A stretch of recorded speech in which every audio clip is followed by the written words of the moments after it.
Hello and welcome. I'm Leigh Ann Gerrans and you're watching W News broadcasting live from the Al Arabiya headquarters. These are our top stories.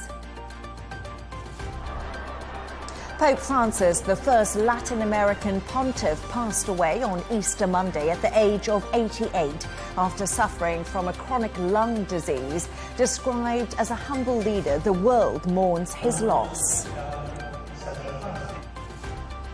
Ukraine has a deadline to respond to Trump's proposal to end the war by the end of this week, a plan that experts say favors Russia.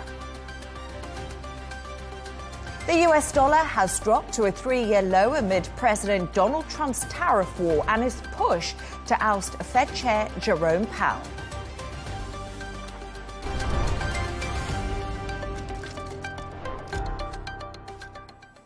Pope Francis, the first Latin American pontiff, has passed away at the age of 88.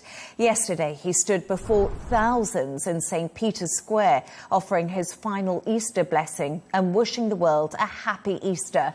Pope Francis was known for his unwavering dedication to the poor and vulnerable. He also drew criticism from some conservatives for his critiques of capitalism and his urgent calls to address climate change. In February 2025, he was admitted to Rome's Gemelli Hospital with bronchitis. In what would be his final message to the world, Pope Francis delivered his Easter address from a wheelchair, while a Vatican archbishop read the traditional blessing on his behalf. He called for freedom of religion and respect for the views of others, stating that peace is not possible without them. Pope Francis addressed the situation in Gaza, condemning the ongoing war and reiterated his call for a ceasefire. He also described the rise in global anti-Semitism as worrisome, and on Ukraine, the pontiff urged all parties to pause efforts aimed at achieving a just and lasting peace. Pater, et Filius, et Spiritus Sancti. Amen.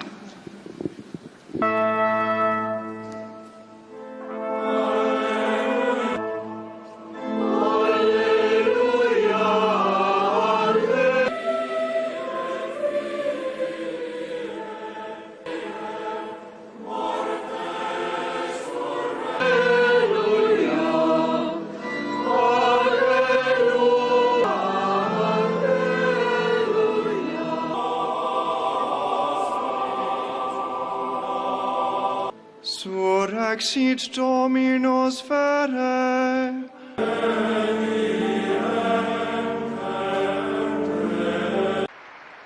Preghiamo per le comunità cristiane in Libano e in Siria, che mentre quest'ultimo paese.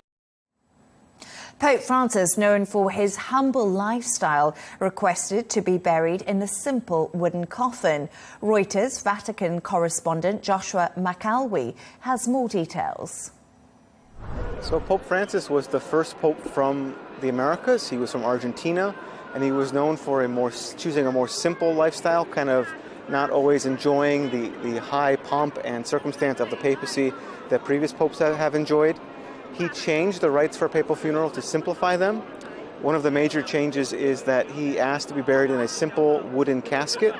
Previous popes have been buried in a casket of 3 interlocking coffins of cypress, oak, and lead. Francis asked to be buried only in a simple wooden coffin.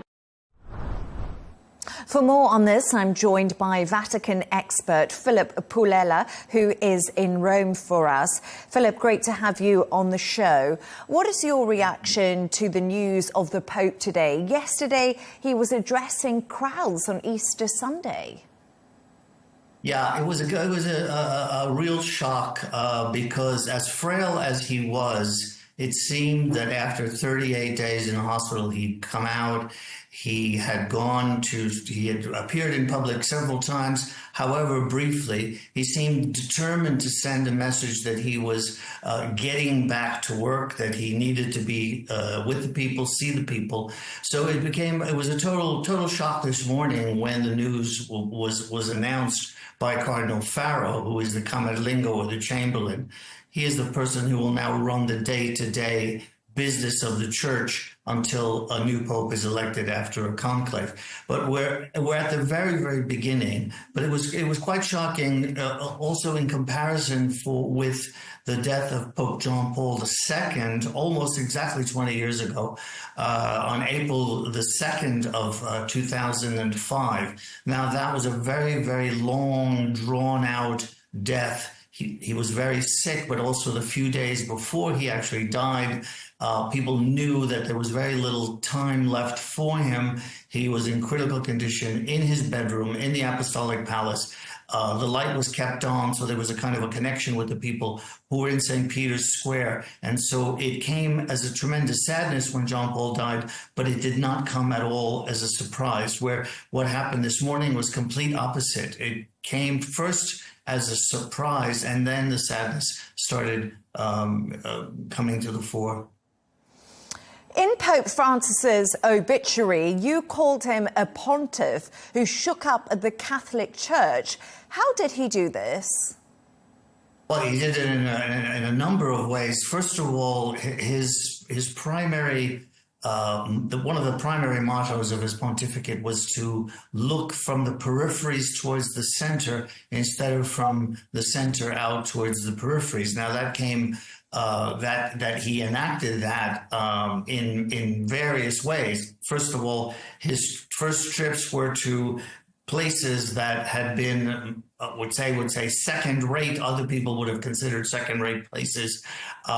His first trip was to go to Lampedusa, which is an island south of Sicily, which many thousands of migrants have died trying to get to this island. And that was his first trip to underscore his concern for migrants.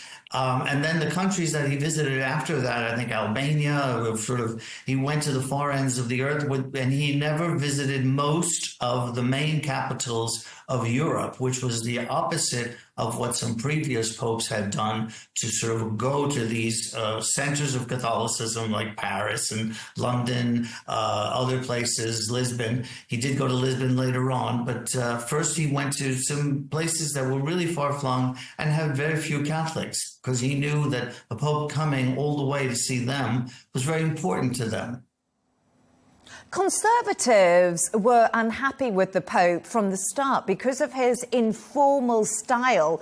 We know he didn't live in the papal palace. How did he cope with his critics?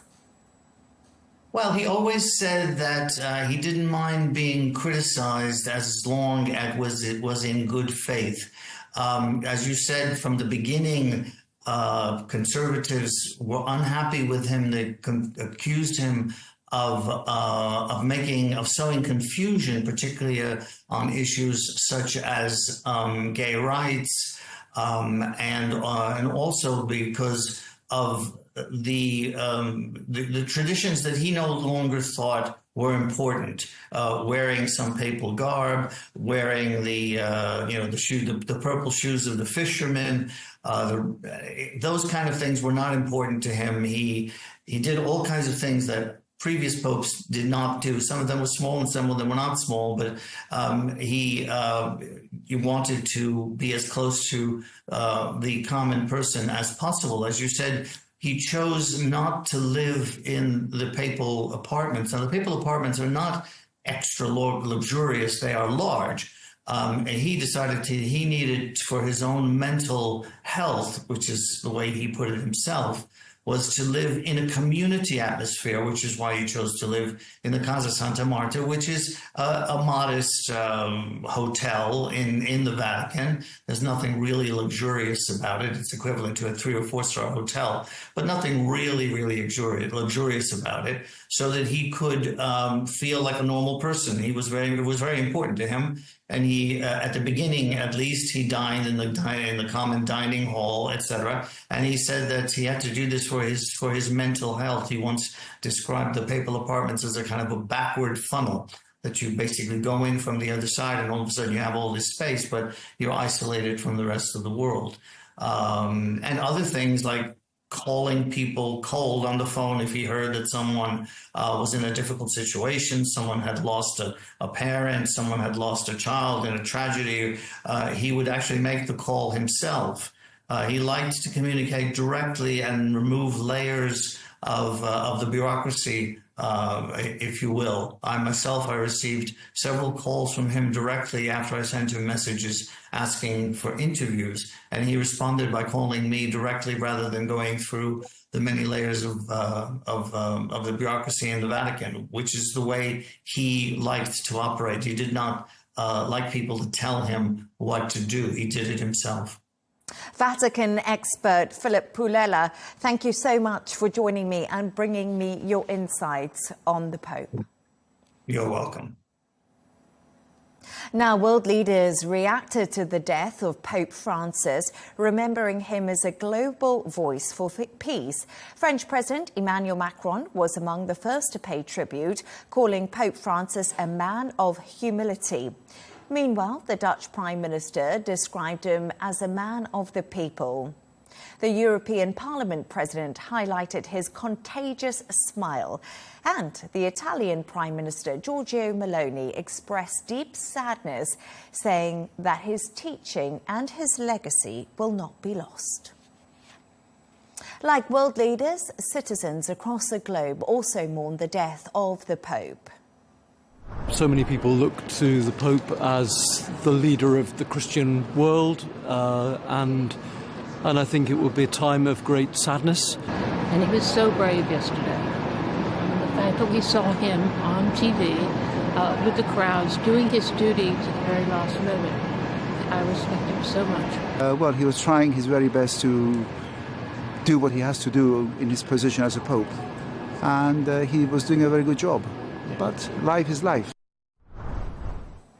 Hours after the announcement of Pope Francis's death, the bells at St. Peter's Basilica rang earlier today, marking his passing.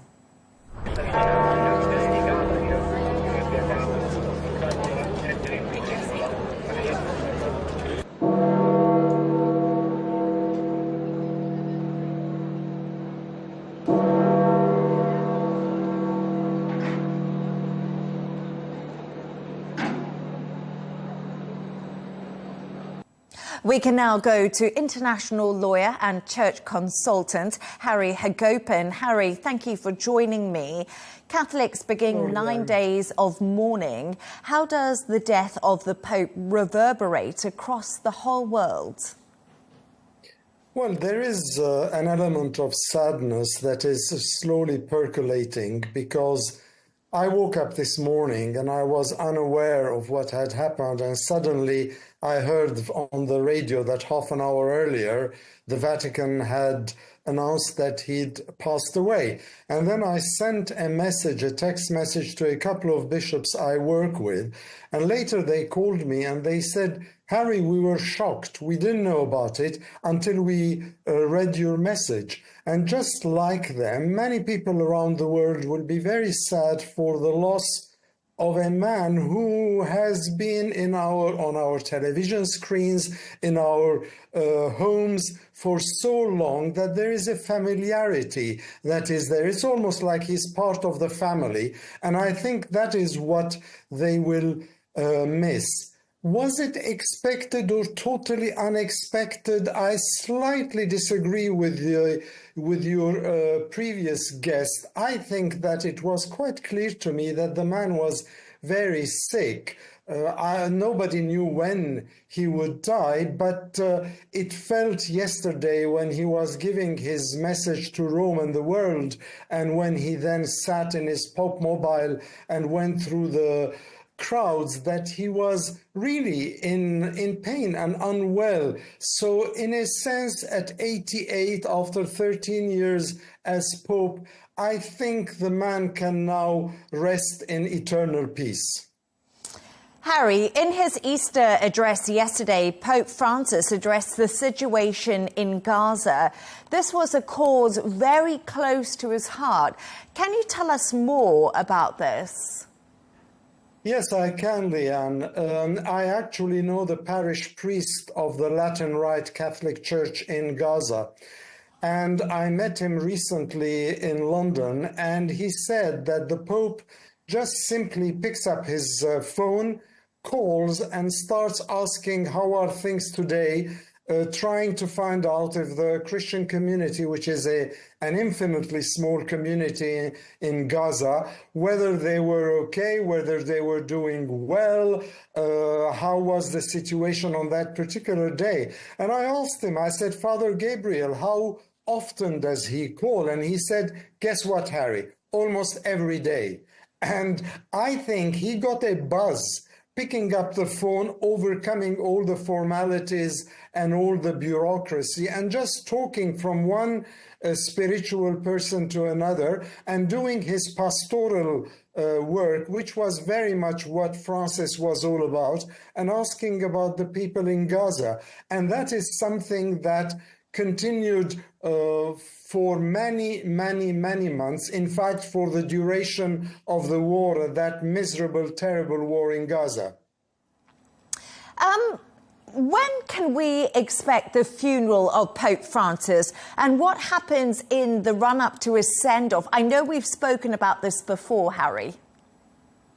Yeah, well, the way it goes, Leigh Ann, is, of course, there are always a few tweaks here and there. That's what the Vatican is all about. But don't forget that the Vatican is also a very well-oiled machinery, and they were expecting this to happen. So it wasn't that they all woke up this morning and said, oh my God, what are we meant to do now? So the way that the protocol goes is that there will be a period of 9 days of mourning in the Vatican, and then within those 9 days, usually between the 6th and the 9th day, the funeral will take place. And as your previous guest said, it's going to be a simpler burial, a simpler funeral, if he gets his way, because the Vatican has its own opinion as well on these things. So that's what's going to happen. So if you want me to give you a bet, and then you can come back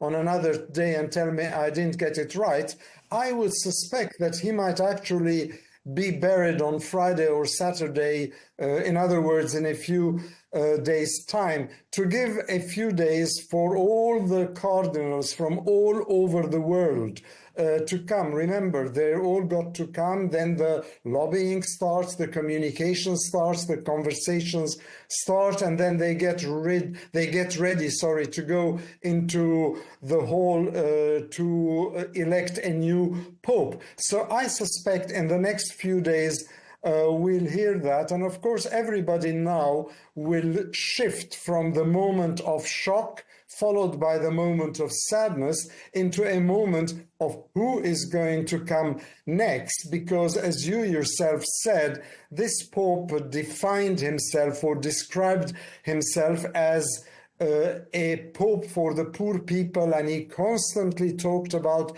a poor church for the poor.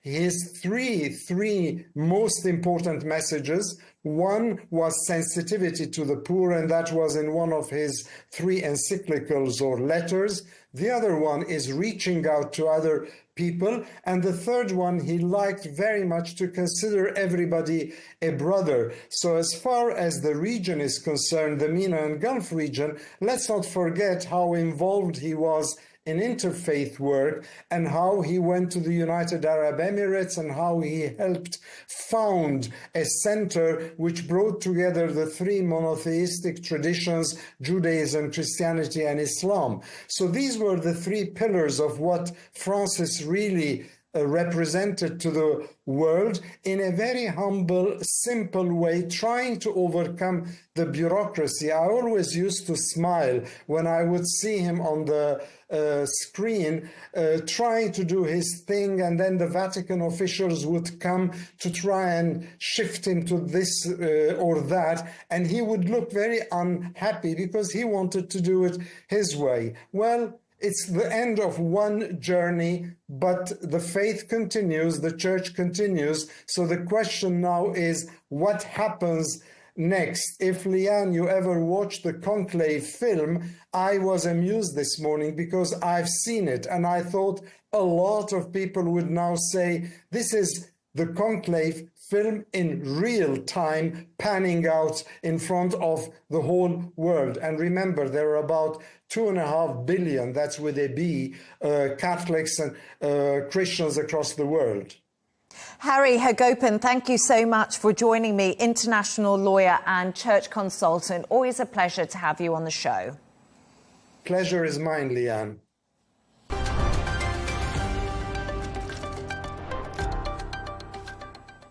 And now moving on to Ukraine. US President Donald Trump has expressed hope that Russia and Ukraine will reach a deal this week to end the conflict, suggesting it would have a direct impact on American businesses and the global economy.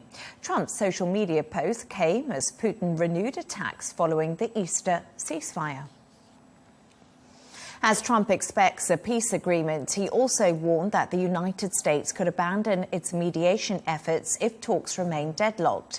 This puts Kyiv on the clock to respond to Trump's Ukraine peace plan, which includes recognizing Russia's annexation of Crimea and blocking Ukraine from joining NATO. Experts say the proposal favors Russia, despite being described as a bold attempt by the Trump administration to end the war. Following Trump's comment that Ukraine-Russia talks are coming to a head, Putin announced a temporary Easter truce over the weekend.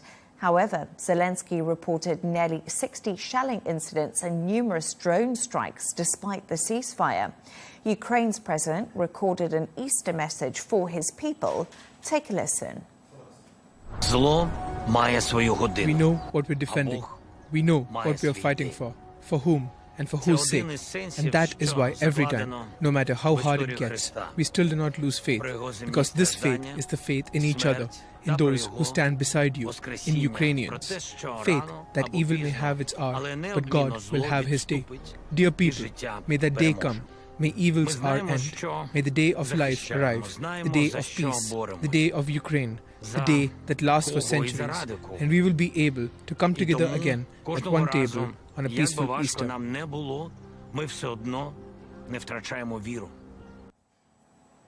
For more on this, I'm joined by Al Arabiya's geopolitical security analyst, Riyad Kawashi. Riyad, great to have you on the show. So why did Putin all of a sudden announce this Easter truce, and what actually gave him the authority to do this? Well, to many people, this looked more like a smokescreen, just to create the illusion that Russia is serious about peace, about the initiative that President Trump is pushing. However, as everybody has watched and witnessed, that there was no real ceasefire.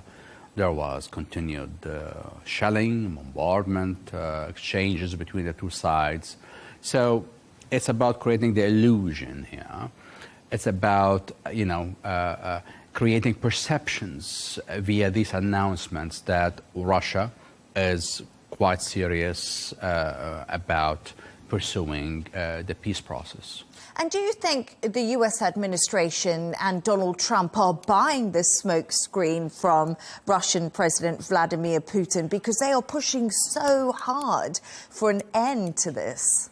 I'm not sure about what they're feeling now, but it must feel a bit tough in a sense that they seem to have had high hopes that Putin would jump to the opportunity of a U.S. president pushing for a peace plan that very much favors the Russian conditions in this conflict. And they have seen very little reaction, if any, from Moscow so far.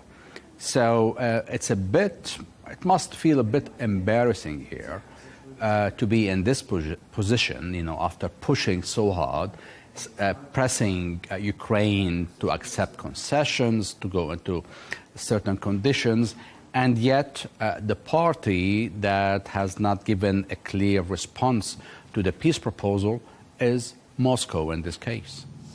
So the Trump administration has put forward several proposals to Ukraine. What are they asking the country to agree to? And you mentioned earlier, it appears to be favouring Russia. Well, according to the reports from the U.S. media in the past 24 hours, they quoting some leaked reports that have said that the U.S. was willing to recognize the annexation of Crimea. And also the U.S. was ready to also put a restriction or a veto on Ukraine ever joining NATO, as part of this peace agreement. So this is pretty much giving the Russians a good deal of what they have demanded. Recognizing the annexation of Ukrainian territory, as we all know, was something completely rejected by the previous U.S. administration, by all of the European capitals. So now we have an administration that is openly, or according to U.S. media, has already informed the Russian side that it's willing to go along with these steps, but still, until now, there is no response from the Russians, as if the Russians are saying, no, we want more than this. So what's interesting is I've spoken to many Ukrainian MPs on the show myself, and they say they want to be part of NATO. A red line for them is not joining NATO. This is something really important for the Ukrainian people, and they say for their long-term safety and security in the country. So right now we're here with these proposals. So Riyadh, do you think that a peace deal is achievable this week or anytime soon? Well, there's always a possibility. I mean, we are not the ones who are under pressure. We are just here analyzing what we're seeing. But based on the position of the Ukrainians, they seem to, until now, that they are too far apart between their expectations and what the U.S. appears now to be willing to give the Russians. So are the Ukrainians okay with what has been leaked, according to the reports from the Western media, that Ukraine has already been informed, as well as some other European capitals have already been made aware of the U.S. Position. So we'll have to wait and see if Ukraine really feels that it has to go for this peace agreement. It has no option. So it's pretty much up to the two parties of the conflict. If the two sides believe that this is the best they could get, taking into consideration all the conditions around them, then we could see things that were not acceptable before to be acceptable at the moment. So it's all down to the two parties of the conflict, Ukraine and Russia. They are the ones who at the end will determine what would be in their best interest and to go for it right now. Riyadh Kawaji, Al Arabiya's geopolitical security analyst. Always great to have you on the show. Thank you for joining me. Thank you.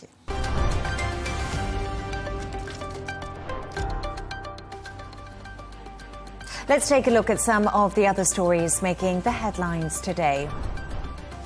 The US president's crackdown on campuses continues, with reports suggesting that Trump is threatening to cut another $1 billion in funding for Harvard University, specifically targeting health research. This comes as tensions between the Trump administration and elite schools escalates. The administration has already withheld government funding from Harvard, Columbia, and other universities over pro-Palestinian protests on campuses in response to the ongoing conflict between Israel and Hamas. Now, US Defense Secretary Pete Hegseth has been linked to a second group chat about sensitive military operations. The messages sent via the Signal messaging app are again understood to have contained details of an attack on Yemen's Iran-backed Houthis in March. The second chat group, initially reported by the New York Times, included about a dozen people. The White House is standing by its claim that no classified information has been disclosed in the group chats, but Democrats insist that Pete Hegseth must now go. The trade war saga between the world's two largest economies continues as the Trump administration pressures trading partners to isolate China in negotiations. Beijing has vowed retaliation if countries strike trade deals with the U.S. at the expense of its interests, accusing the U.S. of abusing tariffs and unilaterally bullying. This month, President Trump paused major tariff hikes on other countries for 90 days, but did raise duties on Chinese goods to 145%. And to the Middle East, Palestinian medics report that at least 6 people, including a family of 4, were killed in 2 Israeli airstrikes near Gaza's Khan Yunis. One strike hit a house east of the city, while the second targeted a tent in the Mawasi area, a camp designated by the Israeli military as a safe zone.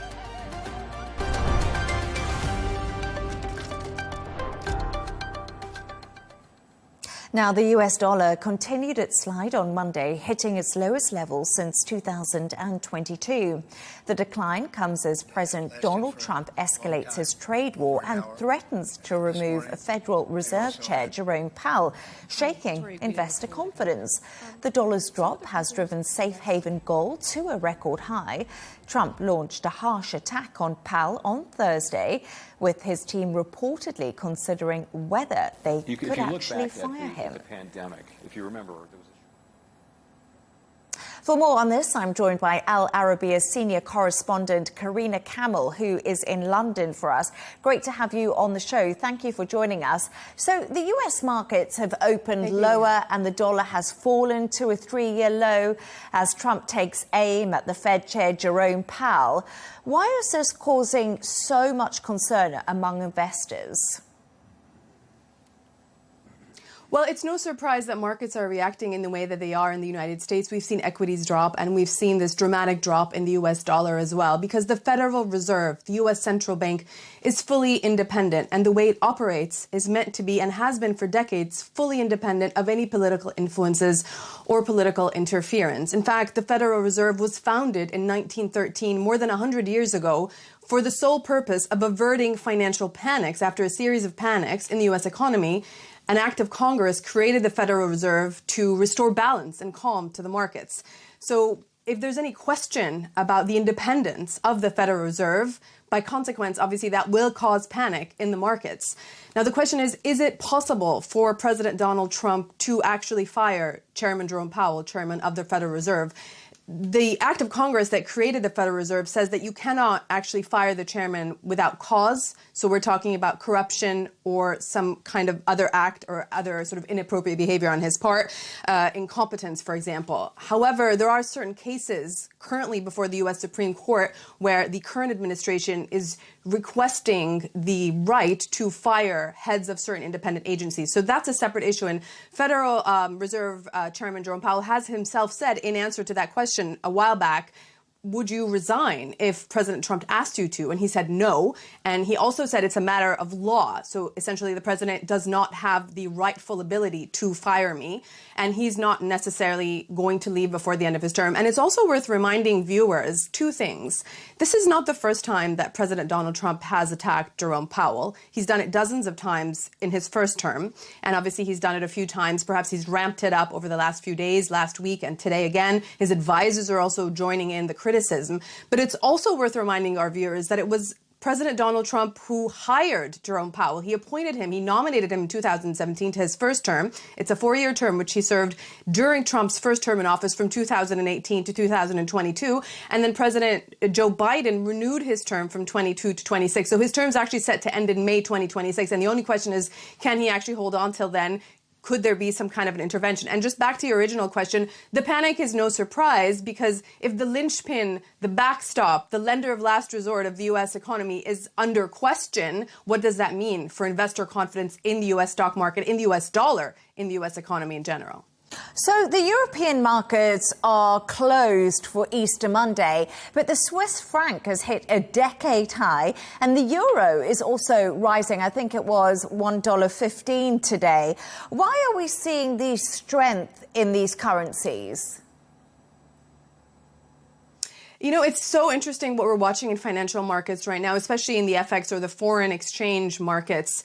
It's also worth reminding our viewers that despite the European equity markets being closed today, Monday, the foreign exchange market continues 24/7, so it never stops. And that's why perhaps we're seeing, in response to what's happening in the US, normally we would also see a reaction in European stock markets. But the fact that they're closed today, we're seeing the reaction or the correlation is happening in the currencies which are trading today. So we've seen a massive drop, as you said in the introduction, in the US dollar, a 3-year low against a basket of currencies. In fact, since mid-January, when President Trump came into office and was inaugurated, the dollar is actually down 9% against a basket of currencies. So when the dollar drops, that means that investors are taking their money out of the US dollar. Where's it going to go? It's going to the other safe havens that are around right now, such as the Swiss franc, such as the yen, by the way, and also the euro.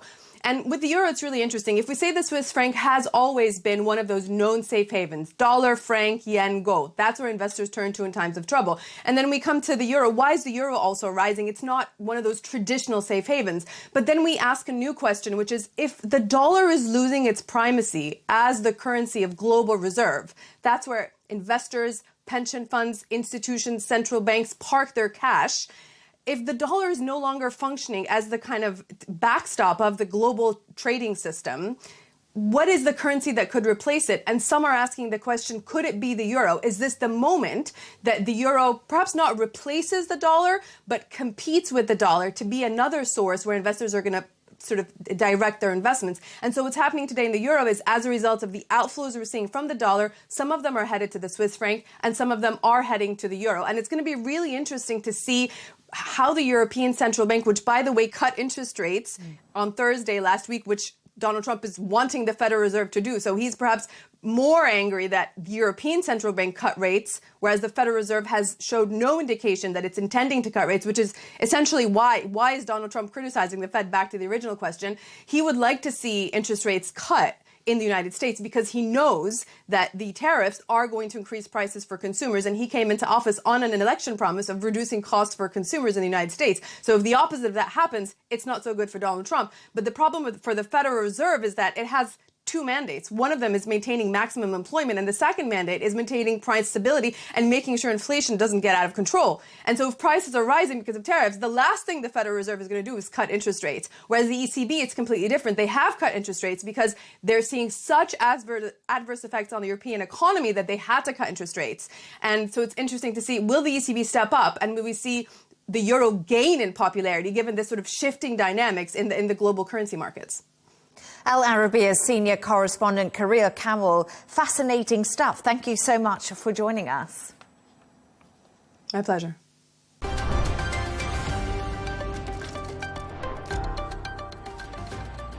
Let's take another look at some of the other stories making headlines today. Iran's top diplomat will visit China tomorrow. The foreign minister's visit comes ahead of a third round of nuclear talks between Tehran and Washington, which are due to take place in Oman on Saturday. South Sudan's army has said it has recaptured a key town in the Upper Nile state. It lost the area to the White Army militia in March during clashes which led to the arrest of the first vice president of South Sudan, an aspiring political crisis. Norway's Prime Minister and Finance Minister will head to Washington to meet with President Donald Trump on Thursday. The Prime Minister's office made the announcement in a statement which also said the meeting at the White House will cover the war in Ukraine as well as trade and also NATO. And Gatwick is the UK's worst airport for flight delays for the second year running. That's according to new data from the Civil Aviation Authority. After suffering from continued air traffic control disruptions, departures from the West Sussex Airport were delayed by more than 23 minutes on average in 2024.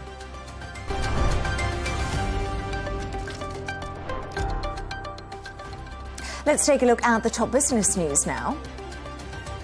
Hundreds of global finance leaders will descend on Washington this week for the International Monetary Fund and World Bank meetings.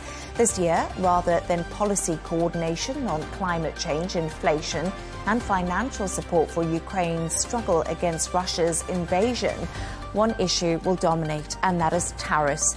Trump's tariffs are already darkening the IMF's economic forecast, which will put more pressure on developing country debt burdens. Boeing has secured new stocks of specialized nuts and bolts that hold together its top-selling commercial jet. This will help avoid any slowdown in U.S. plane production due to a fire at a key supplier's factory. Boeing's been running low on certain fasteners used to attach the landing gear on its 737 MAX jets because of that February fire. Turning to the sports news now, Liverpool have moved just one win away from sealing the English Premier League title after beating Leicester City 1-0. Trent Alexander-Arnold sealed the victory, scoring the only goal in the 76th minute. The result condemned Leicester City to relegation after just one season back in the top flight. And Oscar Piastri has won the Saudi Arabian Grand Prix and seized the Formula One championship lead from McLaren teammate Lando Norris with his third win in 5 races. Red Bull's Max Verstappen was runner-up after starting from pole in Jeddah, with Charles Leclerc taking Ferrari's first podium of 2025 in 3rd place.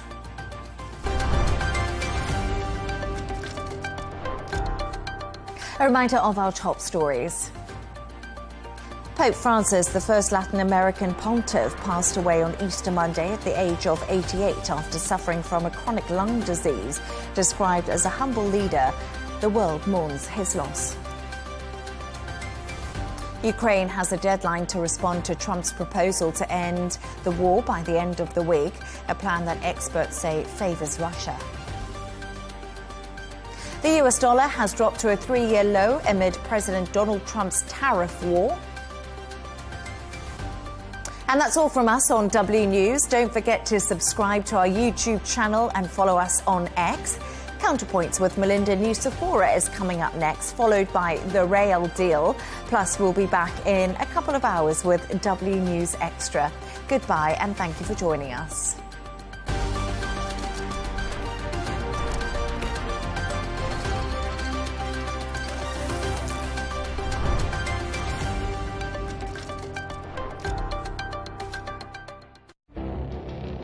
It feels like decades are passing by in a matter of weeks. Seismic shifts in the world order. Never, ever will be part of America. With so much happening and so much noise. Whether it's political upheaval, Canada has been ripping us off for years. Economic shifts or social movements. And no one wins from tariffs. I think America can be more friendly to the rest of the world. For in-depth analysis and all the latest developments across the globe. To have an inclusive policy together. The meetings with Hamas gave me some hope. We're in another nuclear arms race. The most important developments straight to your screen. Welcome to the dressing room. I'm on my own. I need backup. And an insightful look at the issues shaping our world today. It was not going to happen, that war, and it happened. Join us on Arabiya News, where the world talks.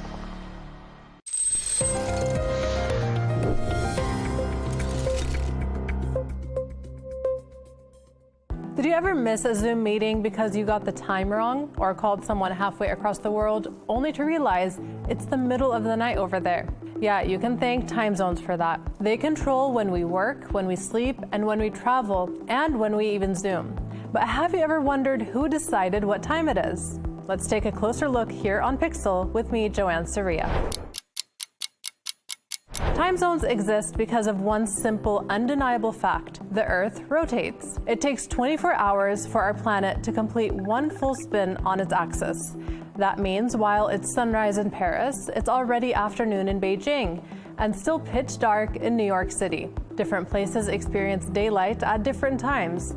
And get this, even if we didn't have time zones, noon in some places would be in total darkness, and sunrise would be anywhere on the clock, basically complete chaos. But time zones weren't always around. For most of human history, people used local solar time. That means noon was whenever the sun was highest in the sky. Simple, right? But things started to get a bit complicated in the 1800s. The invention of the telegraph and railroads connected people and places like never before. And suddenly, knowing the exact time somewhere else became critical. Train stations in particular became a timekeeping nightmare. In the US alone, there were once over 300 different local times. Just imagine trying to schedule a train across different towns with that many local timings. That mess led to a solution, thanks to Canadian railway planner named Sir Sandford Fleming. In the 1870s, he suggested dividing the Earth into 24 time zones, one for each hour of the day. Each zone would span 15 degrees of longitude, and to make it official, world leaders met in Washington, D.C. in 1884 to standardize the system. At that meeting, they chose Greenwich, England, as a starting point, home of Greenwich Mean Time, or GMT. They also drew the prime meridian, 0 degrees longitude, right through Greenwich. From there, time zones were born, slicing the Earth like pieces of an orange. That sounds simple, right? Well, in practice, not so much, because time zones aren't actually straight lines. They zigzag all over the map. Why? Because countries decide their own time zones. Politics, economics, convenience, they all play a role. Take India, for example. It spans 2 time zones geographically, but uses just one, that's Indian Standard Time. China is even more extreme. It stretches across 5 natural time zones, yet the entire country runs on Beijing time. And Nepal? It's the only country with a time zone that's 45 minutes off GMT. Very precise. As if things weren't complicated enough, some countries shift their clock twice a year for daylight saving time, an effort to save sunlight by making better use of daylight hours. But not everyone does it. Many countries, and even some states in the US, opt out entirely. Arizona, for instance, doesn't observe daylight saving time, but the Navajo Nation, located within Arizona, actually does. Yeah, even within one state, 2 different clocks. So what's the big deal about time zones? They're not just trivia. They're essential to how our world works. They help planes fly safely across continents. They keep stock markets coordinated. They let you schedule Zoom calls without waking someone up in the middle of the night. In a world more connected than ever, understanding time zones is a kind of global literacy, something that helps us navigate across borders, time, and technology. So the next time you check the time in Tokyo or wonder why it's dark in California while you're eating lunch in Riyadh, remember, it's all because our planet is spinning. And someone somewhere thought, hey, we should make time for that. I'm Joanne Soria. See you next time on Pixel.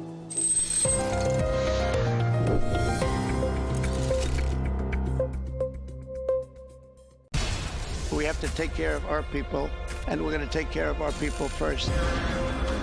For in-depth analysis and all the latest developments across the globe, make sure you join us every weekday.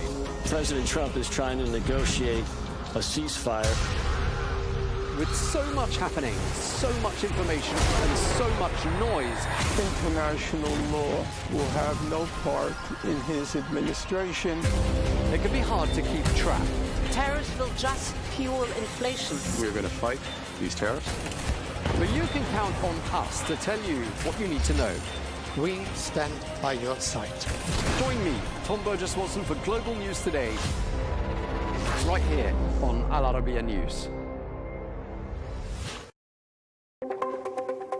Are super smart computers out to kill us? Are they going to take our jobs and make us mere mortals redundant? Or will they revolutionise our lives in positive ways we can't yet even imagine? Artificial intelligence is forecast to inject trillions of dollars into the global economy in the next 5 years, sparking an AI arms race. But will it be a system update or a collective crash? It's up for debate here on Counterpoints with me, Melinda Nucifora.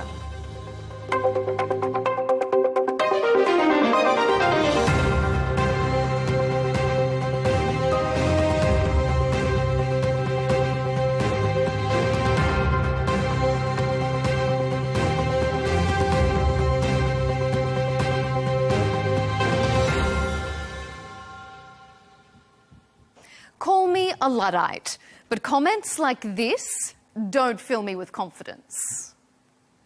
Mitigating the risk of extinction from AI should be a global priority, alongside other societal-scale risks such as pandemics and nuclear war. When you consider this statement was co-signed by some of the world's leading names in tech and AI development, it's even more alarming. The limits of generative AI are hard to fathom, but the risks are very real. Predictive policing, mass surveillance, the creation of misinformation and disinformation, not to mention the climate impact. The UN estimates AI data centres consume 6 times more water than the country of Denmark. But the political and economic benefits are undeniable. Auditing firm PwC estimates the technology could boost the GDP of local economies by up to 26% within 5 years. And governments frame the AI arms race as a national security imperative. On this episode of Counterpoints, we'll debate if AI poses an existential risk to humanity without regulation, why countries want to win the AI arms race, and if ethical AI is possible. Stay with us.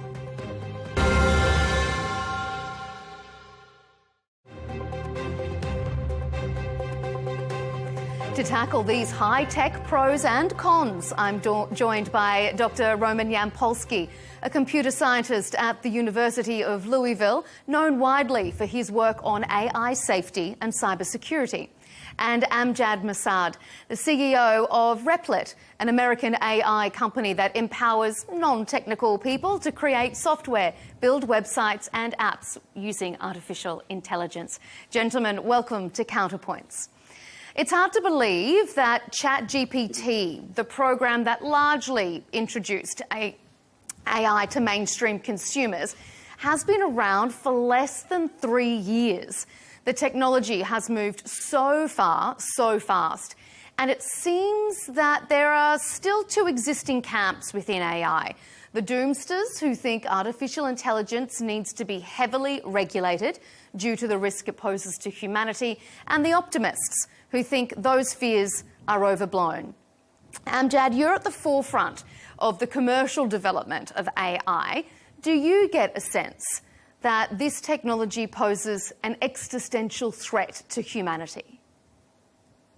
No. I think a lot. I'm curious about Dr. Yampolsky's kind of argument, but I think that generally when I've heard those arguments, they tend to rely on these sort of chain of events that every one of them is sort of implausible and sort of logical leaps. And so it's never been convincing. And when I look at their solutions, they tend to talk about how to stop AI development or pause it or delay it. And I think then you need to think about the opportunity cost. Even if you take their concerns into account, the opportunity costs of stopping AI are massive. You know, AI could cure cancer, could help us with drug discovery, could push standards of living up all over the world. It is the frontier of technology, and technology has always been the thing that pushed humanity forward. Dr. Yampolsky, I know that you have a very opposite view. Why do you think it poses a risk, and how much of a risk do you think it poses? So we need to be clear about what type of AI we are talking about. AI today is a tool. It is wonderful. It helps us cure diseases. It helps us make economic progress. Absolutely no objections to narrow AI for solving specific problems. But all the companies, leading labs, are working on creating general AI, and quickly after superintelligence systems, they claim will be able to do anything any human being can do, including outsmarting individuals and humanity as a whole. That's a very different type of technology. It's not just a tool, it's an agent. We don't know how to control agents smarter than us. We have some idea on how to put filters on modern models. We can tell them don't talk about this topic or don't say that word, but absolutely no one made a claim that they have a working safety mechanism which scales to any level of capability. And we see it with evals being produced with those models. Usually they will tell us, okay, the model during testing lied, it tried to copy its own code to some other server, but it's okay, we're going to release it anyways, and the next model is coming in a month. What do you think about that, Amjad? Can it be limited to not this super smart version of AI? It doesn't feel as if AI developers are interested in limiting the scale and the scope.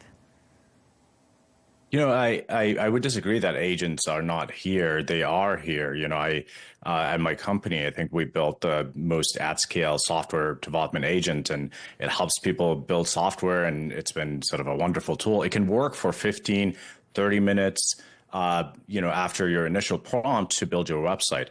You know, when these labs are building agents, they're building them for commercial reasons.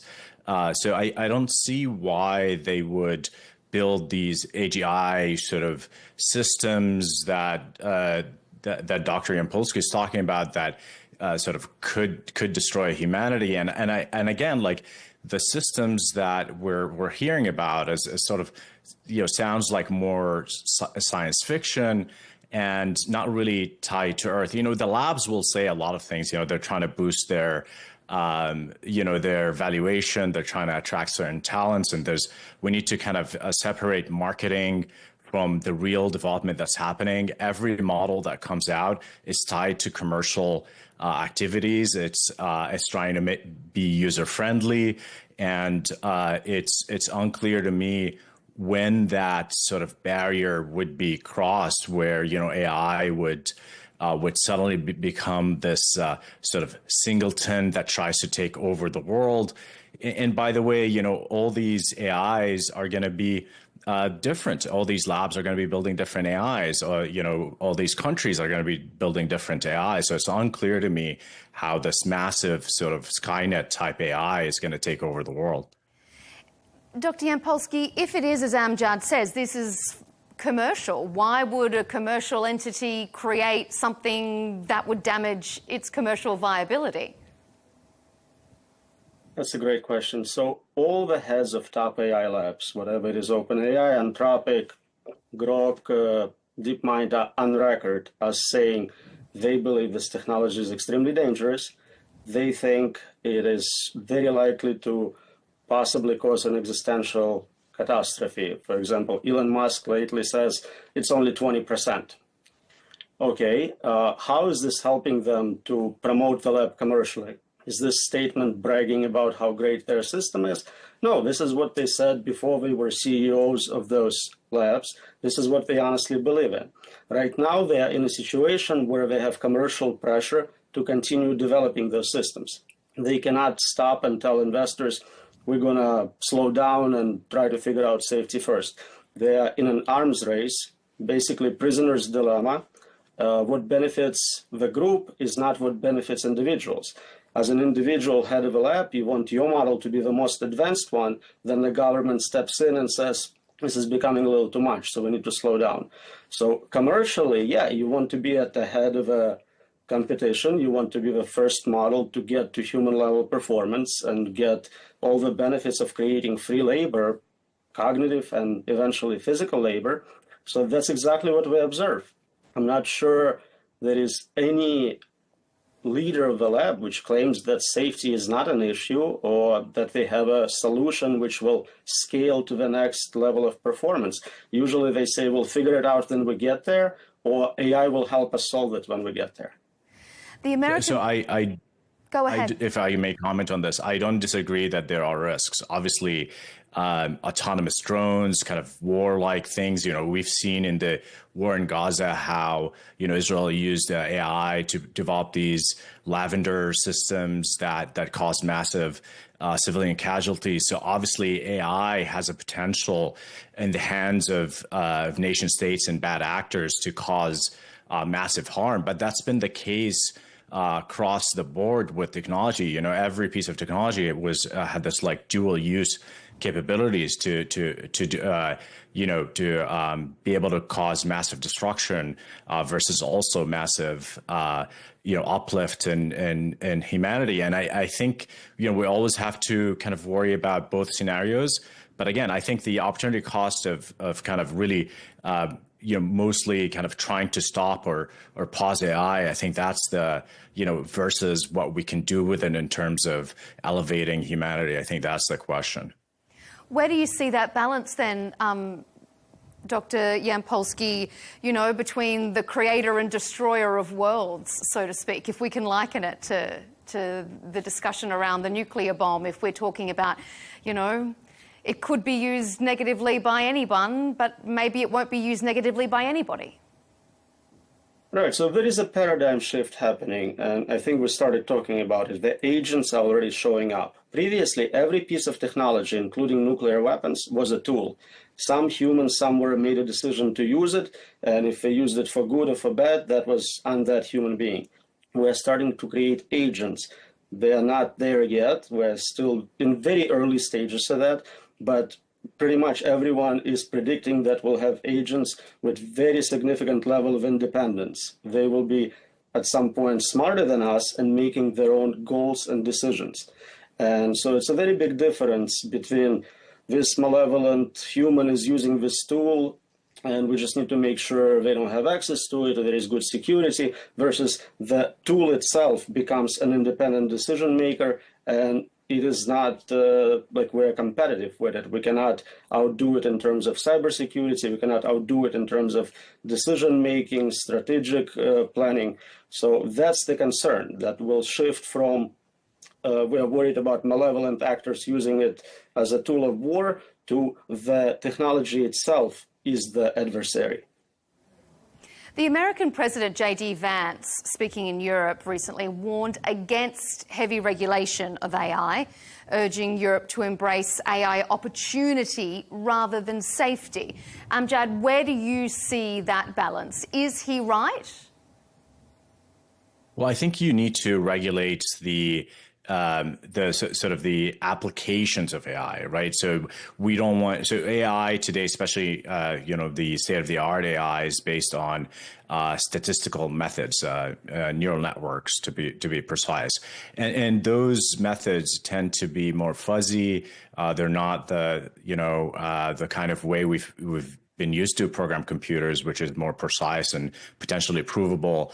And, you don't want to be putting AI in charge of like the, energy grid or, nuclear weapons or what have you. And so you need to be very careful about the application of neural networks. But I think in terms of the development of the core technology, I think that should go on largely unregulated. Right? So I think I would separate the application versus the foundational technology research, which we don't want to slow down too much, again, for all these benefits that can come down the line. And by the way, the best way to stop bad actors, and by the way, we can assume that an agent is also a form of bad actor, malevolent actor, is to have defense, AI that is more of a defensive tool versus malevolent actors. Roman, what do you think about J.D. Vance's comments? Should it be regulated? Can it be regulated safely? Is it just too broad?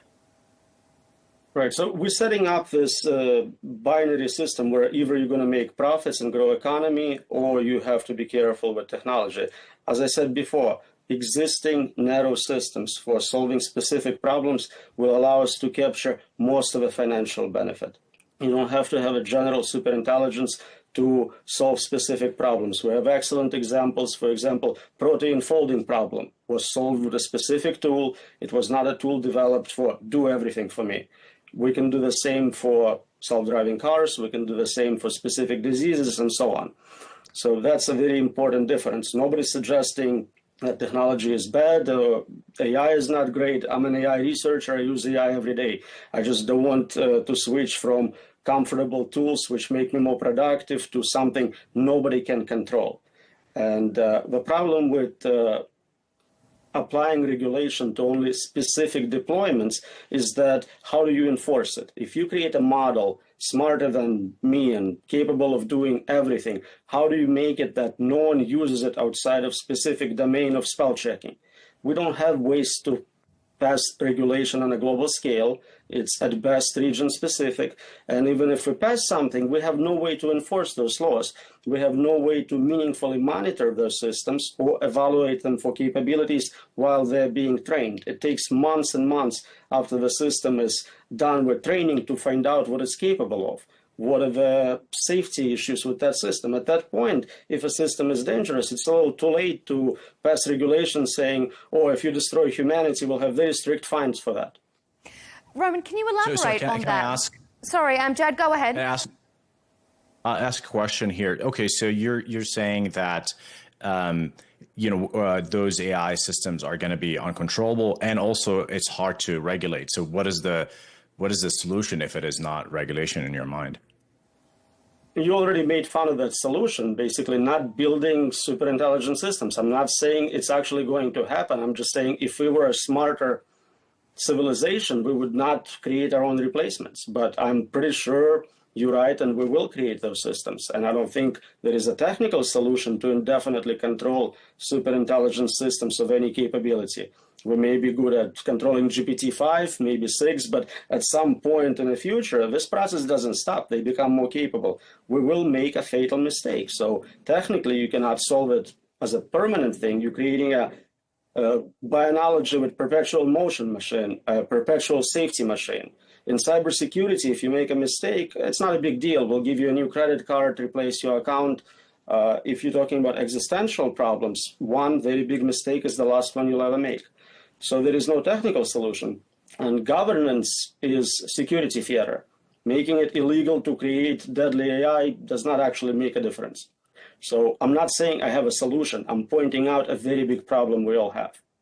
I'd like to ask you then, Dr. Yampolsky, what reason do you think AI would have for Sentinel AI to wipe out the human race?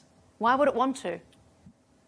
Right, so that's a wonderful question. And right now what you're doing is you're asking me what I can come up with as a human with certain level of IQ, and you can ask me, how would you do it? How would it kill everyone? It doesn't even have hands. And I can give you all the standard answers about synthetic biology and nanobots and hiring humans on the internet with Bitcoin. But the interesting thing is you cannot predict what a smarter agent will do. I have no idea of what game theoretic reasons superintelligence would see to do this. Maybe it doesn't want us to create a competing superintelligence. It was suggested that would create multiple AIs and they kind of compete, the good AIs, the bad AIs. Maybe we are casualty, collateral damage in that AI war. Maybe it's beneficial to do it to obtain certain resources. Maybe it's really into climate change and wants to make sure we don't pollute. I have no idea what the actual way to do it is or how it's going to do it. What I'm saying is that no one can guarantee what a smarter than you system will do. We don't have good ways of explaining how they arrive at certain decisions, and we cannot predict specific decisions ahead of time. So if I may comment on that, like I feel like we're confusing the possible with the probable. If you can say sort of a priori, AI agents, AGIs with sentience is possible, and it's also possible that they would have competing sort of priorities versus humans, and it is possible they're going to take actions, and you're sort of making these change of sort of possible outcomes, and that's always been the case with sort of pessimism in the past. So if you look at the mid-century population sort of craze, I think Paul Ehrlich, professor at Stanford, was really worried about what he was calling the population bomb, that, we were producing too fast. We're going to, we're going to use all the resources in the world, and eventually we're going to die. And also, it kind of followed the same sort of chain of argumentation that Dr. Yampolsky is making. Ultimately, it led to a lot of bad policies, like the kind of bad policies that we're talking about, forced sterilization, the Chinese one-child policy. And so every time influential people have made arguments that certain doom is impeding, it actually turned out to be false, and also led to negative outcomes as a result of these policies. Right, Roman, I'll just let you respond to that before we move on. So historically, many people made really bad predictions. There are famous predictions about, nobody will need a computer in their house, and, 640 kilobytes of memory is enough for everyone. Certainly. But there are also great examples of people accurately identifying problems and doing something about them. Maybe Y2K problem was a great example. For a decade, people saw it coming and did what needed to happen, so everything goes well, nothing collapsed. We handled that simple problem. Right now, we are having this conversation as if it started today, and we are making predictions about the future. This conversation about AI safety is decades old, and you can go back and see what predictions people made. And we talked about all the red lines we're seeing crossed right now. AI is going to start lying to us. AI is going to start to protect its own existence, trying not to get modified or deleted. We're seeing it in the latest evals. It's happening exactly what we predicted, as well as capabilities. People said we're not going to have general AI for hundreds of years. Now I think prediction markets are saying we're 2 years away. That's a big shift in support of every prediction made by people in the AI safety community. I mean, the prediction that AGI is 2 years away has been it's been perpetually 2 years away. I think Dario, who's an amazing researcher, runs this amazing company called Anthropic, has been saying 2 years away since perhaps 2018, right? So this idea of it's around the corner, we're not going to be able to control it because it's gonna move so fast, and it's going to have this intelligence explosion. You're right. They've been saying it, and I think that's you're making the case against your arguments that they've been saying it for 50 years. Marvin Minsky famously in the 80s said it's going to take a summer or maybe even the 60s, it's going to take a summer of research to achieve AGI. The reality is the kind of models that we have today are a function of their training. We haven't seen actual evidence of generalization out of that. I think we're going to get there, but we're nowhere near those systems that Dr. Yampolsky is worried about. It's interesting Go ahead. With exact data, you can look at those numbers. For many years, they were saying it's 20 years away. And predictions markets were saying, okay, it's going to be 20 years. And then you can see the collapse of that. It was 10 years, 5 years, and you can see an exact change, and you can see how it's exponentially becoming a shorter timeline. Some people argue that what we have today, systems which are latest cutting-edge models, are already general enough to outcompete most humans in most domains. So there is shift in definitions. What we have today, 20 years ago, most scientists would say, oh, you have AGI, you got there. Now we shifted to where you have to be smarter than Einstein, you have to cure cancer to even be considered human level. All right, I want to talk about the military applications of AI now. The way wars are fought have changed because of AI. And when it comes to weapons, no superpower wants to be left behind. So we find ourselves in the grip of this new kind of arms race, predominantly between the US and China. They have totally different ideologies and different forms of government. So, Roman, does it matter which country actually wins this AI arms race? And what does victory look like? So short term, it's very important to have military dominance, to have more advanced AIs, because that's the country which is going to win all the local conflicts or war. Long term, if I'm right and we are creating uncontrolled superintelligence, it doesn't matter who creates it. It's not controlled by definition. So whatever you are the good guys doing it or the bad guys, if you're not actually dictating what the system is going to do, the outcome is the same. So it shifts. Right now, short term, we definitely need to protect our capabilities, our placement in a global community. But long term, if you just race to the bottom, it's going to have negative impact for all of humanity. Amjad, what do you think? Does it matter who wins this arms race, or is it just a race to the bottom? I don't think that there's going to be much daylight between the countries, especially China and the U.S.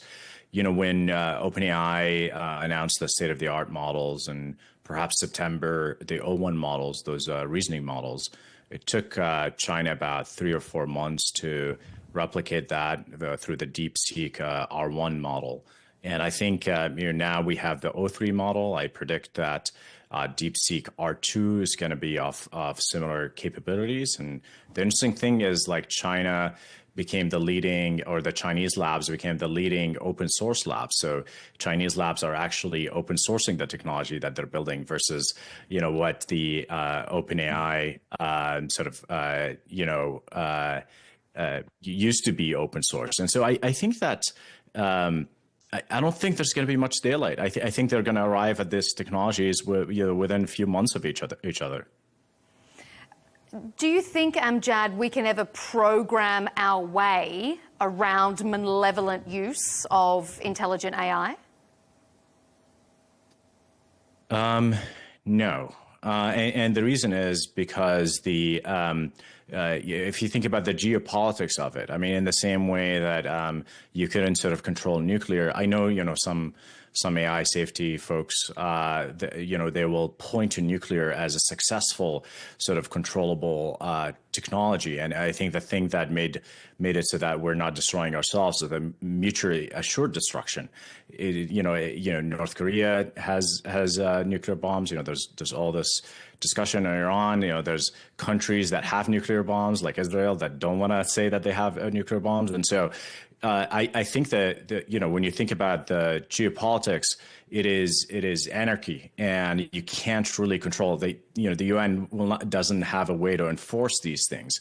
So ultimately, for better or worse, countries will be able to do whatever they want with this technology, and I think it's going to be sort of offensive versus defensive AI. Roman, earlier you mentioned the prisoner's dilemma, which is, of course, the doctrine used to govern the nuclear doctrine. So for much of the Cold War, do you expect a similar kind of control with AI? Would that even work?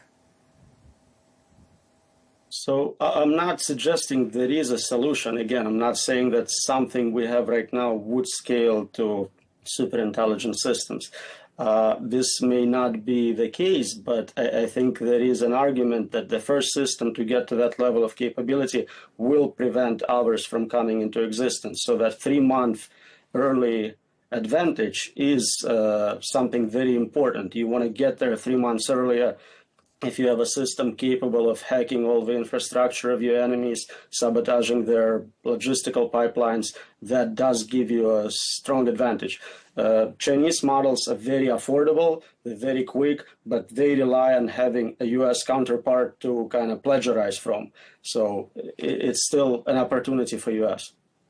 Yeah, I was going to ask you, both of you actually, if you are willing to say who you think is winning the arms race at this point. I can tell you who's losing it. Amjad first, go ahead. Well, again, I will reiterate my answer that I don't think, there's a particular winner. I think on the sort of commercial front, obviously, OpenAI and Anthropic are making way more money than any of the Chinese labs. But I mean, that's only a matter of time. China is a really big market, and I think the Chinese labs are going to be able to make a lot of money and reinvest it back into the technology. The only thing I think that might actually hurt China's progress is the regulation around AI chips. And so, NVIDIA spent a lot of time and money designing this H20 chip to comply with U.S. experts. And so then the Trump administration suddenly changed their mind and said you actually can't export the H-20 chip. So if the export controls actually work, which there's a lot of doubt about whether they work or not. DeepSeek was able to accumulate large amounts of chips, so I think that might put the U.S. at a slight advantage. Mm-hmm. Roman, do you think there's currently one winner over the other? So U.S. is definitely dominating in terms of countries. As far as individual labs, that shifts every day with a new model released. DeepMind is winning this week, and then OpenAI catches on, and there are startups which don't even disclose what they have valued at $30 billion in this space. So it's an interesting space to be in. But what I'm trying to emphasize is that if you have an arms race to superintelligence, the winner is AI. Humanity does not win in that scenario. We don't have time to deploy this technology. I would say existing AI today is still not priced into the economy. It's not part of a market. It will take decades to actually deploy those systems in all the aspects of our economy. So there is a lot of untapped financial benefit, but somehow we feel that the only way to really make money in this space is to get more investments into the startup and get the more powerful model out before the competition. And I think we need to realize that the real money and the real benefit is in enjoying the tools we developed over the last couple of years. Let's move on to the sort of final segment of our debate here about one of the issues that a lot of people have with AI, whether it's generative or normal AI, for want of a better word, is how it's learning. Where is it getting its information from? And how can we ensure that it's not perpetuating stereotypes or biases, or that it's even been programmed with those biases or stereotypes in mind? So, Amjad, when we are considering AI being developed from a for-profit system, can it ever be ethical? At the top of the show, I talked about how these labs have commercial interests. If they develop a racist AI, no one would want to use it. And in fact, Google developed an AI that was trying to actually, be overly ethical and overly diversifying, and resulted in hilarious outcomes, such as the like Black George Washington and images like that. And so they immediately fixed that. And so there's a huge economic and commercial pressure on these companies to create AIs that are useful and not offensive to their audience. That being said, I will say that there's probably a Western bias in these models, and so if I think that's why probably China is trying to develop it their own. But other countries might be interested in that in the future, or some of these companies would change their perspective once they have enough revenues coming from other parts of the world. So it's definitely a risk, but I think the commercial pressure will do the work. Dr. Yampolsky, what do you think? Can AI be ethical? And does it currently, as Amjad has suggested, have a Western bias? So usually when people realize they cannot make progress on a hard problem of AI safety, meaning controlling advanced agents, they switch to an easier problem of ethics. Ethics is something humans been arguing about for millennia. Philosophers have never solved it. It's region specific. What is ethical here is unethical there. But we can certainly get AI to mimic human level of ethics. They can repeat the same biases, and we can remove that bias. So that's quite possible, doable. It seems that in the marketplace, there are two approaches. One is this very strict filtering. The examples given is the failure of that approach. The alternative is what Elon Musk is doing with Grok, kind of do whatever you want, have fun with it, it's not a big deal.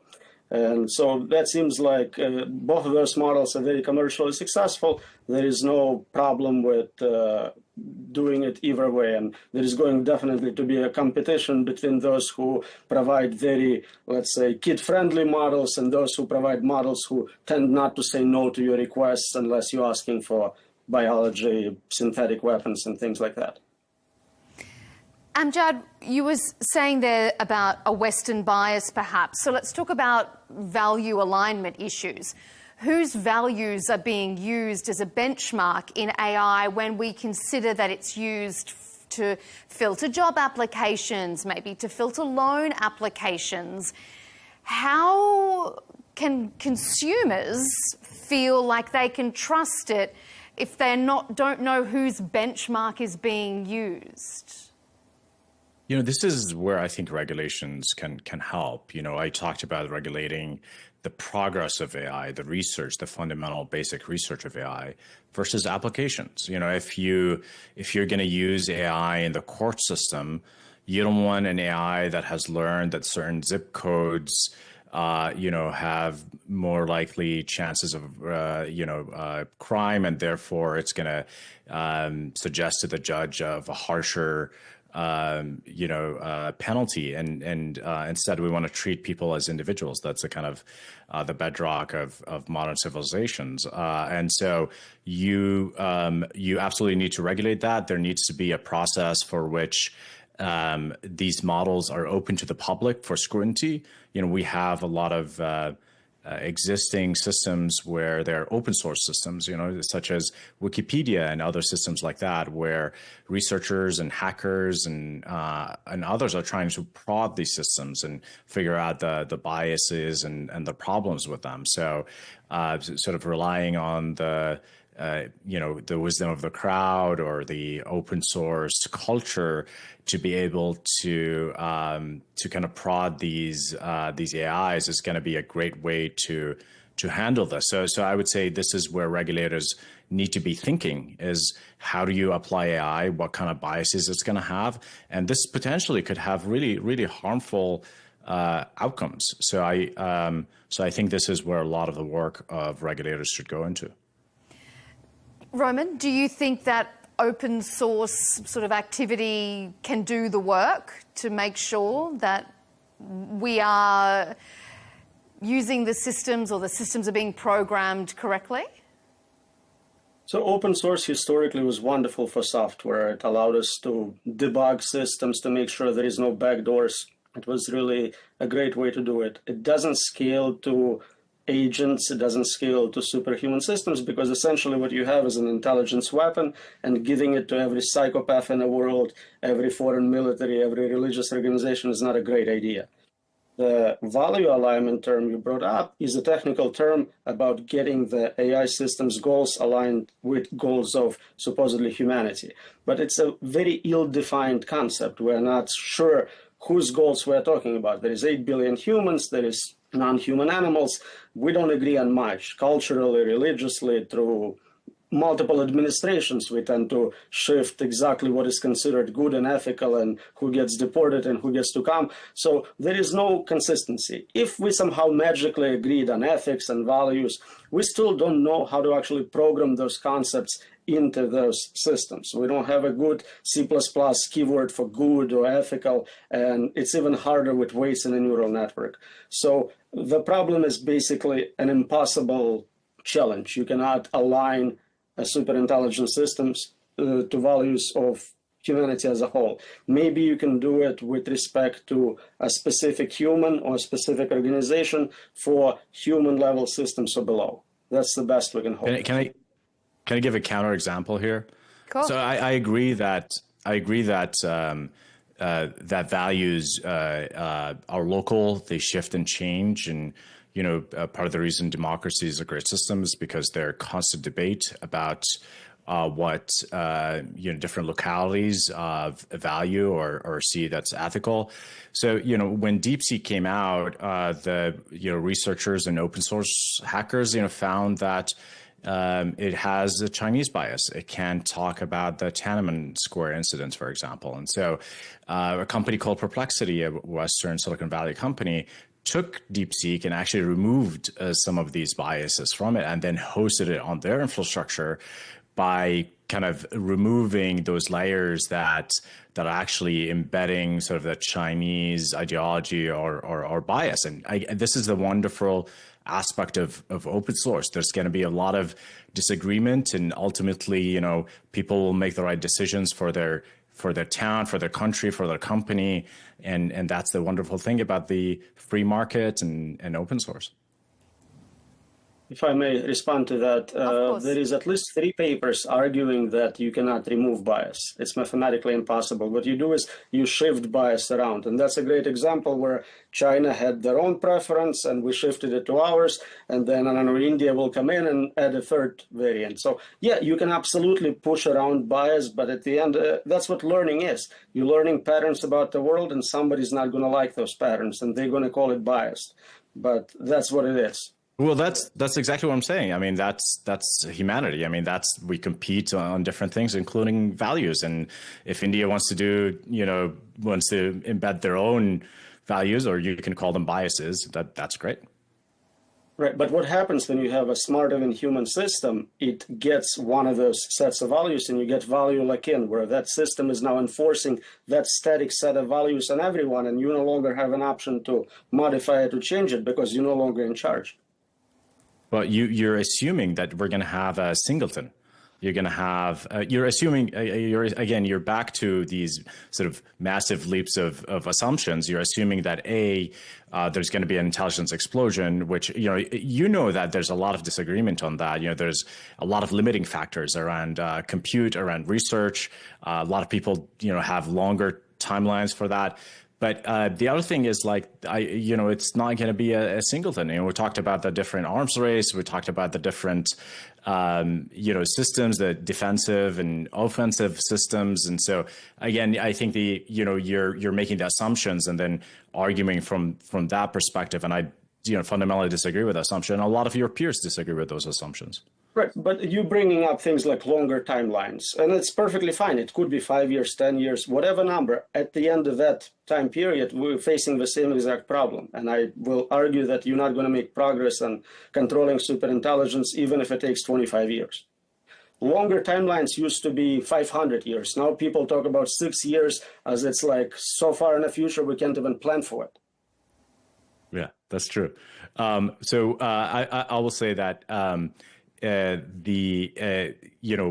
for example, with climate change, we think that the longer the timeline, the more likely we are going to come up with solutions. And actually, we think that AI is part of the solution. So I think as time goes by, we're going to have more of an ability to create those systems. And again, different countries will have different systems, and it's going to be sort of the free market, or it's going to be the anarchy of geopolitics that's going to have this all versus all system. And I don't think it's going to be this massive Skynet singleton, which again you're assuming. Dr. Yampolsky, I want to ask you.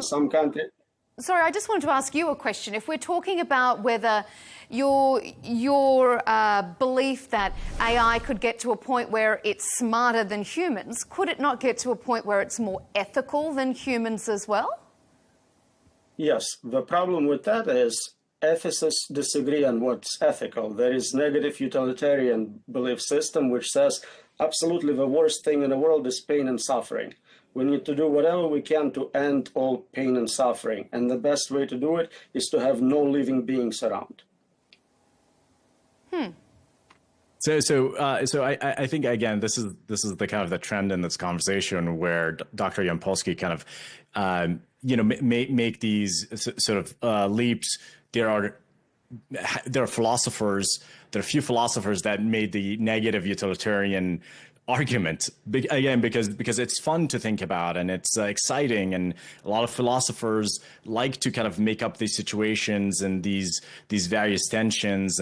But like, if you ask most people in the world if they think they'd rather be alive or dead, everyone will say that they're going to be alive. And again, just because something is possible or there's some niche community that thinks it exists doesn't mean that this is what's going to be if I may, desirable. In computer science, as you know, we're looking at worst case scenarios. If you can handle worst case, you're doing really well otherwise. So in cybersecurity and complexity, you want to deal with what can happen as the worst possible scenario. No one is making an argument that it will definitely not happen because we prevented it. We built in a safety mechanism against doing this thing. So if we're saying let superintelligence figure out what is ethical, you're basically saying anything it can come up with, it goes. I'm not putting any filters into it. So why would this thing, which a human philosopher was able to come up with, and some people agree with, would not be a possibility?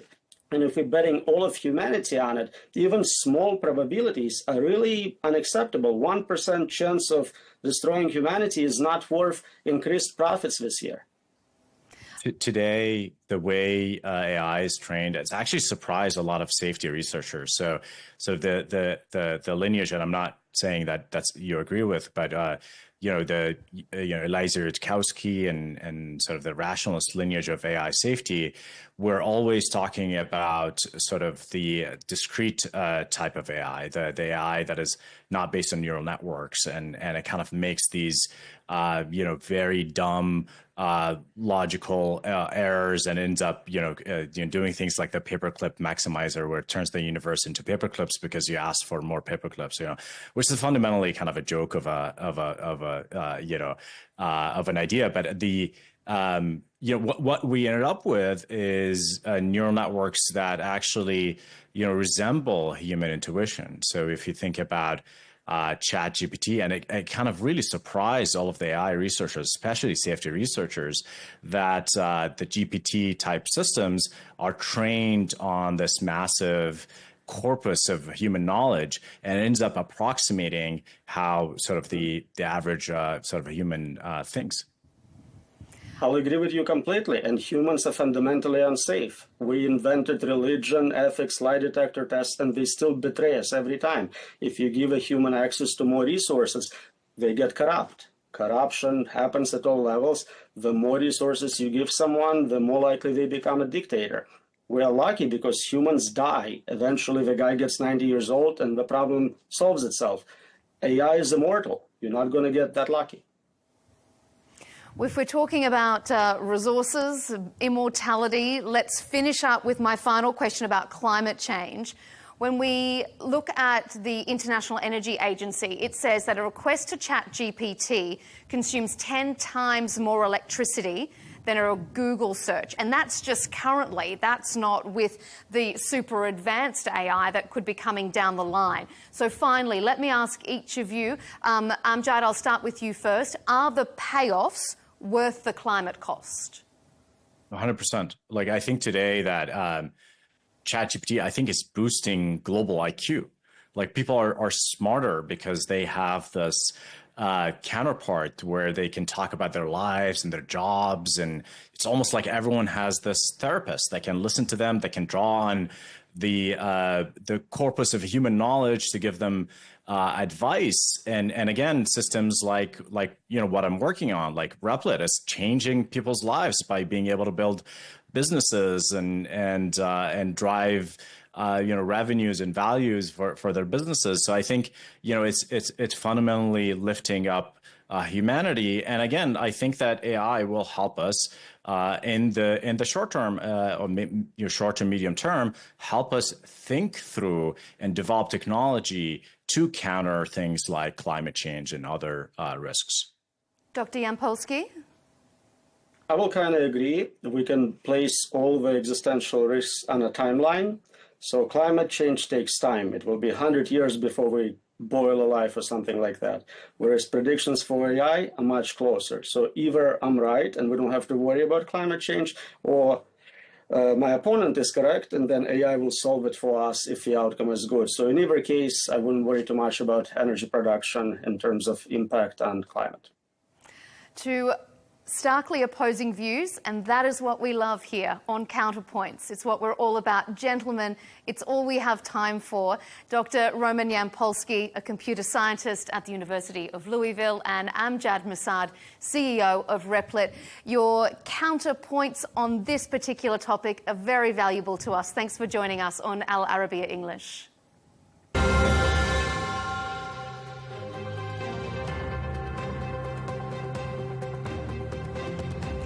Thanks to you at home for tuning in to Counterpoints with me, Melinda Nucifora. You can catch all our debates by subscribing to Al Arabiya English YouTube channel and follow us on X and TikTok. We'll see you on our next episode.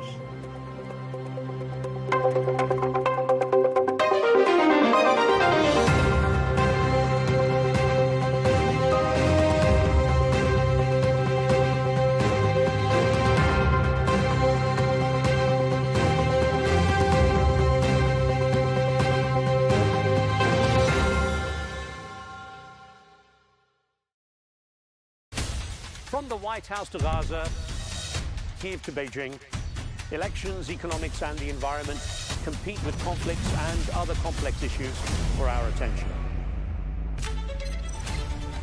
In an age of fake news, deepfake and artificial intelligence, They've got to have a vote and a say. it's important to look beyond the loudest voice to understand the truth. From newsmakers to groundbreakers, My campaign is going very well. presidents, prime ministers, princes and peacemakers, and cultural tastemakers. As Arabs, as Middle Eastern, we're too emotional. Join me on the Riz Khan Show for empowering conversation.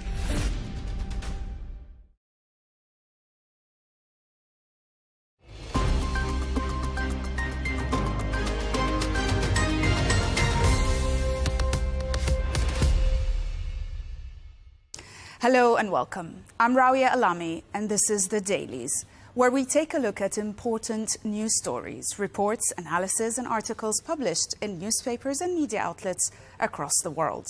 Almost all newspapers today reported the death of Pope Francis at age 88, as well as the US Defense Minister's sharing of sensitive information with unauthorized close associates and family members. The New York Times revealed some more information about the latest in a series of developments that have put Defense Secretary Pete Hegseth's management and judgment under scrutiny. Also, the article revealed information about previously unreported existence of a second signal chat in which Pete Hegseth shared highly sensitive military information with unauthorized people, including his wife and about a dozen others from his personal and professional inner circle in January. All that happened before his confirmation as Defense Secretary. This comes, of course, after Hegseth shared detailed information about forthcoming strikes in Yemen on March 15th in a private signal group chat that included his wife, his brother, and also his personal lawyer. The Washington Post also published an exclusive on its front page revealing the inadvertent sharing of a Google Drive folder with the entire staff of the General Services Administration, saying it is the latest instance of sloppy handling of sensitive documents under both Biden and Trump. The article by Hannah Nathanson uncovers a troubling pattern of mishandled sensitive government documents by officials under both the Biden and the Trump administrations. Internal records reveal that White House blueprints, security plans, and even banking details were accidentally shared via Google Drive with over 11,000 General Services Administration employees. While some files were marked as controlled and classified information, security experts warned that such lapses, even if not formally classified, could pose real risks. Also, the incidents highlight President's weaknesses in digital security and document sharing protocols, despite mandatory training. Now, the article emphasizes that these breaches stem more from systematic oversight, failures than political bias, pointing to the growing need for stronger safeguards in an increasingly digital federal workspace. The Wall Street Journal also published an exclusive on its first page revealing that the U.S. government is threatening to pull an additional $1 billion in federal health research funding to Harvard after the university publicly rejected sweeping government demands of federal oversight of the Harvard campus. The newspaper reported that the Trump administration is escalating its battle with Harvard University. Of course, the dispute began when the administration sent Harvard a confidential letter requiring federal oversight of admissions, hiring, and even the ideological views of students and staff. Demands Harvard called a violation of its independence and also of its constitutional rights. Now, the article explains that unlike Columbia University, Harvard, unlike Columbia University, which conceded to similar requests, Harvard released the letter and refused to comply, prompting the White House to freeze $2.2 billion in grants and also to threaten the university's tax-exempt status and ability to enroll international students. The article concludes that the standoff has become a national flashpoint over academic freedom, with Harvard's resistance seen as a bold stand against government overreach, even as the financial consequences for the university mount. Joseph R. DeTrani wrote in the Washington Times today, explaining how decades of cooperation between the U.S. and China deteriorated into trade wars and military tensions. This article traces the dramatic decline in U.S.-China relations, now at their lowest point, as we all know, in decades, due to an escalating trade war and growing military tensions. After decades of cooperation, beginning with Nixon's 1972 visit and China's economic reforms, the relationship soured following China's entry into the WTO in 2001, which brought new disputes over trade, intellectual property, and also over currency. Under President Xi Jinping, China has become more assertive, of course, expanding its military presence in South China Sea and also pushing for unification with Taiwan, raising alarms in Washington.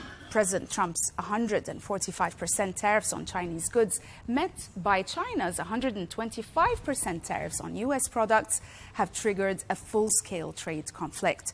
The article warns that this rivalry risks further economic damage and even military confrontation, urging renewed diplomacy to avoid conflict.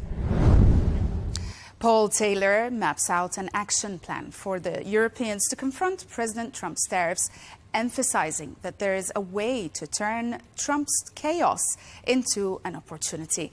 The article explains how that despite Donald Trump's America's First policies and open antagonism towards Europe, many analysts and European leaders see his presidency as an unexpected catalyst for European unity and strategic autonomy.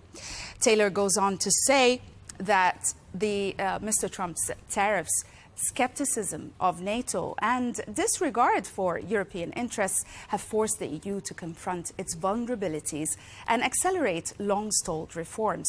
Reports and experts commentary also suggests that Trump's actions are putting Europe to complete its single market, deepen defense cooperation, and also diversify trade partners, and also to invest possibly in technological and industrial sovereignty.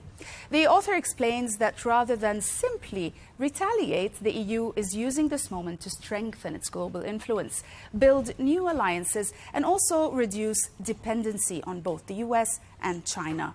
Trump's unpredictability has also prompted calls for more resilient transatlantic cooperation based on balanced partnership, not on dependency.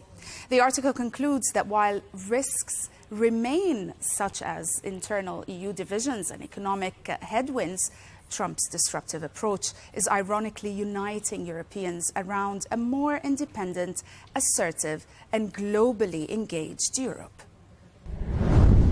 Moving on to the Global Times, which published an article today emphasizing the pragmatism of not doing the U.S. bidding by cutting ties with China.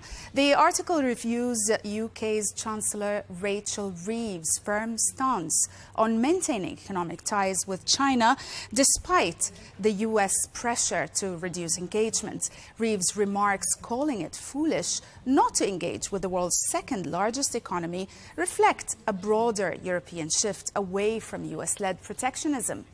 The article contrasts China's stable, investment-friendly environment with the US's volatile, tariff-driven policies, labeling, of course, the latter a growing risk to global trade. Now, it also highlights increasing European efforts like visits from French and Spanish leaders to deepen cooperation with China, citing China's strong FDI growth. The article argues that China offers opportunity, not threat. Ultimately, the article frames resistance to U.S. coercion as both pragmatic and necessary for economic stability and global cooperation. Neville Teller warned in the Jerusalem Post today that the current rounds of negotiations with the U.S. are not signs of a change of heart on the part of the Iranian regime or its supreme leader. They are a calculated survival tactic.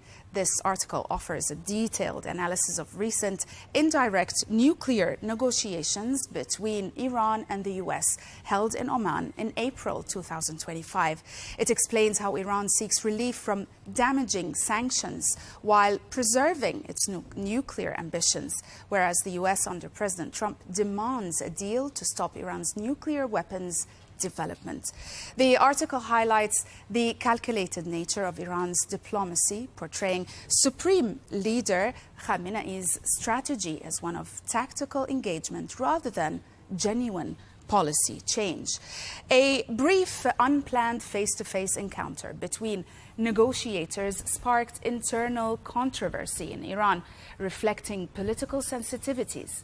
Overall, the piece presents the talks as a survival tactic by a weakened indeed Iranian regime, not a sincere shift in direction.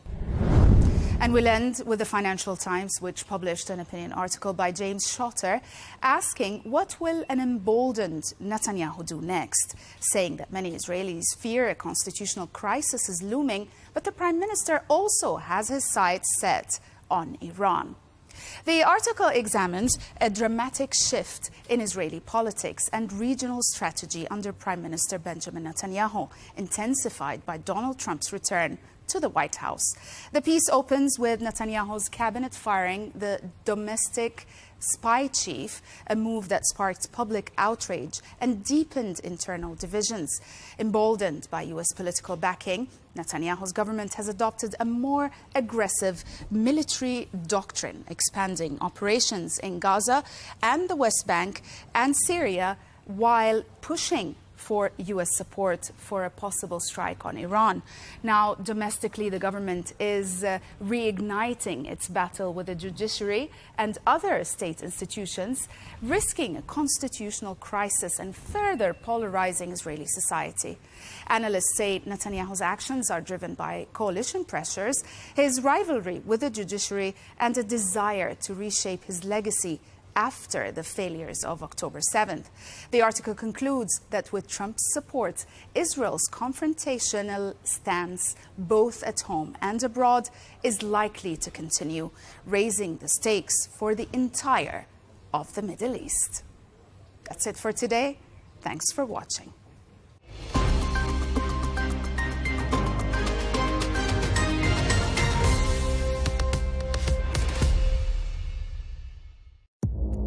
Our allies, in many cases, are worse than our enemies. Stay informed and connected with the latest international headlines. There obviously is a risk. From breaking news to in-depth analysis, it would appear that this war is coming to an end. Who buys this stuff? Investors, pension funds. We deliver the most important developments straight to your screen. Iran always wanted to deal with militia. Join us for compelling, expert-driven conversations A curfew order has been established. And an insightful look at the issues shaping our world today. There are a lot of proposals about European architecture for security. I'm Leigh Ann Gerrans, and this is W News. We dealt with this when I was Chief of Staff in the first term. Where you don't just hear the headlines, you get the full story.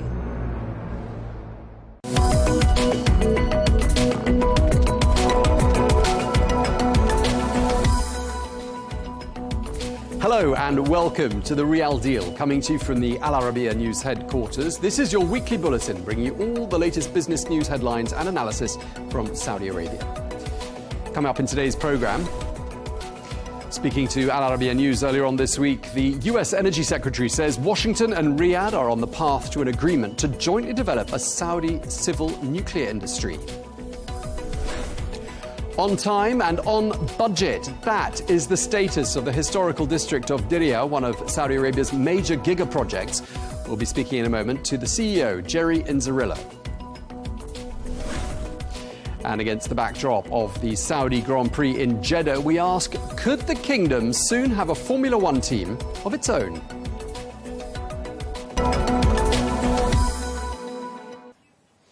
Hello and welcome to the programme. The US Energy Secretary Chris Wright says that Washington is edging closer to a landmark energy partnership with Saudi Arabia. Well, this could pave the way for a civil nuclear industry in the kingdom. Well, Wright, who was on his first visit to Saudi Arabia as secretary, made the comments during a visit to Riyadh, where he spoke to my colleague, Hadley Gamble. Here's an excerpt.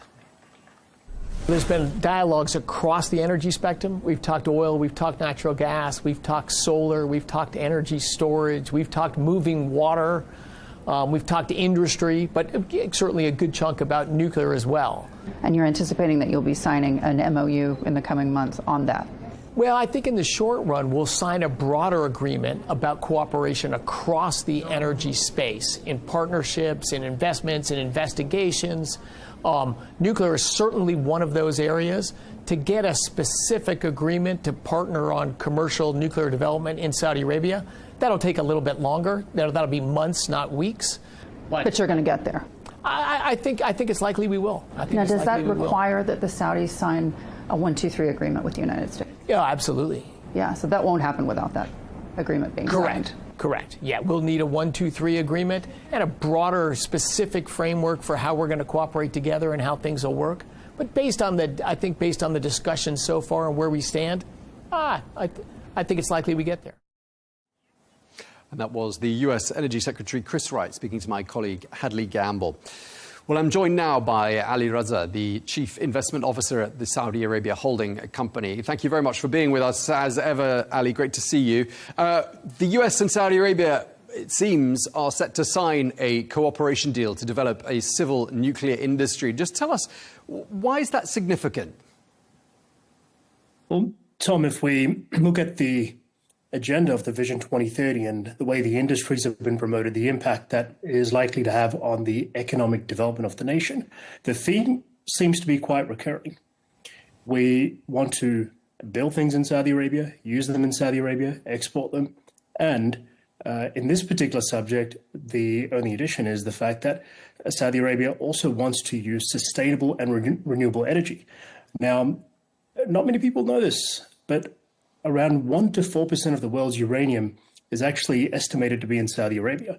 So it goes without saying that there is a desire or intention to mine, develop, use this for the purpose of local benefit, and then distribute to the world as and where required.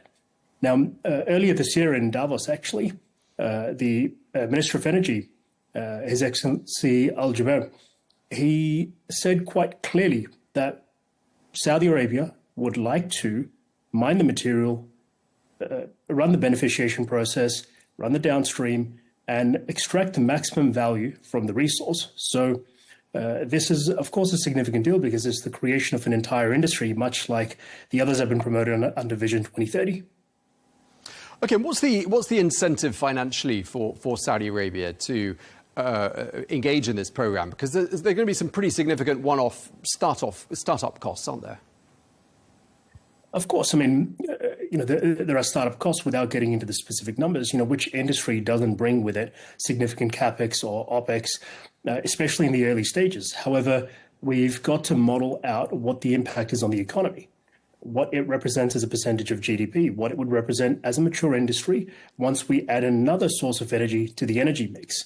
So the costs, of course, they're relative, and the appropriate teams and stakeholders will be evaluating these, but the net benefit is positive because it adds to the energy mix of a nation that's traditionally an energy nation. Okay, so as we've been saying, this ties in very neatly with Vision 2030. Just tell us briefly, what happens next? So we can speculate at this stage. I mean, as the Minister of Energy from the US shared, it's likely that there would be a deal upcoming on the horizon. As we understand it, there's a number of discussions and negotiations that need to take place. And the expectation, at least on some fronts, is that we would see some form of deal in the near future. And I suspect, it's expected that Donald Trump will be visiting Saudi Arabia as one of his first destinations to visit. If we are speculating, I wouldn't be surprised if we see something come together by this point in time. Okay, well, thank you very much indeed for that, Ali. Ali Reza will be with you again a little bit later on in the show.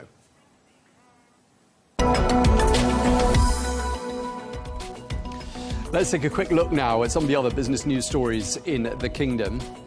And companies are continuing to launch IPOs despite volatility in the global markets. The latest firm looking to list is Jeddah-based coffee chain Barnes. That's according to a Bloomberg report citing the company's CEO, Mohammed Al Zain, who says that the chain is seeking expansion in the Middle East. Well, it will list on the Saudi Tadawul Stock Exchange, hoping to see at least several $100 million coming in, proceeds that will go towards the expansion plans. Saudi Arabia's space industry is expected to grow to $31.6 billion. That's according to a new study conducted by the Saudi Space and Tech Commission. Well, last year, the country's space economy reached $8.7 billion, while the space economy is valued at $1.9 billion. The CEO of the luxury confectioner Batil says that she is aiming to triple revenues across the company's cafe and food outlets by 2029 and grow the number of stores from 200 to 500 worldwide. Well, Batil, which has roots going back 80 years, specializes in dates stuffed with nuts or covered in chocolate. And last year, Saudi Arabia saw a 16% increase in date exports, representing more than $450 million. The Saudi asset management industry has grown by more than 20% during the course of the past year, crossing $266 billion in assets under management for the first time. That's according to the credit rating agency Fitch. Well, the industry is likely to attract steady inflows for the 2025-26 year, with managed assets to surpass the $350 billion mark, according to that report. The growing investor base, favourable demographics, ongoing reforms and strong capital markets are among the key reasons for that trend. And electronic payments accounted for 79% of all retail purchases in Saudi Arabia in 2024. The Saudi Central Bank announcing the number of non-cash transactions reached 12.6 billion last year. That's up from 10.8 billion transactions in 2023.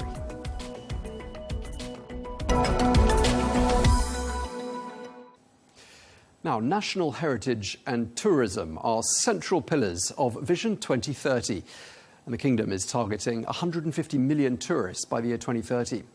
Well, the Diriyah Cultural Heritage Project on the edge of Riyadh is one of Saudi Arabia's so-called giga projects and has a UNESCO World Heritage Site at its core. Well, also known as the City of Earth, Diriyah is a $64 billion project, which is on track to be a 14 square kilometre city, with dozens of hotels and restaurants. Well, on time and on budget, the project has secured hundreds of millions of dollars in foreign investments. Well, we're going to speak now to Jerry Inzerillo, the Group CEO of Diriyah Company. Thank you very much indeed for making the time to speak to us. We really appreciate it. We know you've got a very busy schedule. You've got a career that spanned more than 50 years. You've been working for Diriyah for 7 years. Just tell us a bit about how you ended up there.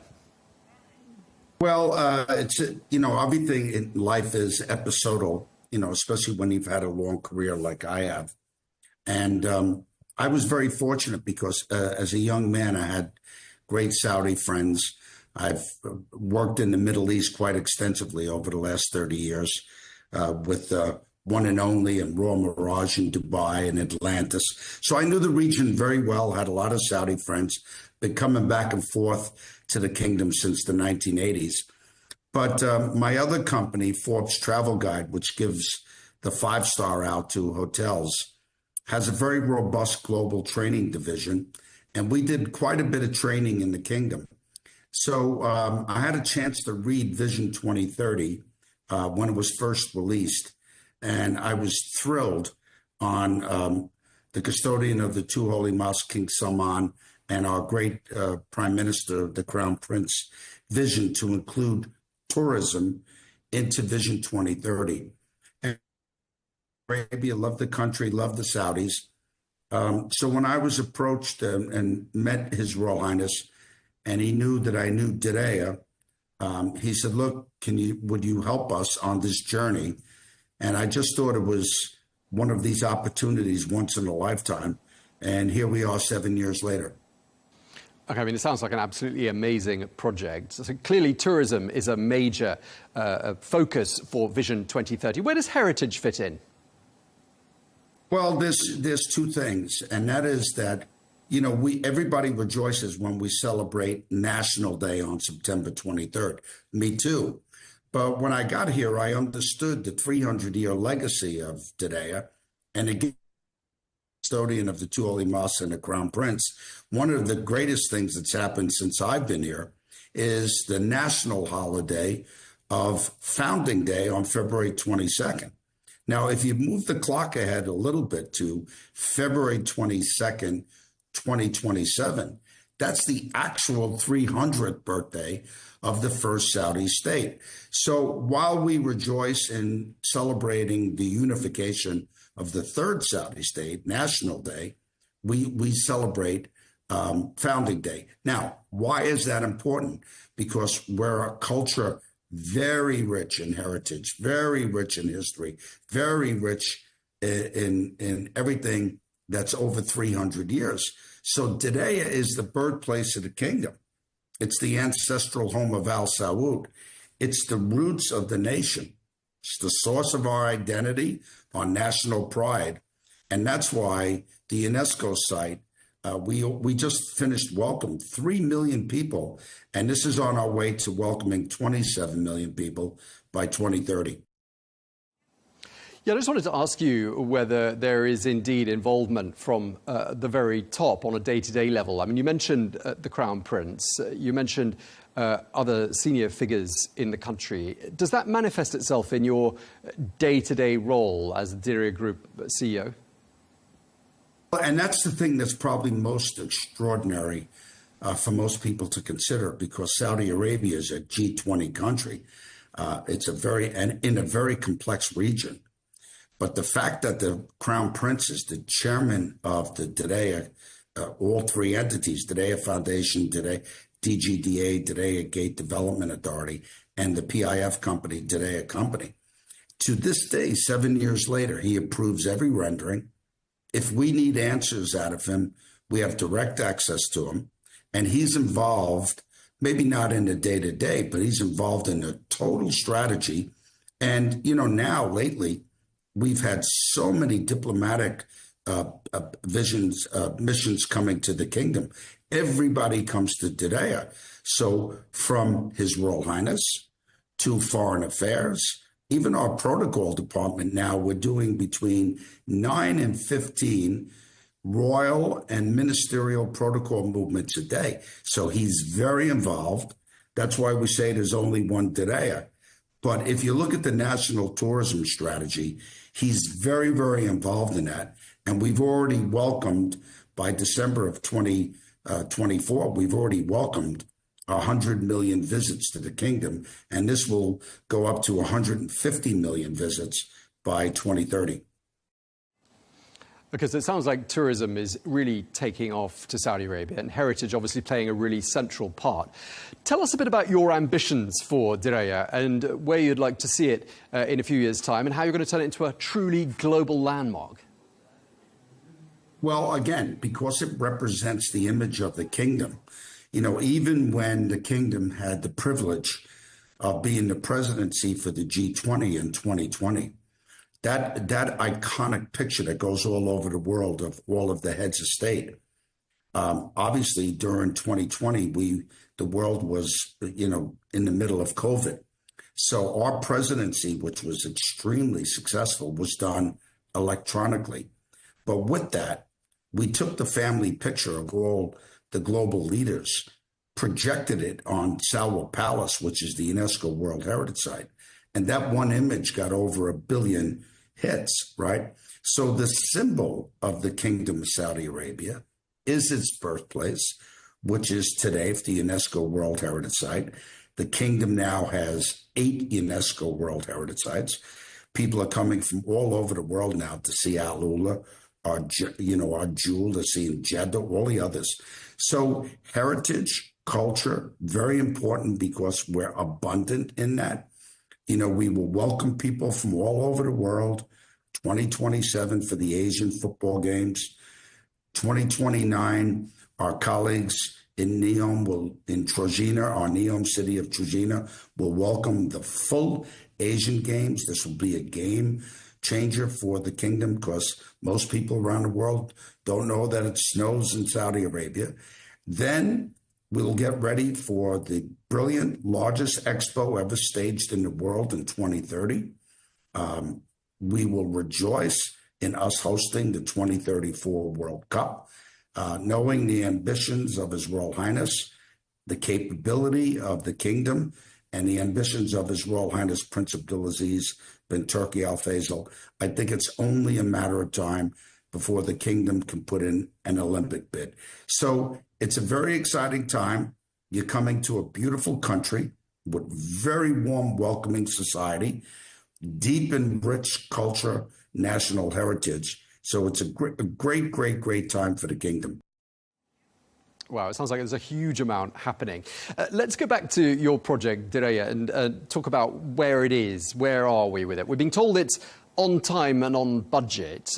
In terms of what's complete, just tell us what percentage still remains to be built. Yeah, so Diraya is on time, on budget, which is remarkable for a 14 million square meter, $64 billion US project 7 years in. We just had a meeting with His Royal Highness in Jeddah a few weeks ago to report on that. Diraya is complex because it's right in the middle of Riyadh, right? To do the land acquisition, demolition, infrastructure, several $1 billion of smart city infrastructure, water, power. We planted 6.5 million trees. But Diraya, in terms of its amenities, we'll have 42 hotels, of which the first one is already open. We'll do a 91% occupancy at our beautiful Bob Samhan Hotel this month. We'll have over 500 retail, almost all signed, all the great luxury brands, 100 restaurants, Bijeri Terrace of 20 restaurants thriving. We'll open our new addition to that called Zalal within the next 90 days, which is going to be a great amenity. We finished 9 kilometers of parks so people can enjoy their time outside, which is a quality of life initiative. Our wonderful colleague, Jane, and her staff have put Sport Boulevard all through the UNESCO site now. So that first phase of Sport Boulevard is open. So we now, infrastructurally, land acquisition, 100% done. Demo, 90% done. Major infrastructure work, very complex, about 75% done. In the next 30 days, we will divert King Khalid Road to put a giant park on top of it. We diverted the Western Ring Road to put a giant park on top of that, which means that you can walk from the UNESCO site right into King Saud University.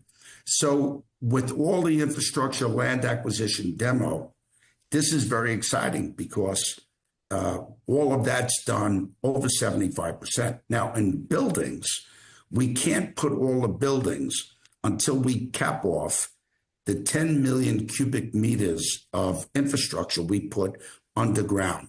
That still will require another 18 months, right? So when we look forward just simply to 2027, we're ready. All the hotels, the retail, all the plazas, they're all designed.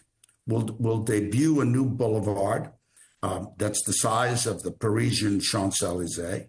That will have the new Kingdom of Saudi Arabia Opera House. It will have the new Kingdom of Saudi Arabia Contemporary Art Museum, the new exhibit center. It'll have a new 20,000-seat multi-purpose entertainment arena, the new King Salman Mosque, beautiful hotels and shops and galleries. So these are all designed and planned. So by 2027, you're going to see a lot of buildings coming up because we'll have the infrastructure. But DG1, 5 kilometers, the beautiful 9 kilometers of the Wadi Hanifa, Wadi Sfar, which is our Bel Air, all of that will be finished for Vision 2030 and for the Expo 2030. I mean, everything you're saying, Jerry, makes it sound as though you're at the epicenter of perhaps the most exciting place on earth right now. The amount of activity, the amount of ambition, the amount of energy. I mean, is that how it feels right now? It definitely feels, and keep in mind, to my fatigue, but keep in mind that today, while there's only one today, and very important, today is only one of dozens of dynamic, truly visionary projects throughout the whole kingdom.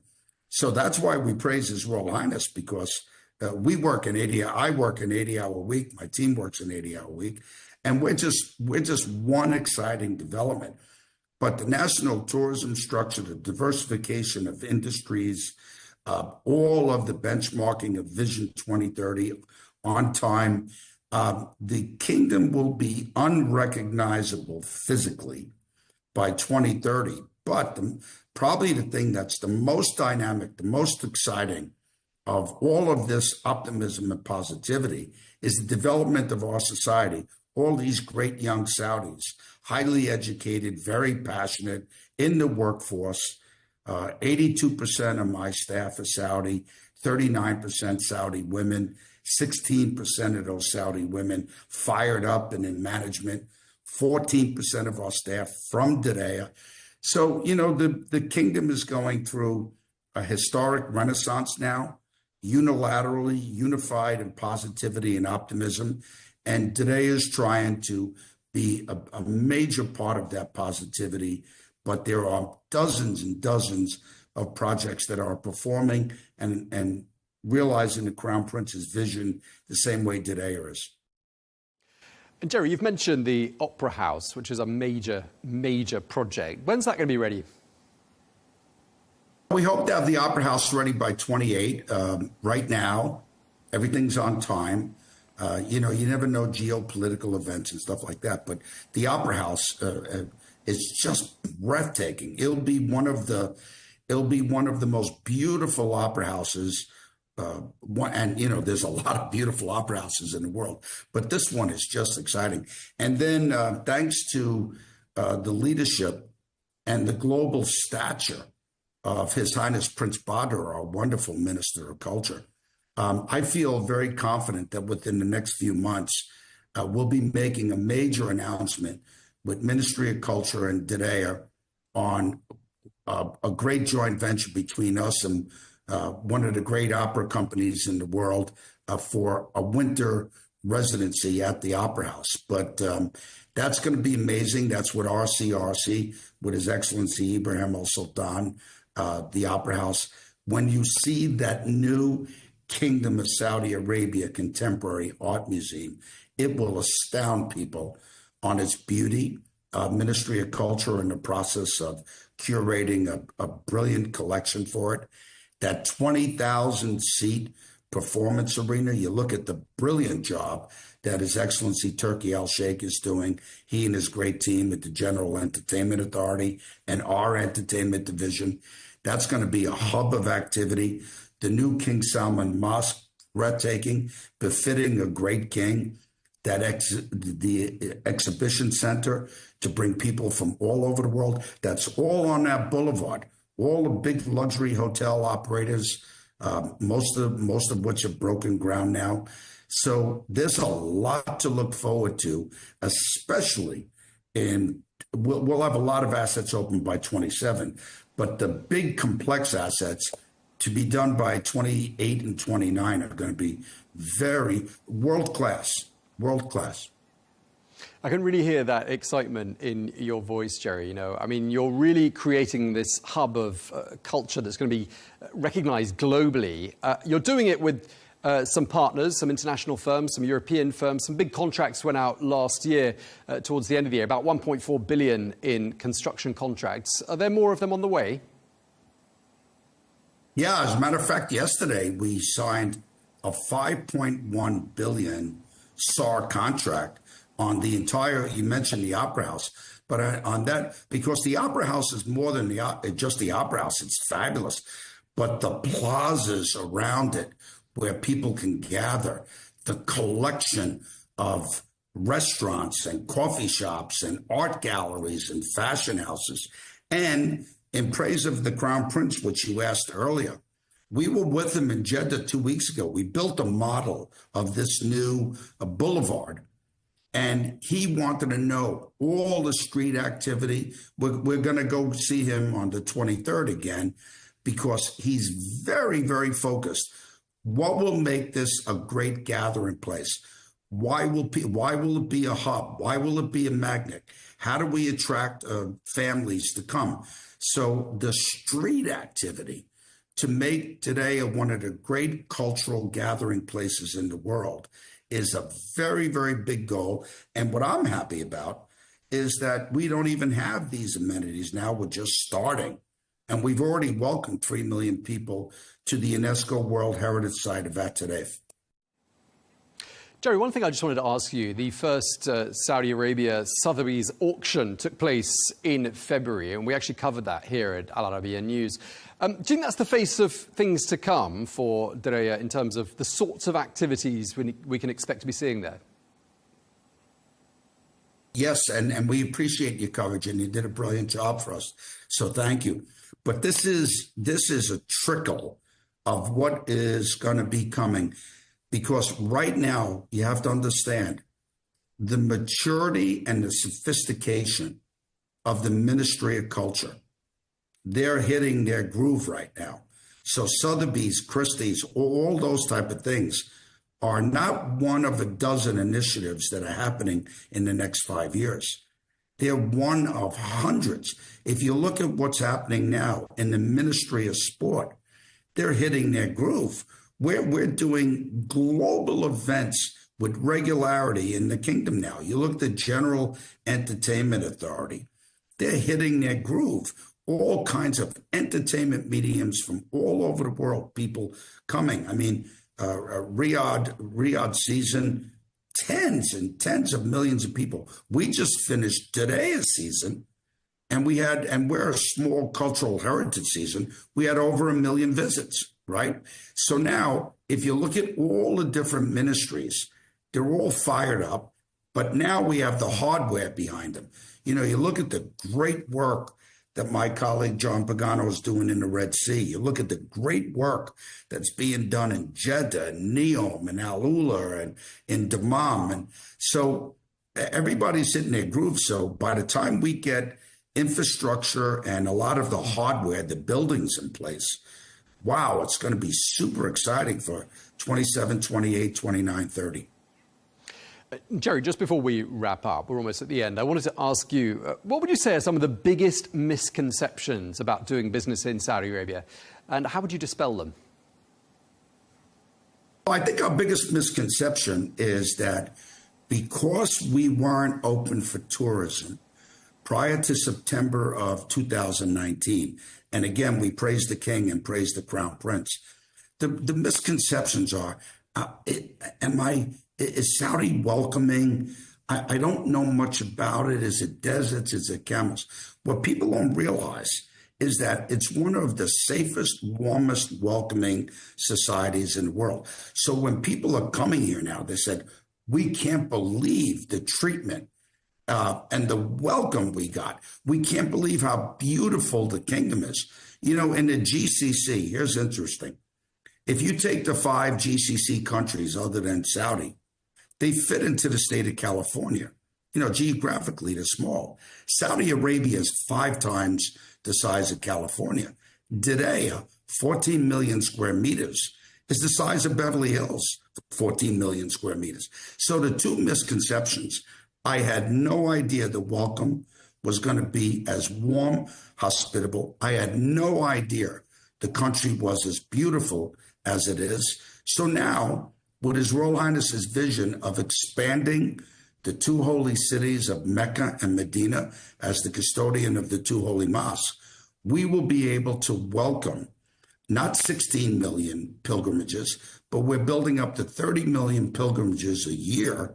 But now, instead of these wonderful people coming from a life fulfillment of a pilgrimage to the 2 holy cities and leaving, now they have 90 days. They can go anywhere in the kingdom, enjoy the tourism, enjoy the hospitality, enjoy the warm welcome. So right now, Instagram, Snapchat, all the different mediums, everybody that's coming here, I had 2 this morning where people take pictures and people can't believe it's Saudi Arabia. So our Saudi Tourism Authority are doing a brilliant job, Ministry of Tourism, brilliant job, and we're quickly overcoming those misconceptions of a country that people didn't know. Well, we really appreciate you speaking to us. You've been extremely generous with your time. Jerry Inzerillo, thank you very much indeed. Thank you. Really a lot of fun. Thanks. Okay, well, also listening in with me was the Chief Investment Officer of the Saudi Arabia holding company, Ali Reza, who's standing by. Ali, I just want to ask you, have you been to Diriyah? And just tell us a bit about the scale of the project. Absolutely. I mean, to anyone listening in, if you get an opportunity, it's one of the biggest recommendations I can give you for being in Saudi Arabia, let alone in Riyadh. It's absolutely magnificent. I mean, you walk in, especially if you go there in the evenings, walk in through Bajeri Terrace, you walk out, look over a canyon of sorts and see Al Taref on the other side, which of course is, we could say, the home of Saudi Arabia. The landscape is beautiful. The hospitality is flourishing. I mean, if everything that Jerry just shared with us is any indication, I think it goes without saying that even given that we are in the early stages of the project's development, we've come a long way. It's made strides. It's just an absolutely incredible place to visit. Yeah, and in terms of its value, I mean, what sort of a value will Diriyah bring, do you think, to Saudi Arabia? So, look, first of all, we can talk about the economic numbers, the change to the building out of an industry, the number of jobs it will create, and all of the usual discussions. But first and foremost, under the Vision 2030 initiative, it's important to recognize that there is an entire program dedicated to quality of life. And I think that goes to the essence of what's happening here.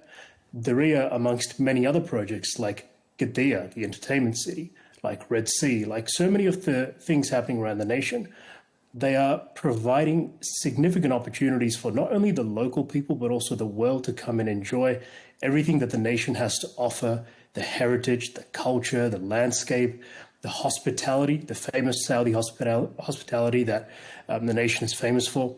So first of all, that's what these projects are creating. That's the significance of Diriyah, number one. Now, on to the second part. Economically speaking, these projects, including Diriyah, are expected to create hundreds of thousands of jobs. They're expected to create, hundreds of millions of dollars worth of economic opportunity for not just the large enterprises, but SMEs. Something very interesting that I observed the first time I went to Diriyah was that you have to purchase a ticket to go to Al Bajeri Terrace in Diriyah, which is a great place to go and dine and enjoy an evening of a conversation and some food. You purchase a ticket. Now, when you arrive at a restaurant, so you book your place at a restaurant, have your meal, and the price of the ticket is credited from the meal. It's such a small observation, such a small consideration, right? But it shows the granularity with which these projects are being developed, the care that's been taken to ensuring that every aspect of the project and the people involved in it experience success. It's not always an easy task to build out an entire hospitality region and to have restaurants that are competing for attention, and people that, of course, would like to see a beautiful place but just come, perhaps sometimes take photographs and enjoy the landscape. So the leadership has ensured that we're actually feeding the businesses that are helping build this region, and I think that's where the magic is. Okay, well, thank you so much for sharing that with us, Ali. We'll be back with you very shortly with our next segment. Ali Reza, thank you.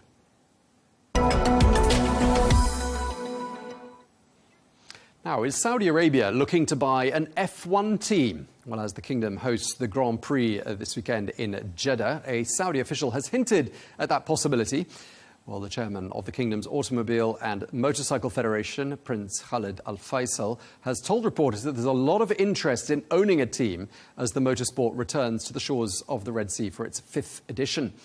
Well, Saudi Arabia first hosted Formula One in 2021 with an energy giant Aramco, a global partner and a title sponsor of the Aston Martin F1 team. Well, the PIF is invested in McLaren and has been since 2021 and has a significant stake in the luxury car maker Aston Martin.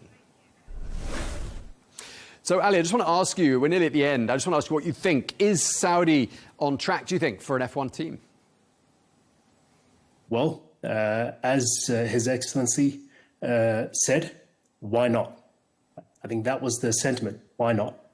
The reality is Saudi Arabia has made strides in developing a motorsport industry.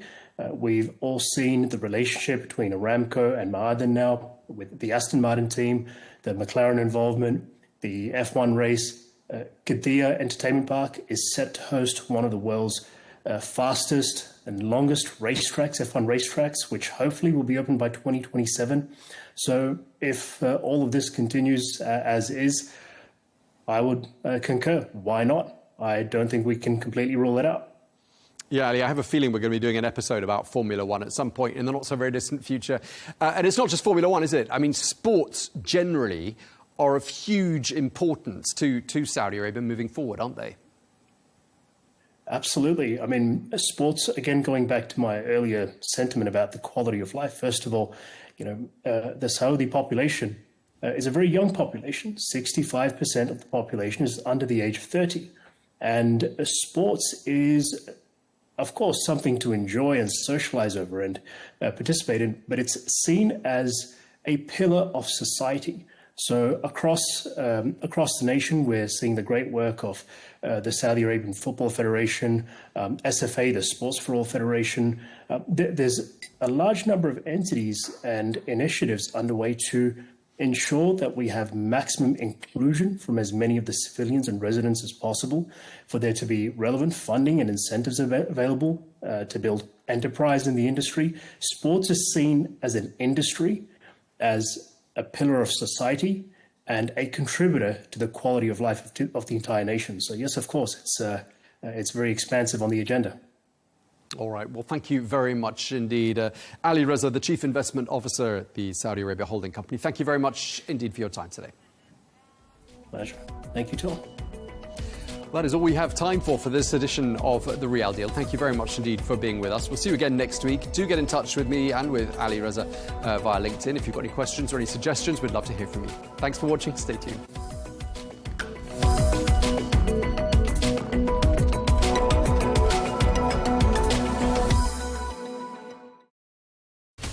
From the White House to Gaza, Kiev to Beijing, elections, economics and the environment compete with conflicts and other complex issues for our attention. In an age of fake news, deepfake and artificial intelligence, they've got to have a vote and a say. It's important to look beyond the loudest voice to understand the truth. From newsmakers to groundbreakers, my campaign is going very well. Presidents, prime ministers, princes and peacemakers, and cultural tastemakers. As Arabs, as Middle Eastern, we're too emotional. Join me on the Riz Khan Show for empowering conversation. We have to take care of our people, and we're going to take care of our people first. For in-depth analysis and all the latest developments across the globe, make sure you join us every weekday. President Trump is trying to negotiate a ceasefire. With so much happening, so much information, and so much noise, International law will have no part in his administration. it can be hard to keep track. Tariffs will just fuel inflation. We're going to fight these tariffs. But you can count on us to tell you what you need to know. We stand by your side. Join me, Tom Burges Watson, for Global News Today, right here on Al Arabiya News.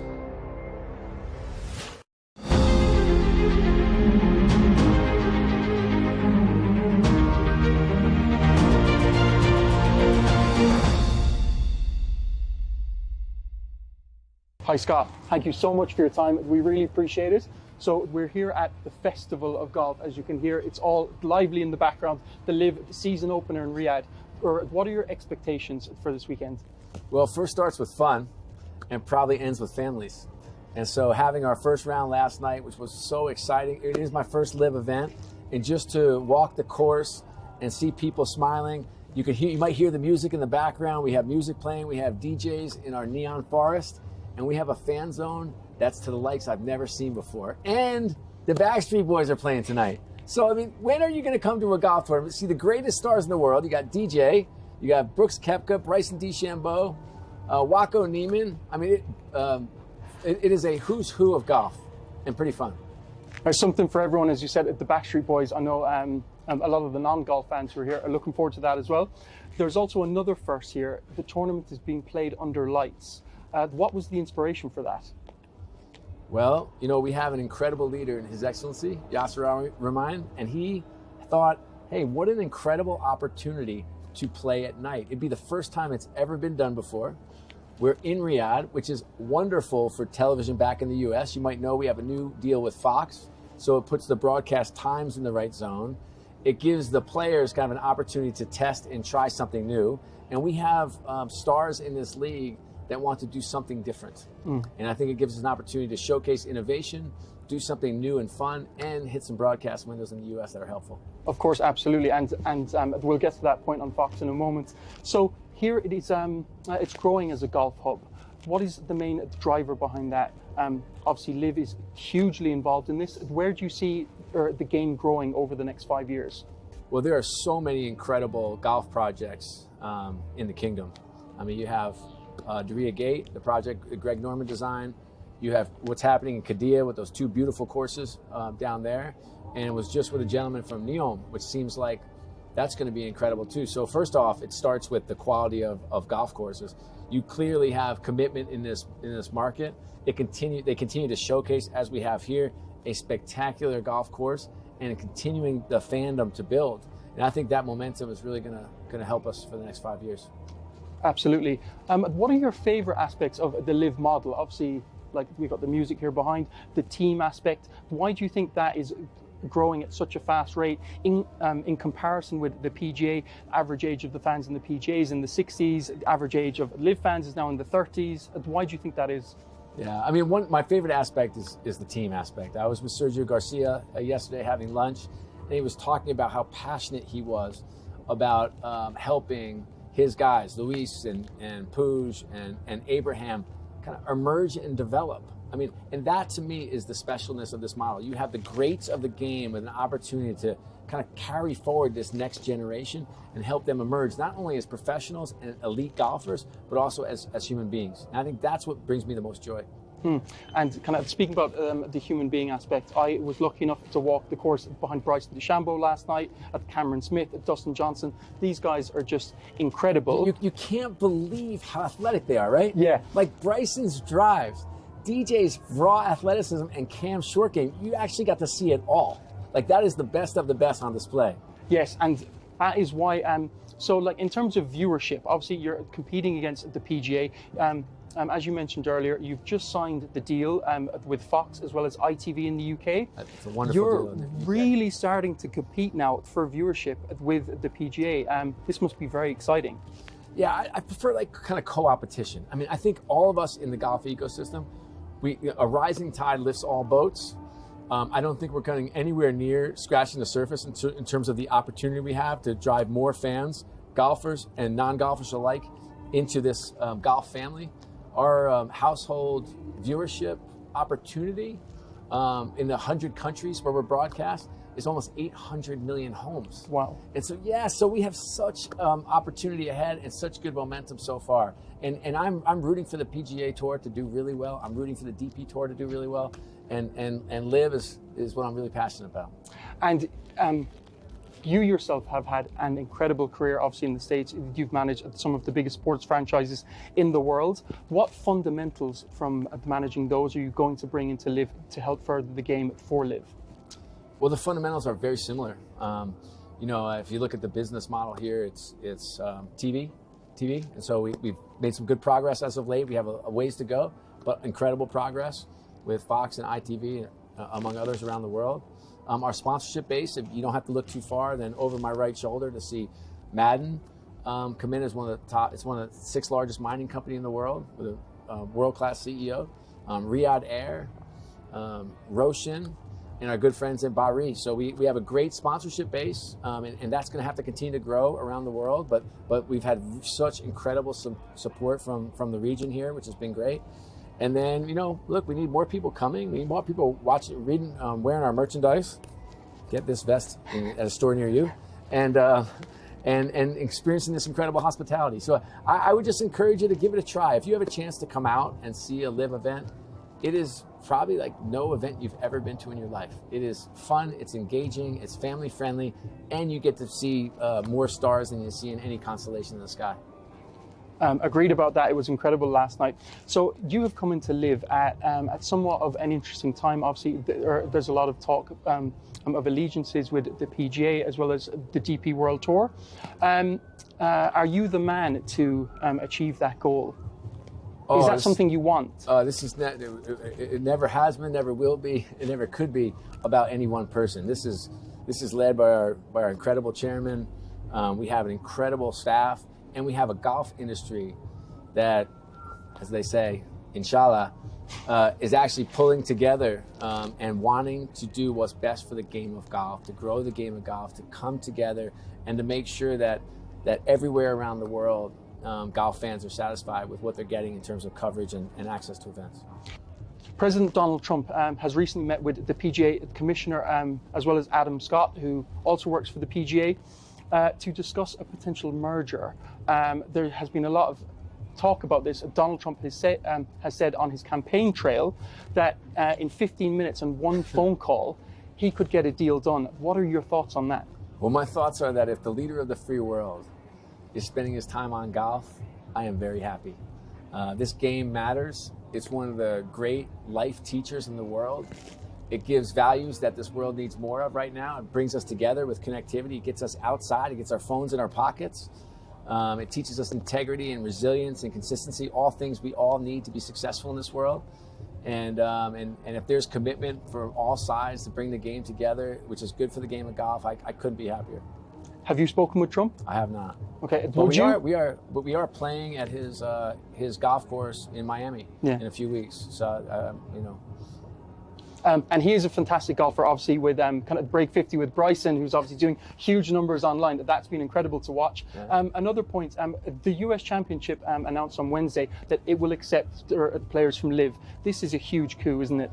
Well, I don't know if it's a coup. The RNA announced this similarly today. So for the Open Championship, we'll see the same in Northern Ireland this year. So very exciting.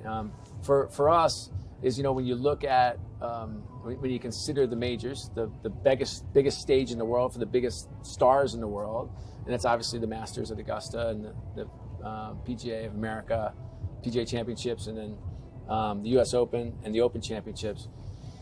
They want the best stars in the world, and we have quite a few of them. And so I think when there's an opportunity to put those two things together, good things will happen. And we're really pleased and grateful and appreciative of this, the olive branch and the step forward. We've got great leaderships in the organizations that matter, and we're thrilled to be a part of it. I'll just end on quickly. Do you have a favorite golfer who plays elsewhere that you would like to see in Live? No. I have one favorite golfer. That's my father-in-law. I have to love him for something. Yeah. Well, we look forward to seeing him on the course soon. Okay, good. You will soon. Thanks so much, Scott. A pleasure. I appreciate it. Thank you.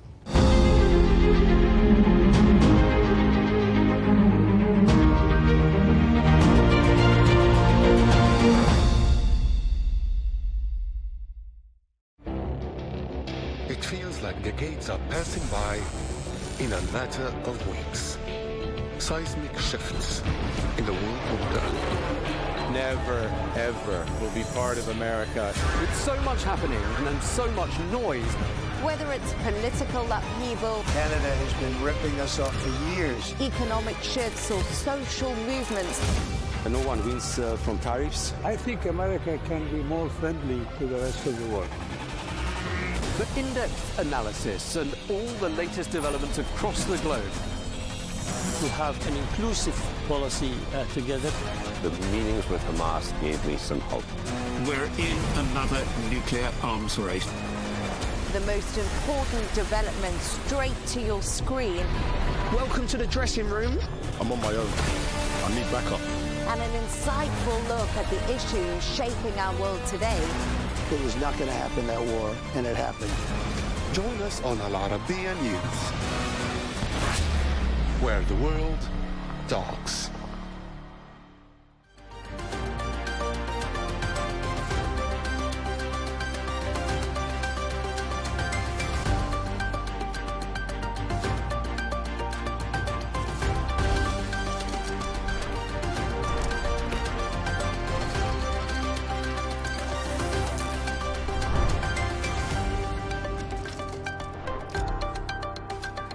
Hello and welcome. I'm Leigh Ann Gerrans and you're watching W News Extra, broadcasting live from the Al Arabiya headquarters.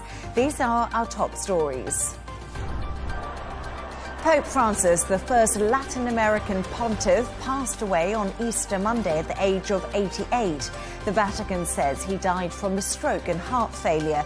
Described as a humble leader, the world mourns his loss.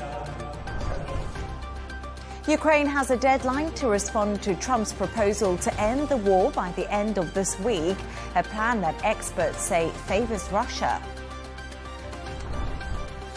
The US dollar has dropped to a 3-year low amid President Donald Trump's tariff war and is pushed to oust Fed Chair Jerome Powell.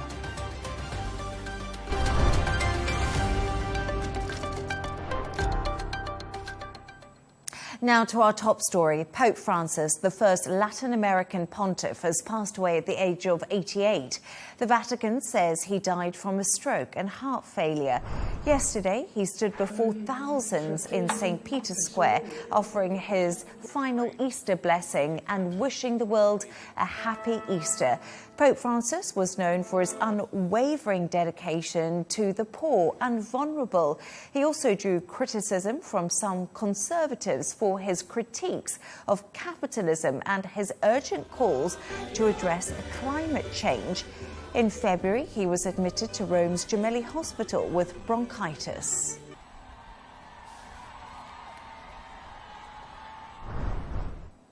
To discuss this and all of today's stories, I'm joined by Al Arabiya editor Wissam Kirouz and media strategist and former editor-in-chief Michael Jabri Pickett. So, Michael, good evening to both of you. Thank you for joining me.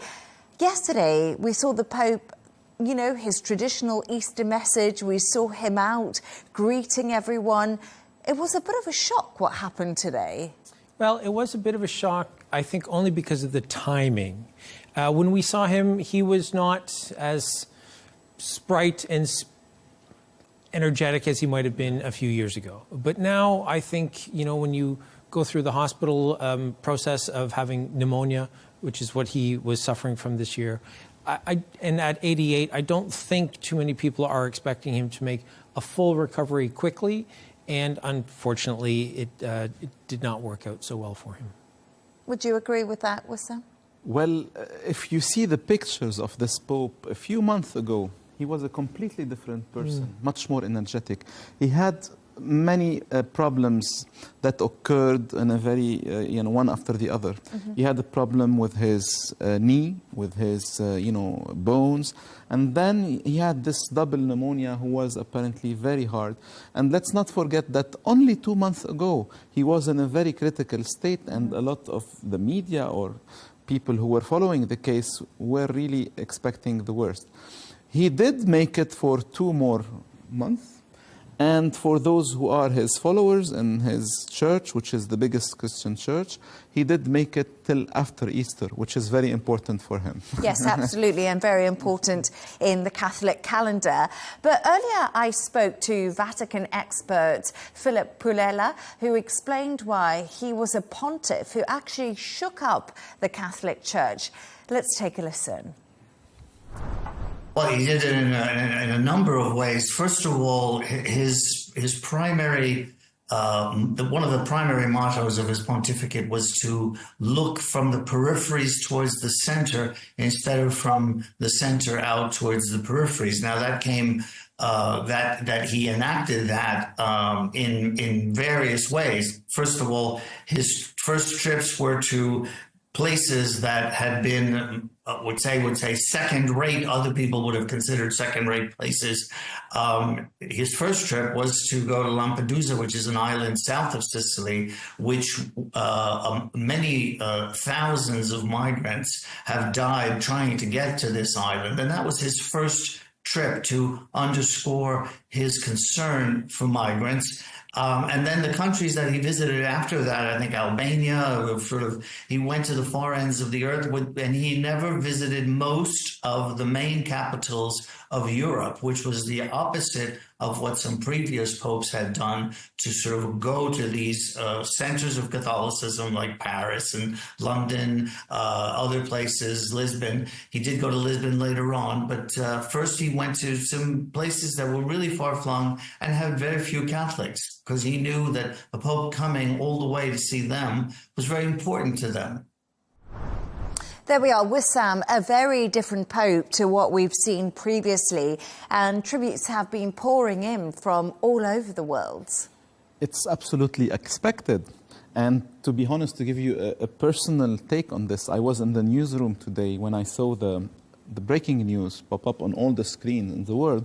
And I remember that when I started my career as a journalist in a news agency, and it was in the book that you have a hierarchy of urgent news. So you have the urgent, you have the alert, and the highest hierarchy is the flash. And I saw the flash coming, and I remembered that it was in the training we had. What is a flash? Pope died. So that was a real flash. It was a big news, big story. Now we are expecting not only messages to pour in, but we are expecting dozens of head of states to come to the Vatican within the next days. And this Pope was very different from the two predecessors, although with them they formed together the modern era of Catholic Church. This Pope is the man who decided that, who understood finally that the Catholic Church is not European anymore. I mean, he is not from Europe, but not really, because he has Italian ancestry. He is Italian, he is of Italian origins. He understood also that the future of spirituality depends a lot on people of other faith, and depends a lot on people who are shaping the new narratives of our time. He was someone who really believed that the Christian faith and his church should not be in complete opposition with the world, with the poorer, with the more marginalized, with all these ideas that he thought would touch the heart of people more than any other dogmatic approach to the religion. Do you think that the Catholic Church, Michael, is now at a real turning point? We're on the cusp of something different. Obviously, a new pope has to be elected. Do you think we'll see the church go back to the conservative ways, or maybe carry on through with the liberal ways that we've seen? This is the debate that I'm sure will go on in the conclave, which will happen in the next couple of weeks. Pope Francis was able to appoint most of the cardinals who will be voting. And there are, if I'm not mistaken, 138 who will be able to cast a vote. And will they decide to continue down the road that he has set, where we're talking about immigration and we're talking about the environment, we're talking about the marginalized. We're trying to create a church that is for the people. Or will there be the more conservative elements within the church who recognize, perhaps, that we're more concerned about the strength and the longevity of our institution?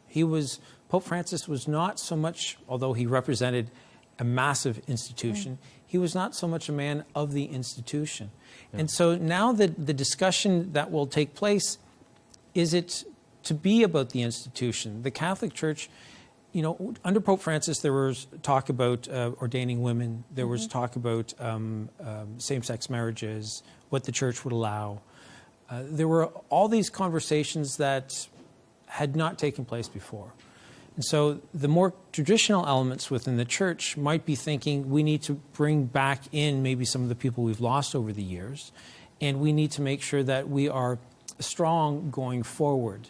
The criticism that gets leveled against Pope Francis is that maybe he tried to do too much in the 13 years of his papacy. Yeah, absolutely. And the Pope Francis, although his legacy would be one of kindness and of openness, yes, his style of management within the church was known to be very tough. He was someone who was very tough with those who represented the other side. He was someone who sacked people from the highest institutions in the church, from the banking section, from the very, very old institutions like the Knights of Malta, for example. All those he believed were the other model. Having said this, it's important to say that he is liberal, but within what Catholic means to be liberal. He's not liberal in the sense that the world knows. And also, it's very important to know that this man has been raised and he saw his personality taking shape in Argentina, in South America, where a lot of the leftist ideas merged with the Christian ideas. This is where we saw the upcoming of what we know, what we call the theology of liberation. That was a very powerful movement in the 60s, in the 70s, in the 80s in Latin America, where the church has to change in order to be more focused on the poor. And we see a lot of these elements in the personality of Pope Francis. Now, what will come? We know, like you said, that most of the cardinals who will be voting, and they should be under 80. Those who are above 80 cannot vote. Most of those were appointed by Francis himself. So we can expect that he has played a lot into who will be succeeding him through what he has done in the last 13 years. And it's very interesting to know that only 2 months ago, the world has seen a very famous movie called Conclave, so that will be driving the narrative, the imaginary of all people of what will be happening behind closed door. Conclave means with key. So the cardinals will be locked in the 16th chapel, and they will have to keep voting until they find a new pope, and then you will see the famous white smoke. Yeah. I haven't watched Conclave. I don't know if you have, Michael. I have not, no. Oh, no. Okay, so we better do our research tonight, I think. But watch the real Conclave before. Oh, there's a real one? The one yeah, not the movie. Oh, just got it. Okay, no. But it is so interesting, isn't it, just having a talk about the Pope and how progressive he has been for the Catholic Church. So that was a really interesting conversation. But stay right there as we take a look at some of the other stories making the headlines today.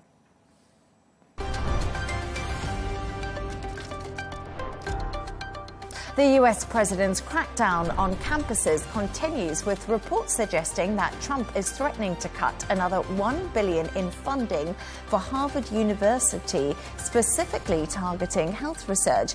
This comes as tensions between the Trump administration and elite schools escalates.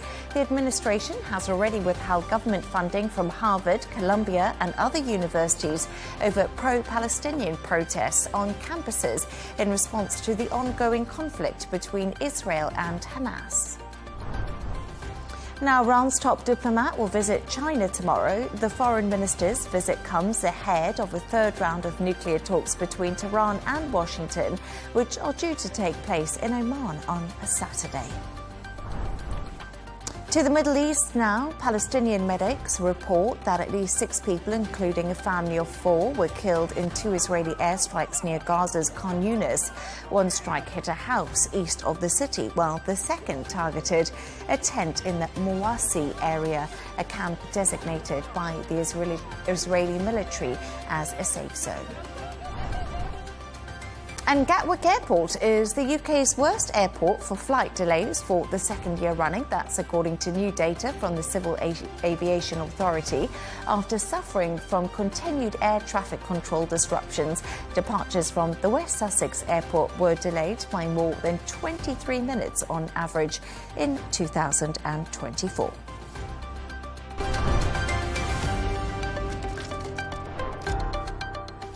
And now moving on to Ukraine. US President Donald Trump has expressed hope that Russia and Ukraine will reach a deal this week to end the conflict, suggesting it would have a direct impact on American businesses and the global economy.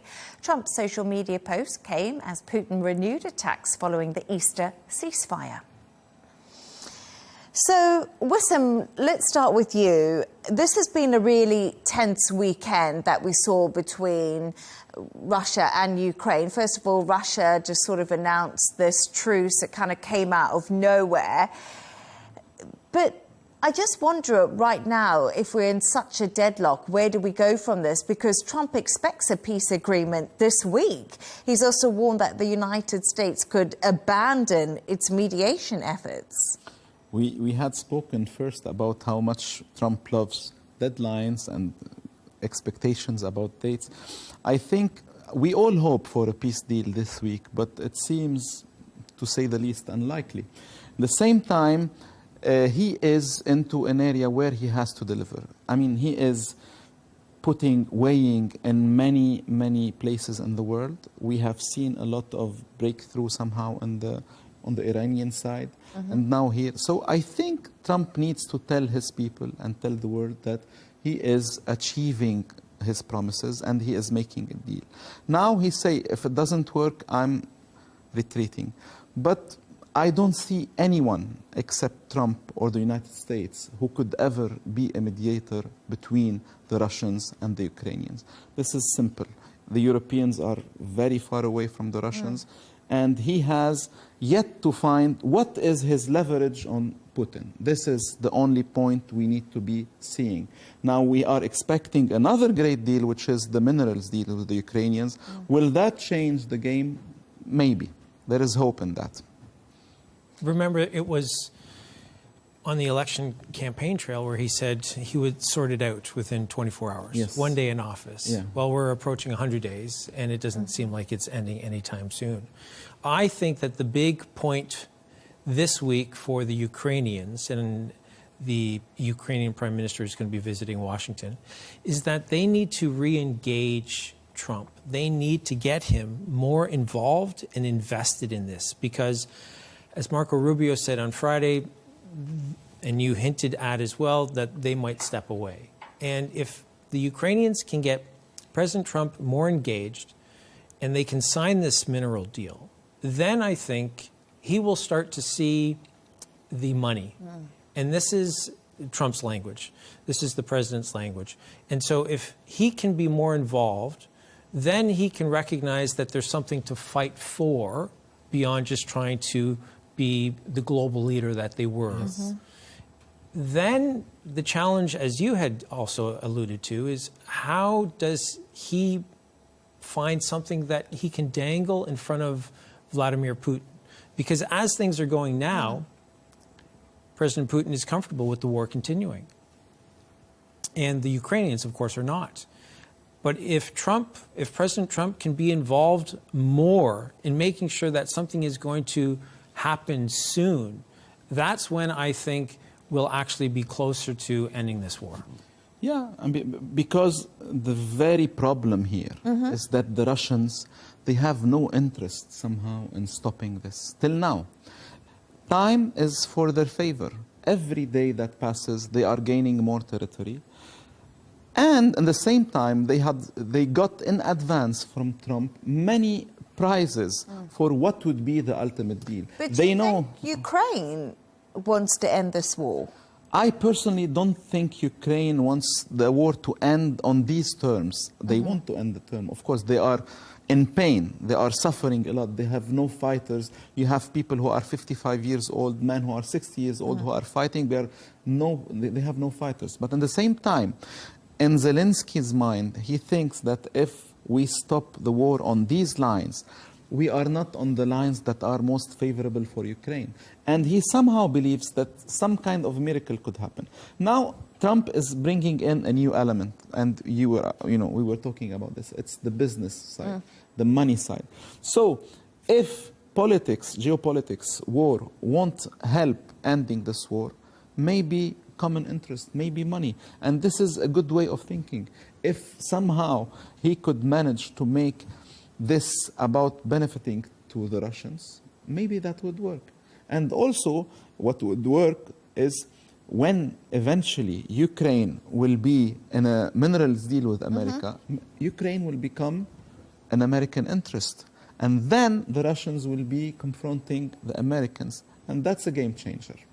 Absolutely. And I think you had alluded to it earlier when we were speaking about this, is that if we can get the Russians to the table and the Ukrainians and the Americans engaged, then I think, as we all know, President Trump wants to project himself as the man behind the art of the deal. That's when I think there might be a solution. But absolutely, I agree with you that the Ukrainians are hoping against hope that they can get the Americans more involved, and then maybe they can reclaim some of the territory. Do you think this is feasible? I mean, this is logical? I think Trump's heart and mind are clear. I mean, he doesn't like Zelensky. It will not change.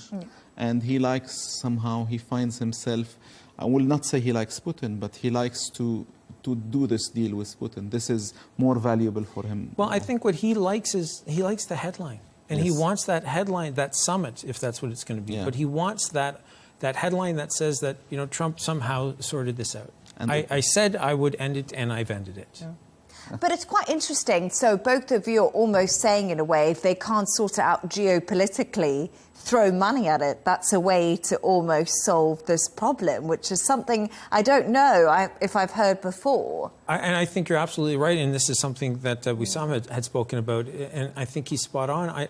I don't know, in 2025, with everything that we've talked about, we look at what's happening in Gaza. It doesn't seem as though there is enough world willpower to end something that is awful, but bring money into it. And that, I think, changes the dynamic, and it then gets people talking who might not normally be talking because they can all agree on money. And this is Trump's formula, apparently. Bring in money to the table, maybe it will solve things. We are yet to see if it will work. Well, it's quite interesting because obviously, he said that he would turn it into the Riviera of Gaza. He's made these sort of plans before in his head. But I do think it's interesting because it's almost moving towards Trump's big business idea. But then I often wonder, what are the Europeans going to think about this? Because they also need to be on side, don't they? We can't leave them out of the picture completely. 100%. I think the Europeans are struggling right now because they're trying to figure out, what do we do? We've been relying on the U.S. for 80 years, and now that's changed. And even if President Trump were somehow to reverse course again, the Europeans understand the relationship is over the way that it once was, and they're going to have to figure out a way to put more money into their self-defense and to figure out a way to either get President Trump engaged somehow, maybe through money. But they're going to have to figure out a way to make sure that what happened or what's happening in the Ukraine doesn't happen to any more European nations. Today I was in a briefing with a very influential European business person. Why didn't you invite me? Next time. And I heard something very interesting from him. He said,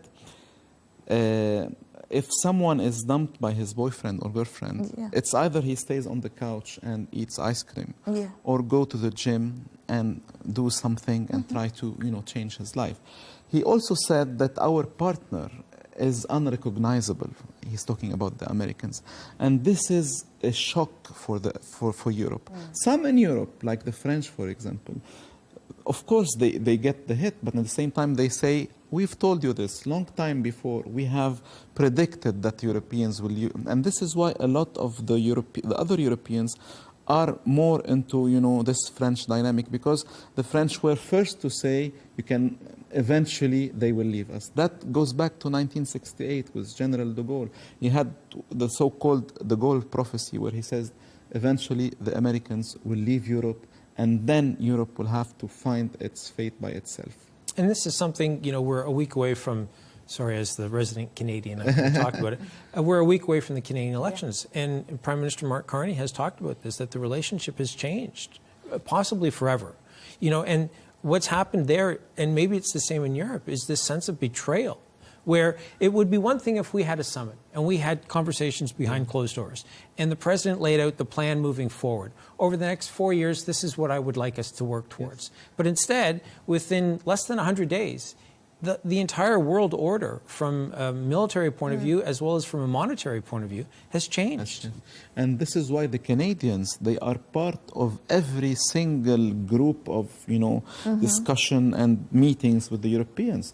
They are there because the Europeans are almost, meeting every week, once in Paris, once in London, once in Paris. And the Canadians are there because they feel the same, let's say, betrayal, or the same challenge of having their partner unrecognizable. This is a game changer. We don't know what will happen eventually.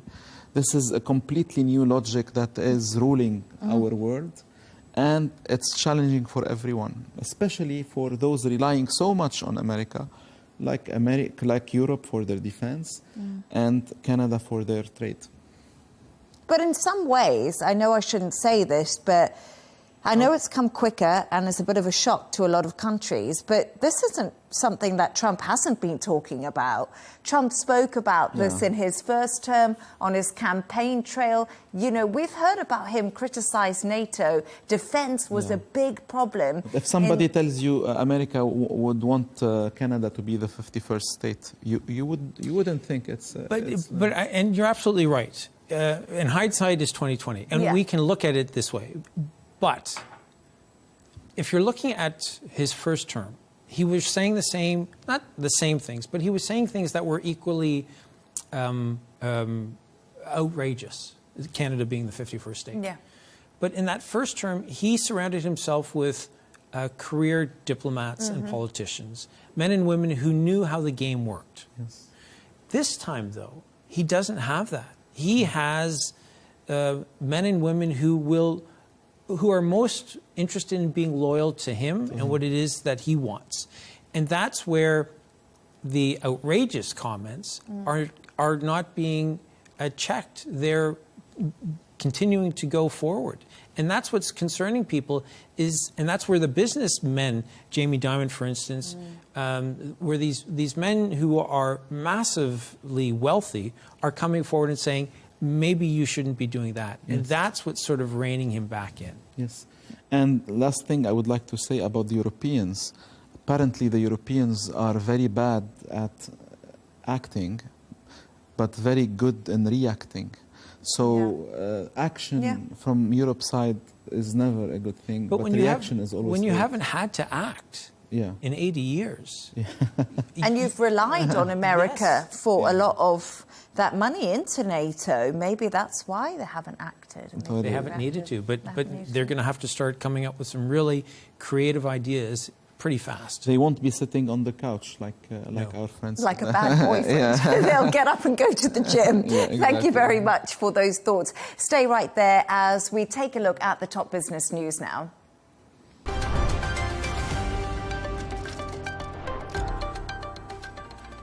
And we're going to start with having a look at the IMF. So hundreds of global finance leaders will descend on Washington this week for the International Monetary Fund and World Bank meetings.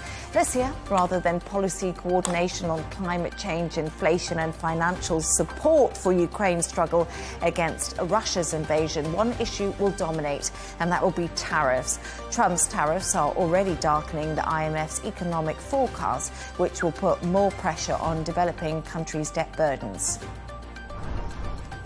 Boeing has secured new stocks of specialised nuts and bolts that hold together its top-selling commercial jet.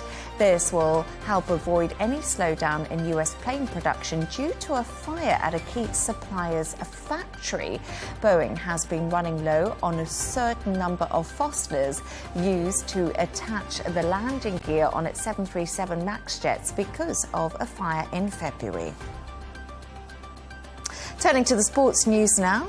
Liverpool have moved just one win away from sealing the English Premier League title after beating Leicester City 1-0. Trent Alexander-Arnold sealed the victory, scoring the only goal in the 76th minute. The result condemned Leicester City to relegation after just one season back in the top flight. And Oscar Piastri has won the Saudi Arabian Grand Prix and seized the Formula One Championship lead from McLaren teammate Lando Norris, with his third win in 5 races.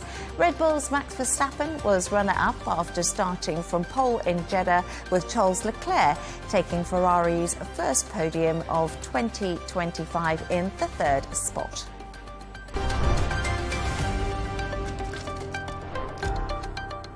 Now, the US dollar continued its slide on Monday, hitting its lowest level since 2022. This decline comes as President Donald Trump escalates his tariff war and threatens to remove Federal Reserve Chair Jerome Powell, shaking investor confidence. The dollar's drop has driven safe haven gold to a record high. Trump launched a harsh attack on Powell on Thursday, with his team reportedly considering whether they could actually if you fire look back him. at the pandemic, if you remember, there was a shortage. Earlier, Al Arabiya's senior correspondent Karina Camel explained why this is causing so much concern. Well, it's no surprise that markets are reacting in the way that they are in the United States. We've seen equities drop, and we've seen this dramatic drop in the U.S. dollar as well, because the Federal Reserve, the U.S. central bank, is fully independent, and the way it operates is meant to be, and has been for decades, fully independent of any political influences or political interference. In fact, the Federal Reserve was founded in 1913, more than 100 years ago, for the sole purpose of averting financial panics. After a series of panics in the U.S. economy, an act of Congress created the Federal Reserve to restore balance and calm to the markets. So if there's any question about the independence of the Federal Reserve, by consequence, obviously, that will cause panic in the markets. Now, the question is it possible for President Donald Trump to actually fire Chairman Jerome Powell, chairman of the Federal Reserve? The act of Congress that created the Federal Reserve says that you cannot actually fire the chairman without cause. So we're talking about corruption or some kind of other act or other sort of inappropriate behavior on his part, incompetence, for example. However, there are certain cases currently before the U.S. Supreme Court where the current administration is requesting the right to fire heads of certain independent agencies. So that's a separate issue. And Federal Reserve Chairman Jerome Powell has himself said in answer to that question a while back, would you resign if President Trump asked you to? And he said no. And he also said it's a matter of law. So essentially, the president does not have the rightful ability to fire me. And he's not necessarily going to leave before the end of his term. And it's also worth reminding viewers 2 things. This is not the first time that President Donald Trump has attacked Jerome Powell. He's done it dozens of times in his first term. And obviously, he's done it a few times. Perhaps he's ramped it up over the last few days, last week, and today again. His advisors are also joining in the criticism. But it's also worth reminding our viewers that it was President Donald Trump who hired Jerome Powell. He appointed him. He nominated him in 2017 to his first term. It's a 4-year term, which he served during Trump's first term in office from 2018 to 2022. And then President Joe Biden renewed his term from 22 to 26. So his term's actually set to end in May 2026. And the only question is, can he actually hold on till then? could there be some kind of an intervention? And just back to your original question, the panic is no surprise because if the linchpin, the backstop, the lender of last resort of the U.S. economy is under question, what does that mean for investor confidence in the U.S. stock market, in the U.S. dollar, in the U.S. economy in general?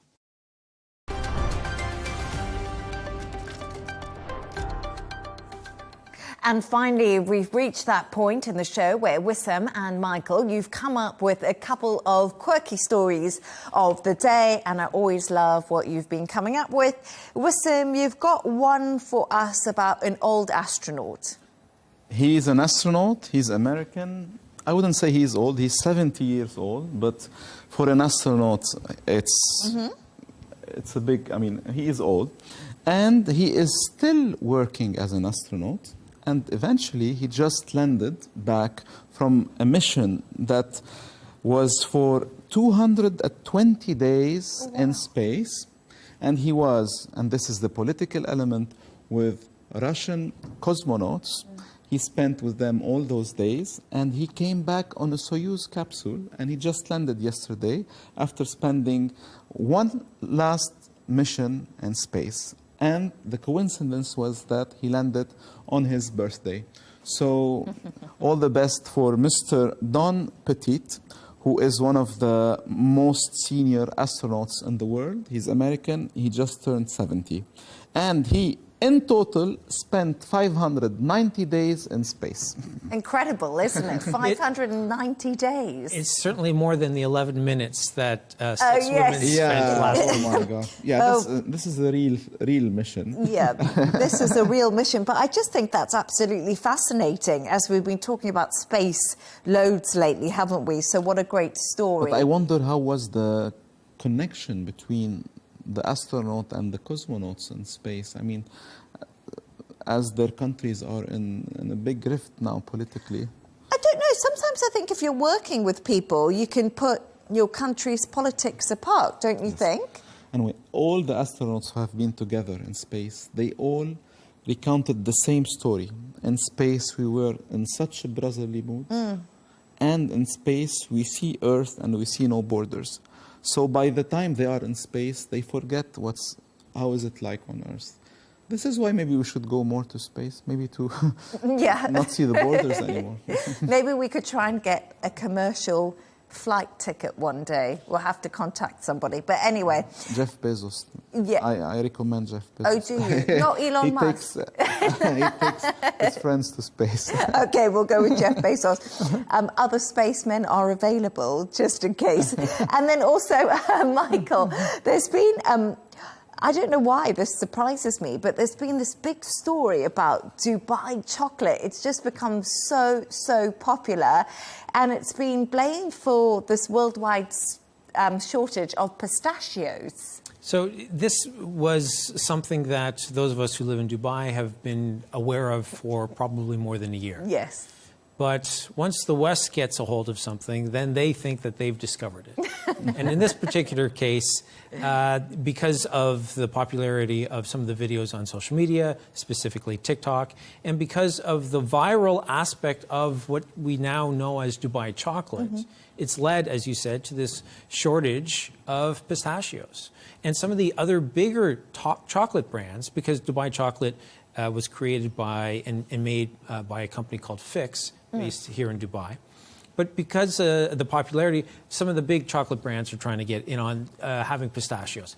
And that is also led to an even greater shortage of pistachios. It's Iran and the U.S. Those are the two countries that produce the most. Last year, there was not the best of crops. And this year, it's not looking like there are going to be a lot more. So if you're in Dubai and you have an opportunity to purchase Dubai chocolate, even though, as you pointed out earlier, it's quite expensive, perhaps you do have to take advantage of it and then produce a video that's going to maybe become really popular on social media. Maybe, yes. But I love pistachios. I hope that we don't have a terrible shortage. But Wissam, there's such an interesting story about how this chocolate actually came about. What's the background to it?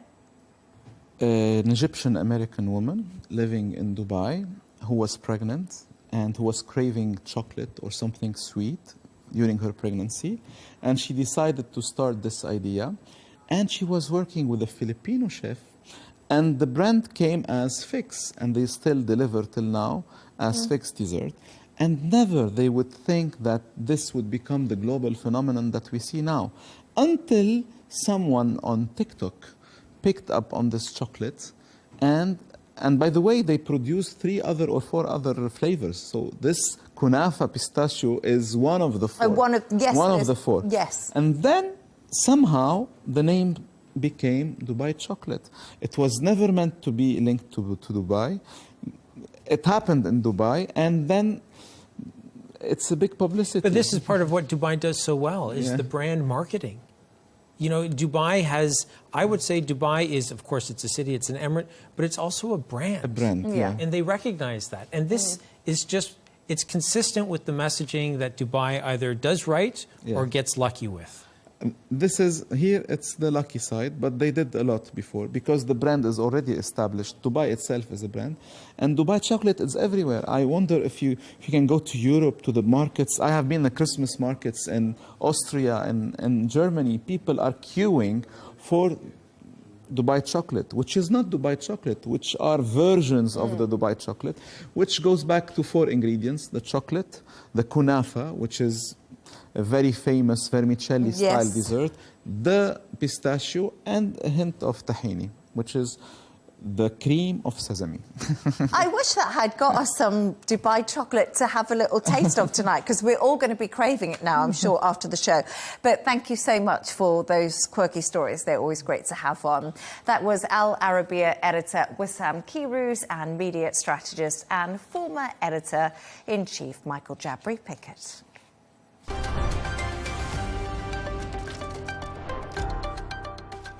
Here's a reminder of our top stories. Pope Francis, the first Latin American pontiff, passed away on Easter Monday at the age of 88. The Vatican said he died from a stroke and heart failure. Described as a humble leader, the world mourns his loss. Ukraine has a deadline to respond to Trump's proposal to end the war by the end of this week, a plan that experts say does favour Russia. The US dollar has dropped to a 3-year low amid President Donald Trump's tariff war and his push to oust Fed Chair Jerome Powell. And that's all from us on W News. Don't forget to subscribe to our YouTube channel and follow us on X. GNT with Tom Burges Watson is coming up next, followed by The Riz Khan Show. Goodbye and thank you for joining us.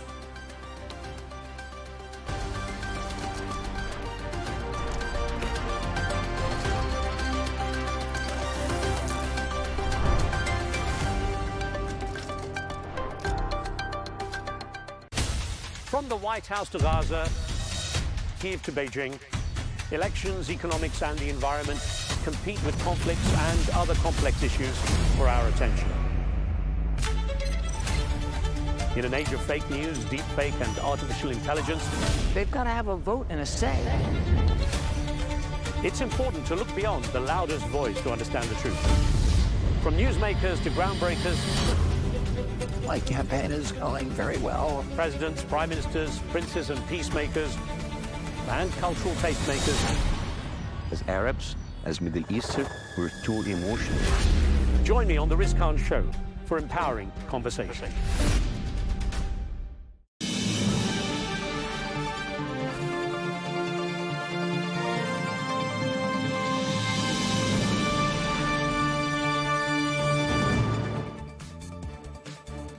Hello and welcome to Global News Today, bringing you exclusive interviews with leading experts every weekday here on Al Arabiya News. I'm Tom Burges Watson. Coming up on today's program, a short truce between Russia and Ukraine comes to an end, with neither side showing any willingness to extend it.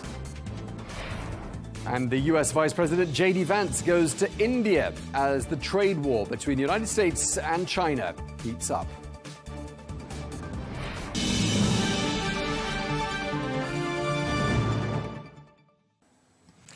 Hello and welcome to the programme. We begin in Ukraine, where air raid sirens and drone attacks pierce the night air over Ukraine and other parts of the country at the end of what was an Easter truce between Ukraine and Russia.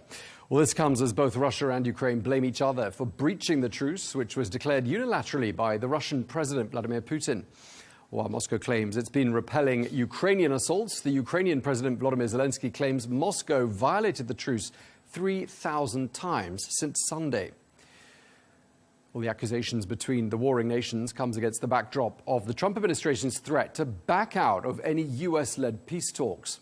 Well, following the ceasefire announcement, however, President Trump took to Truth Social saying that he hoped that Russia and Ukraine will make a deal this week.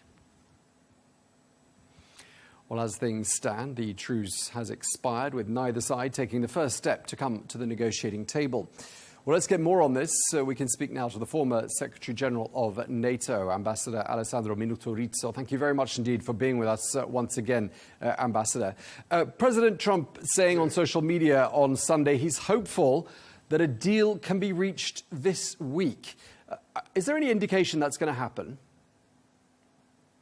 Well, this is not the first time that he says such things. If you remember, he said that the first day after inauguration, he would solve the problem. So, in fact, he keeps repeating that, an agreement is there, but it's not really taking place. It's not really happening. The impression that I have personally is that, in a way, Putin is using him because the fact that he says, the agreement is there, so the sooner the better. And on the American side, if I may make a sort of professional comment, I see some disorganization because the Secretary of State should be theoretically in charge of the negotiation. It happens everywhere like that, In this case, you have Mr. Witkoff going to Moscow very often, a personal friend of the President of the United States, fine. But he's sort of part-time diplomat because he's doing other things. And as far as we know, the person in charge of the direct contact with the Ukrainian government is another gentleman, former general. And again, this is a little bit of a bizarre way of conducting a negotiation because there is a lot of loose space between things. So now we are in a moment where it looks like the pressure is more on the Ukrainians because it looks like, because I speak in these terms because we are not sure about everything, because President Trump seems to be inclined more in favor of the Russian way of looking at things, but of course not completely. So the pressure is on Ukraine, and I don't know how they are going to do that because the positions, from what we know, are very distant because the Ukrainian government says that no territorial withdrawal is possible from a juridical point of view. On the other hand, we know that for Russia, Crimea is a must, and also 4 regions which have been annexed after a referendum, a sort of fake referendum. So something in the middle has to be done. What? Because the problems are, to my mind, we have 3 major problems. The first one is land. How much land, in fact, Ukraine has to give up. Let's put it that way. It's not a nice way to say things, but I think this is what's happening on the ground. The second thing is the status of Ukraine. Of course, we know that NATO is not an option, but there are many other things that can be done. And the third thing, we often forget about that, is sanctions against Russia.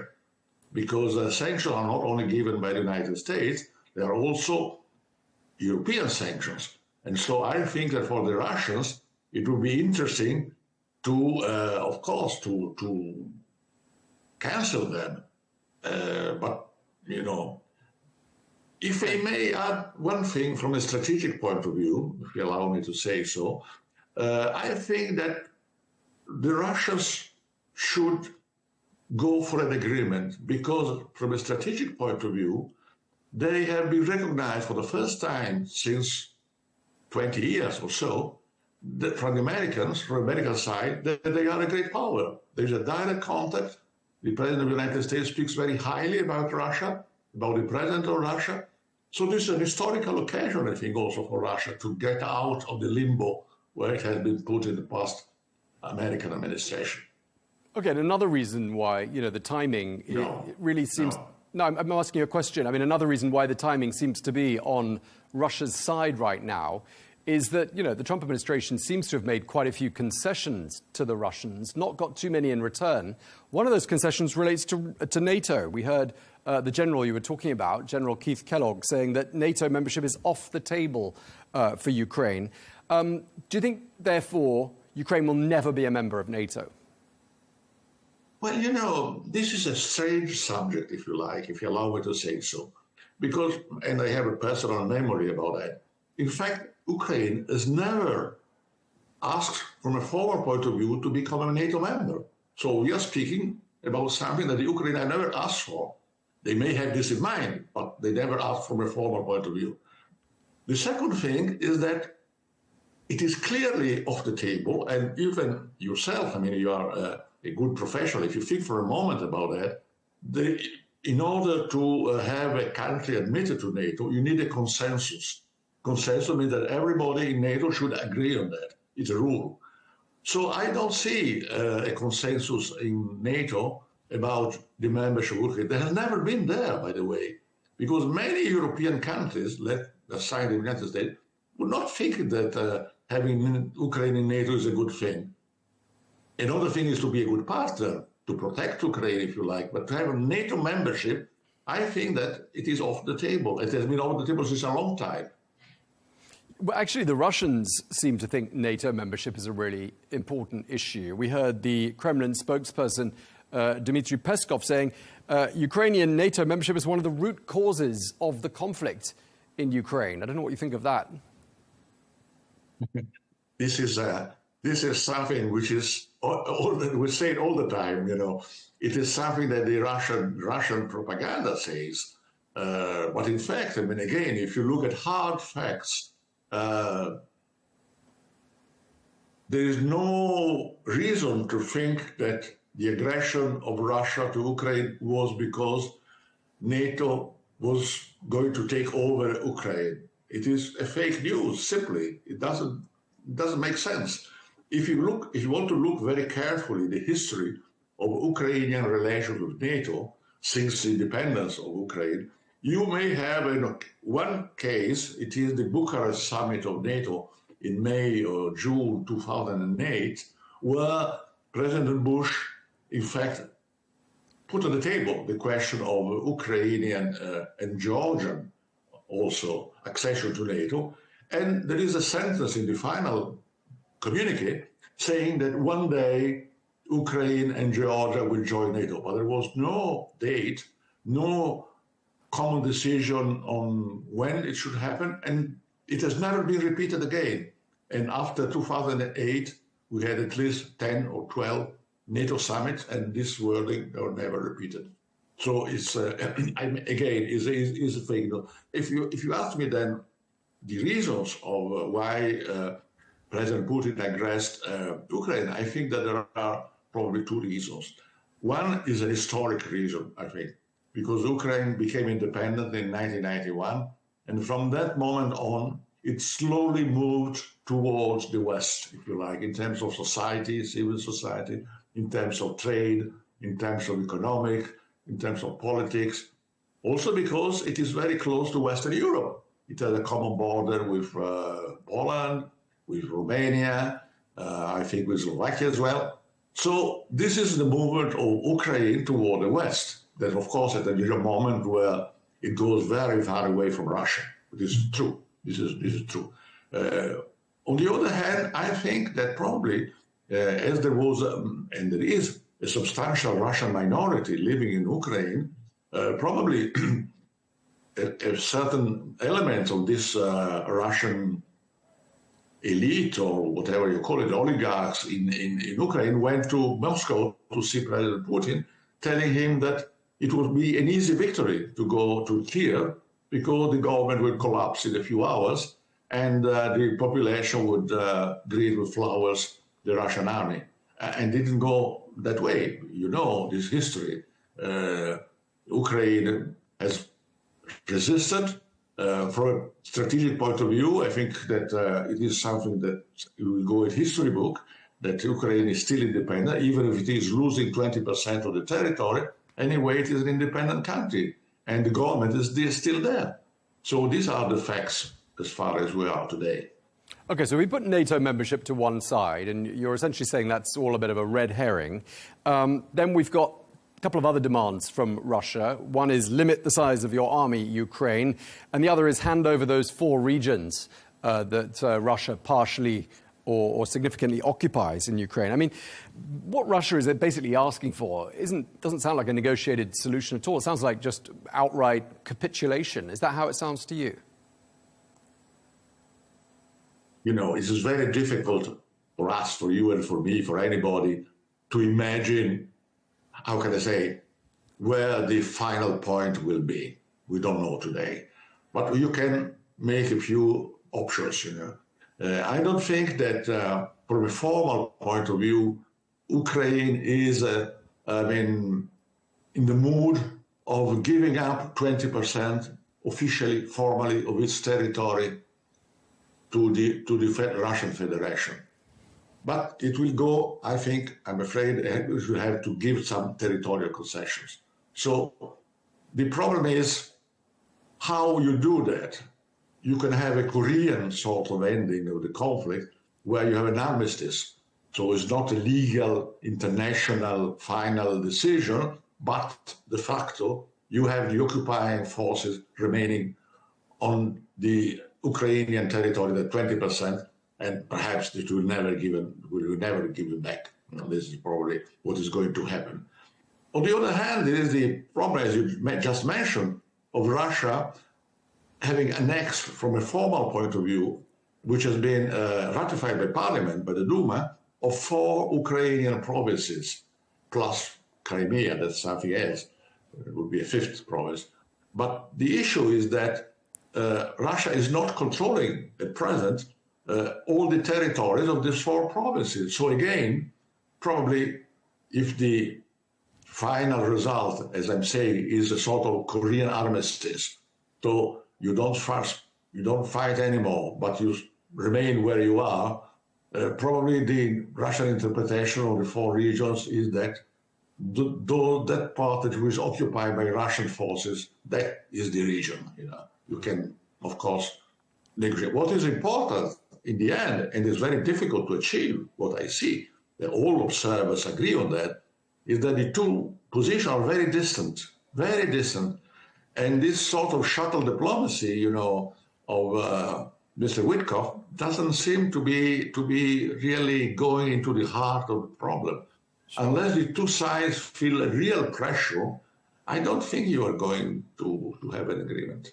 Yeah, I mean, it sounds a lot like the United States is losing patience. President Trump said just a couple of days ago that if it looks like there isn't going to be a deal, the United States will take a pass, he said. And that would basically mean the talks are abandoned. At least that's how I interpret that comment by President Trump. What would that mean for Ukraine if the whole peace process essentially just abandoned? Would someone else? Could you see another power? Could you see Europe filling the void?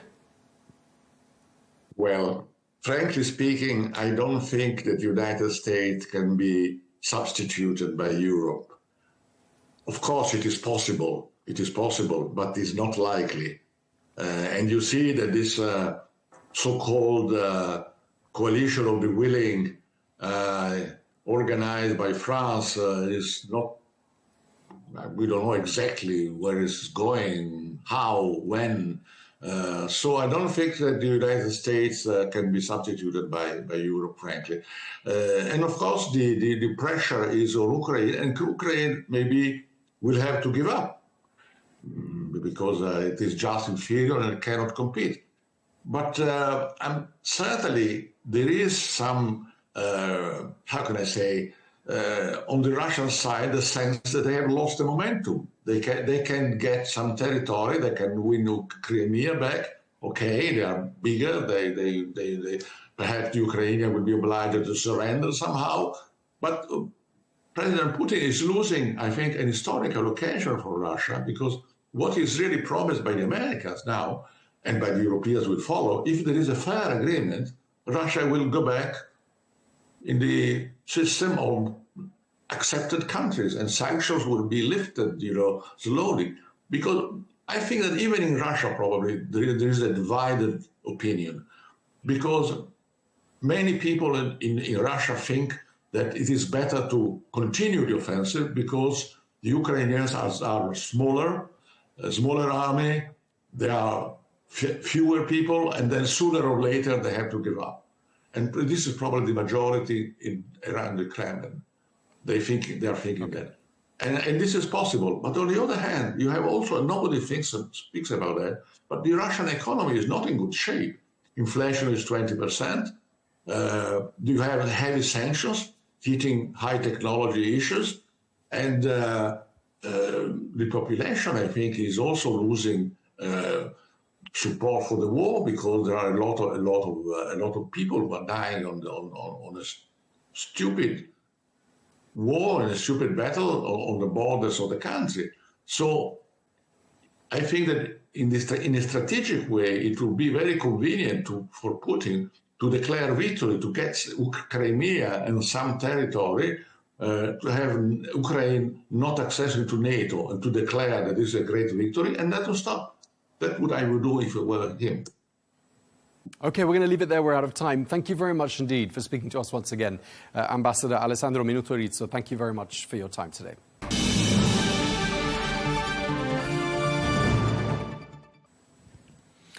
Well, we can continue this conversation with the former chair of Foreign Affairs Committee in the Ukraine Parliament, Hanna Hopko, who joins us now from Kyiv. Hanna, thank you very much indeed for talking to us.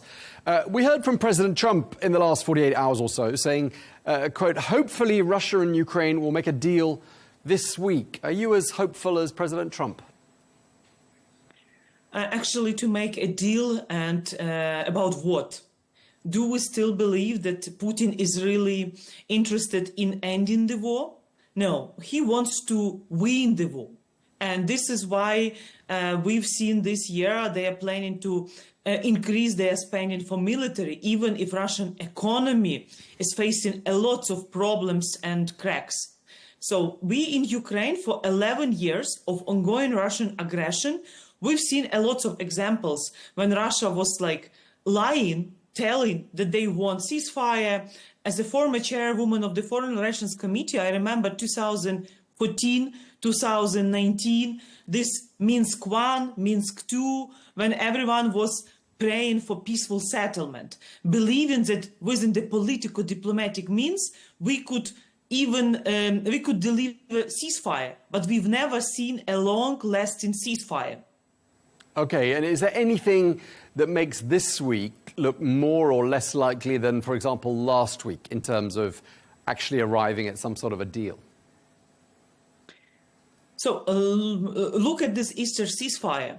Unfortunately, Russia violated it around 3,000 times, and drones were shelling and missiles attacking Ukrainian cities. So it seems like it's a kind of game when Putin wants to buy time to prepare for new invasion and new attack. And Trump, because he wants to win the Nobel Prize. Maybe Nobel Prize, not a Nobel Peace Prize, but ceasefire prize. But I've never seen a Nobel ceasefire prize. So this is why I think it's impossible to achieve any deal with Russia without justice. So justice is a key, because what's happening in Ukraine, it's Russia committing genocidal war. How should we forget about war crimes, crimes against humanity, nuclear terror, and actually Russian troops, they are present in the Ukrainian territory? Do you think the Trump administration fully appreciates the situation on the ground? I mean, there has been talk about inviting President Trump to Ukraine for him to see for himself. Do you think that would change something? for last 3 years of genocidal war, when Russia started the full-scale war, many Western leaders, after coming to Ukraine, especially those who visited Bucha, like President of European Commission Ursula von der Leyen,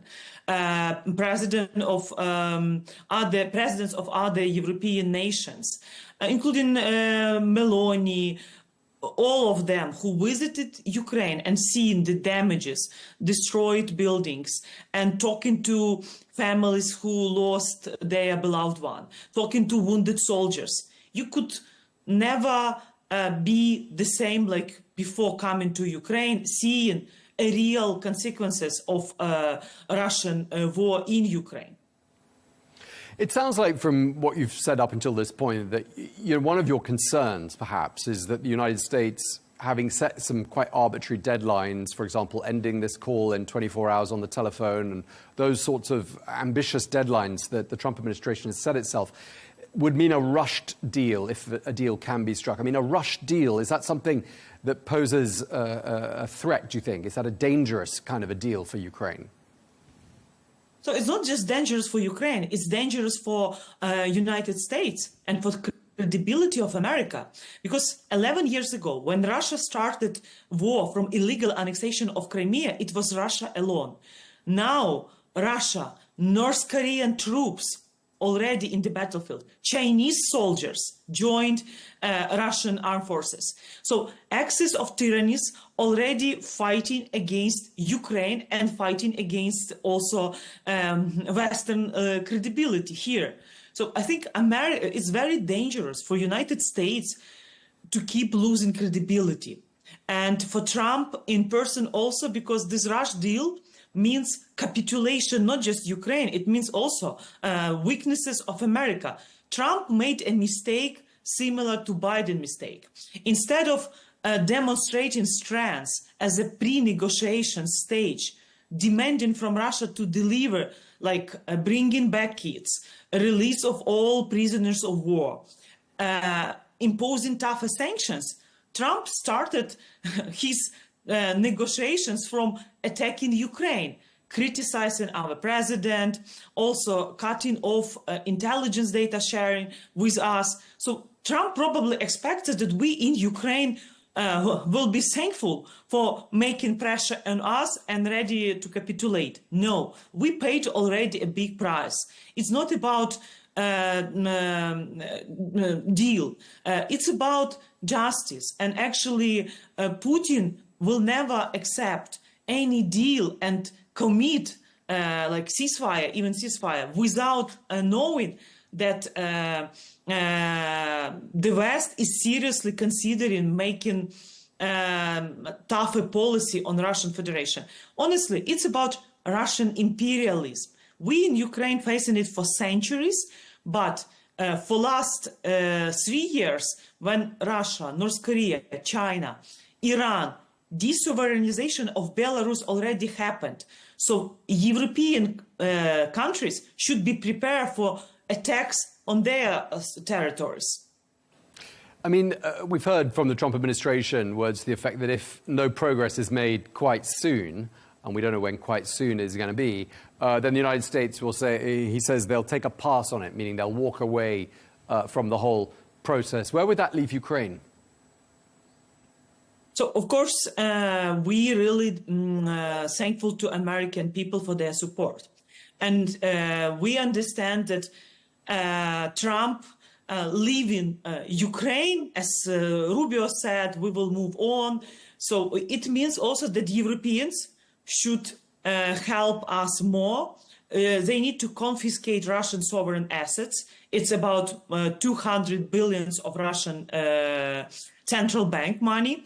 They need to manufacture, ramp up production and provide more weapons. Even if in Ukraine, within last 3 years, we increased our own weapon production up to 30%. But still, but it's not in the American interest to demonstrate weaknesses and capitulation to Russia, because everyone respects US as a strong ally. Saying I'm leaving, it means appeasing the aggressor. This is very weak position, which will not bring results, and actually Putin will keep laughing on Trump and laughing on the United States. It's quite easy to count the concessions made by Ukraine, or concessions that have been made on Ukraine's behalf by the United States. Can you tell me one single concession that the Russians have made so far in this whole process? So for 11 years of this war, so we've never seen any concessions. So from illegal annexation of Crimea in 2014, for occupation of almost 20% of Ukrainian territories. And if you analyze the number of war crimes, crimes against humanity, so ecocide, what happened with the Kakhovka Dam, occupation of the biggest nuclear power plant in Europe, Zaporizhzhia nuclear power plant. So Russia is threatening not just Ukrainians, but also blackmailing Europeans and NATO. So tell me about concessions. No, Putin is preparing for new wars against NATO states, NATO countries, and EU, and actually together with China, North Korea, and Iran, they want to shape a new world order. Actually, Putin wants new Yalta. They want to divide the world into the spheres of influence. They don't respect international rules-based order. They don't care about human rights. They don't care about territorial integrity and sovereignty. So either Ukraine defeat Russia on our soil, or other countries, nations will need to mobilize their people to defend themselves. So, and it's cheaper for our Western partners to help us, because this war is still a winnable one.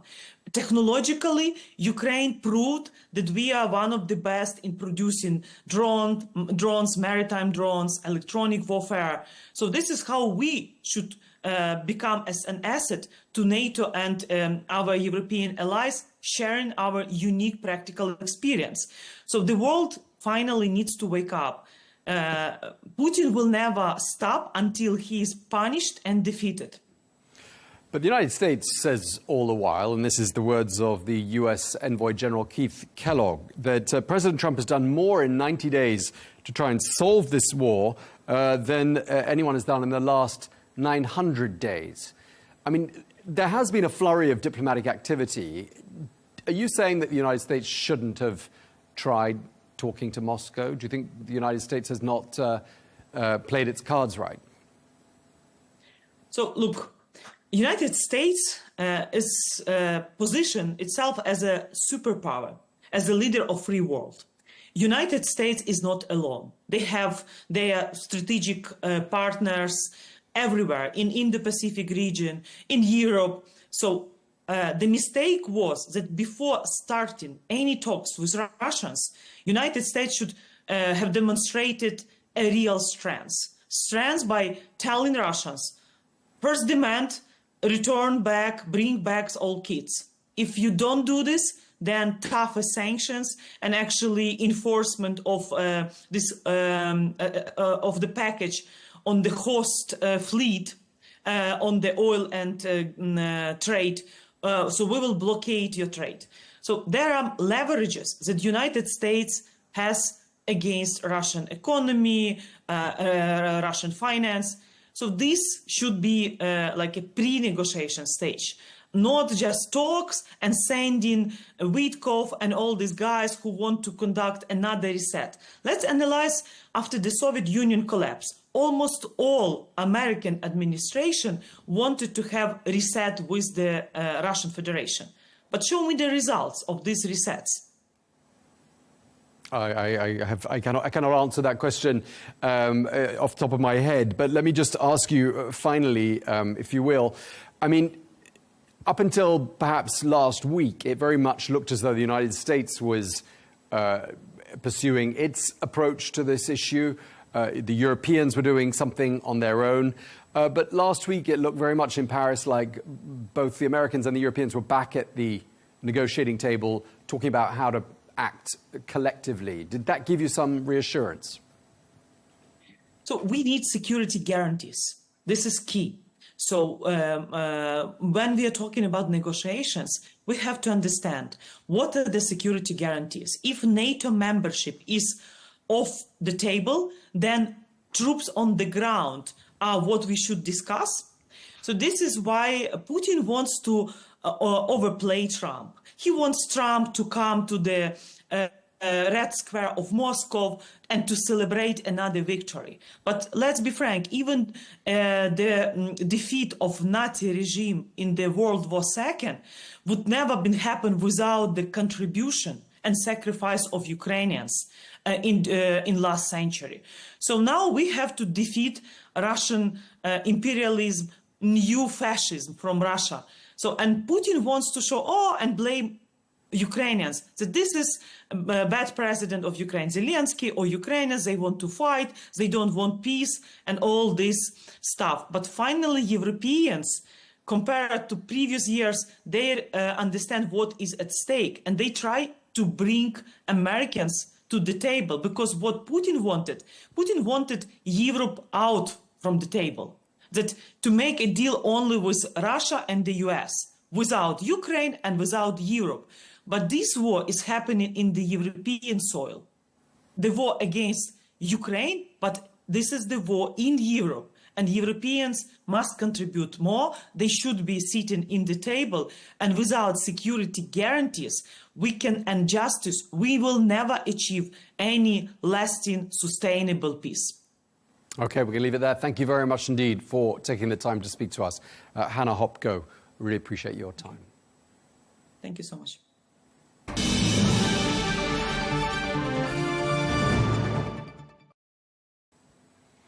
Now, Russian officials have signalled interest in a possible settlement, saying that they are working with the United States and hope that it will yield results. That's according to the Kremlin spokesman Dmitry Peskov. Well, let's find out more now about the Russian perspective on the ceasefire and the ongoing war. We can cross to Moscow and speak to former advisor to President Putin, Sergei Markov. Mr. Markov, always a pleasure speaking to you.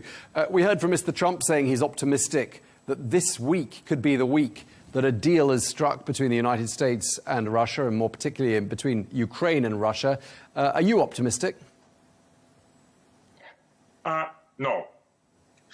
I even guess that Donald Trump also not optimistic. But his style of doing negotiation is to say every time that he is optimistic about the result, as that he is a winner, any other results. So it's a more personal style of Donald Trump of making political remarks. I'm not optimistic because I believe that Western side is too far from a realistic position. Russia ready for ceasefire, but Russia, already has experience of 2 ceasefire, Minsk 1 agreement and Minsk 2 agreement. And both of them collapsed because both of these ceasefire have been used by Ukrainian regime and by Western side just for the intensive armament of Ukrainian army and for the recovering of Ukrainian army after the defeat and then starting the war again.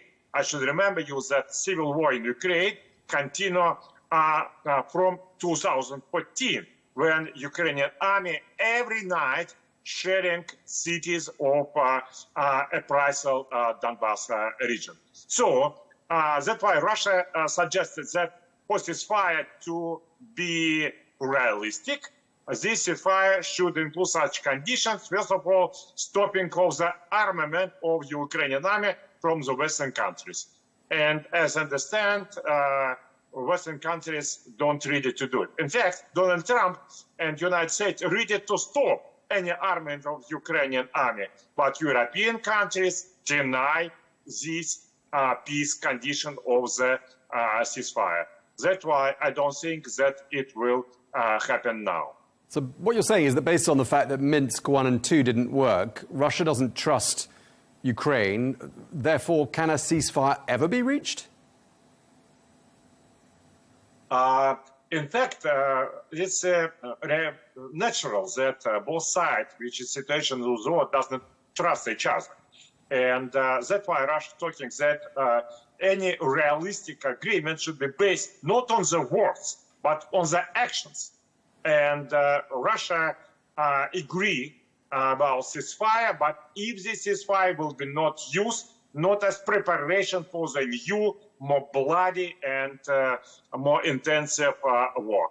That's why a ceasefire include embargo of the supplying of Ukrainian army by armament from abroad. I mean, Dmitry Peskov, just for talking about the Kremlin spokesperson, Dmitry Peskov, who we were hearing about just before we crossed to you, he says that NATO membership for Ukraine was, quote, one of the root causes of this conflict. The United States has said once again, that's not going to happen. Ukraine isn't going to be a member of NATO. So now that that is addressed, doesn't that pave the way for peace?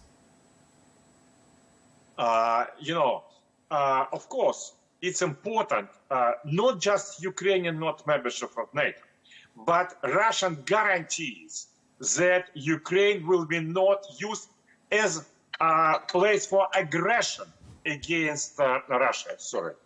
And this is it means that not just wars, but neutrality of Ukraine should be on the so-called Austrian model. It's exactly as happened in Austrian Republic after 2002. It means that neutrality of Ukraine should be part of the Ukrainian constitution first. Then neutrality of Ukraine should be the point for the international treaty in which United States, Great Britain, France, and Russia and European Union should take part and should sign. And also we had that if ceasefire happens, immediately European members of NATO will send their occupation troops to the Ukrainian territory, and they will claim that as peacekeepers. You know, Russians also can call their troops as peacekeepers. So this European country will be not peacekeepers. There will be occupation troops, and Russia should have guarantees that ceasefire will be not used for implementation of the European occupation troops on the Ukrainian territory. These conditions will descend quite far to be reached. Okay, so if that's a condition, that's something that could be negotiated and potentially overcome, this issue of peacekeepers or security guarantees for Ukraine. President Trump also saying that if progress isn't made pretty soon, the United States will just walk away from the whole process of trying to broker a deal. What would that mean for Russia? For Russia, it's a positive result. If United States just will give up any military, financial, and another support to Ukrainian regime, it will make Ukrainian regime more weak, and it will allow Russian army to go forward. And we believe that Donald Trump approach to the Ukrainian war is based on the narrative of the real estate from New York, real estate businessman in New York. So it's his businessman constructed the hotel, but this hotel is not profitable. What should be done to sell, or if not sell, to give up? It's exactly what Donald Trump tried to do with Ukrainian war. He tried to sell Ukrainian war to Russia, to Europe, and to the Ukrainians. And if he will be successful, it's okay for him. If he will be not successful, he just will give up any participation of this conflict. It could be a positive result from a Russian point of view. But what has Russia given up at this stage? Has Russia made one single concession that you're aware of? The most important for Russia is not territory. You may remember from your geography lessons from the secondary school that Russia is the biggest country in terms of territories. Russia don't care about Crimea, Donbass, Zaporozhye, Kherson, and other from point of view territories. Russians care about people who live there. People who live there, they are Russians. It's for them prohibited to use Russian language.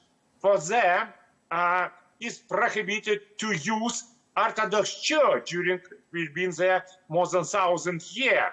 And Vladimir Zelensky aggressively attacked Orthodox Church in Ukraine. So Russia demands to Ukraine is very simple: not to make anti-Russia from Ukraine. It means that violent derussification should be stopped. All bans, all repression against Russian language should be lifted.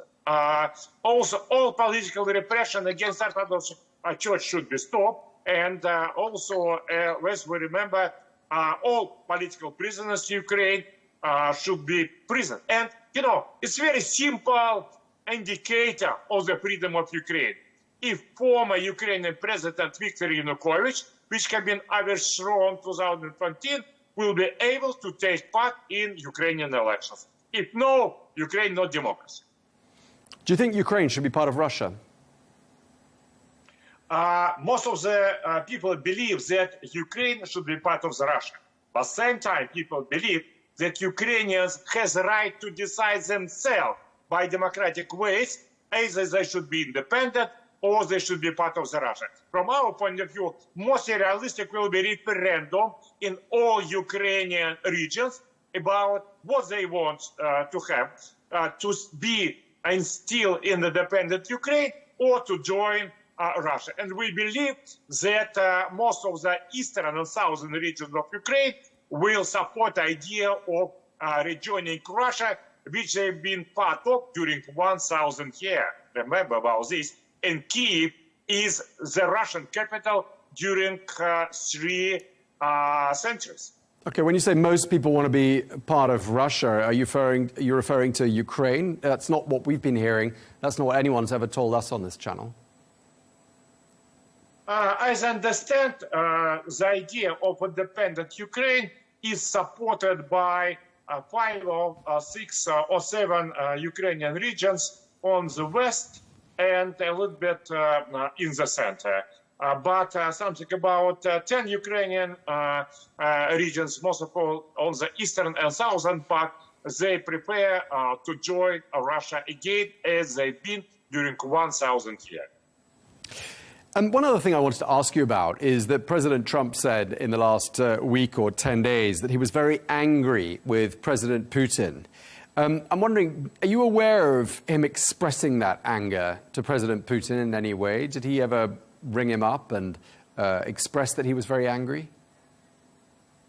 I think Donald Trump was not angry about Vladimir Putin, also because Donald Trump, he is very smart and he understands that it's absolutely senseless to be angry against Vladimir Putin. I think it's anti-Trump propaganda which tries to create problems between Donald Trump and Putin. I strongly believe that Donald Trump respects Vladimir Putin very much. Well, actually, President Donald Trump's words were, "I am very angry with Russia's President Putin." Not about Putin. He said it was about. He said it was about Putin. Donald Trump was angry about situation which did lead to the peace deal. He's very angry with President Putin. He said this was admittedly 3 weeks ago, so he might be less angry. We don't know, but it's with regards to negotiating a ceasefire. No, it was not his word. It was explanation of the American media, CNBC. I think, and which is mostly have anti-Trump position. No. President Trump said in a telephone call 3 weeks ago that he is very angry. He used some vulgar language, which I can't use on this channel, to express his sentiment towards President Putin. This was 3 weeks ago in an NBC television interview. I'm sorry. No. It's exactly what I told. It was not Donald Trump words what was cited. It was explanation of this journalist of CNBC and this TV channel, anti-Trump TV channel. So it's anti-Trump propaganda. Okay, well, we'll try to find the clip for you. What do you think would happen if President Trump invited President Putin to the Oval Office and gave him a welcome, a bit like the welcome he gave President Zelensky? How would President Putin respond, do you think? I think Vladimir Putin's response will be very, very polite, no. Because Vladimir Putin understands very well that his figure is demonized by his enemy. Yeah, Vladimir Putin understands that deep state, which include intelligence service of the United States, and they are not under full control of the Donald Trump, as it was during first term, and still continue now. And Donald Trump knows that even British intelligence service also making different conspiracy against Vladimir Putin. And Vladimir Putin knows that United States intelligence service and British intelligence service fully support terroristic methods of the Ukrainian regime. That's why if Vladimir Putin will go to the United States, the possibility of terrorist attack against him will be very high. And what about if President Trump scolded him the way he scolded President Zelensky, whether or not that was in the Oval Office or anywhere else? How would, knowing President Putin as you do, how would he respond to a public scolding like the one he gave President Zelensky? I'm sure that Vladimir Putin, with his respect of all politicians, will not come to the dirty discussion which Vladimir Zelensky made. Vladimir Putin respects Donald Trump because he believes that Donald Trump now represents great American people. And just lastly, I mean, is there any pressure in Russia? Obviously, President Trump wants this war to end quickly. He's said that on several occasions. Is there any pressure in Russia, for example, from the Russian public, to bring this war to an end? After all, inflation in Russia running, we're told, at about 20%. Are Russian people feeling the pain? I would say that silent majority of the people want this war to be over. But active minority of the people making strong demands against Vladimir Putin to continue this war until positive result. And positive results meaning that ancient Russian cities like Kyiv, Kharkiv, and Odessa should be rejoined Russia as millions of the Russian people who live in Ukraine. Okay, we're going to leave it there. They will be angry if this didn't happen. All right. Well, thank you very much indeed for your time. Always a pleasure speaking to you. Sergei Markov, thank you again. Thank you.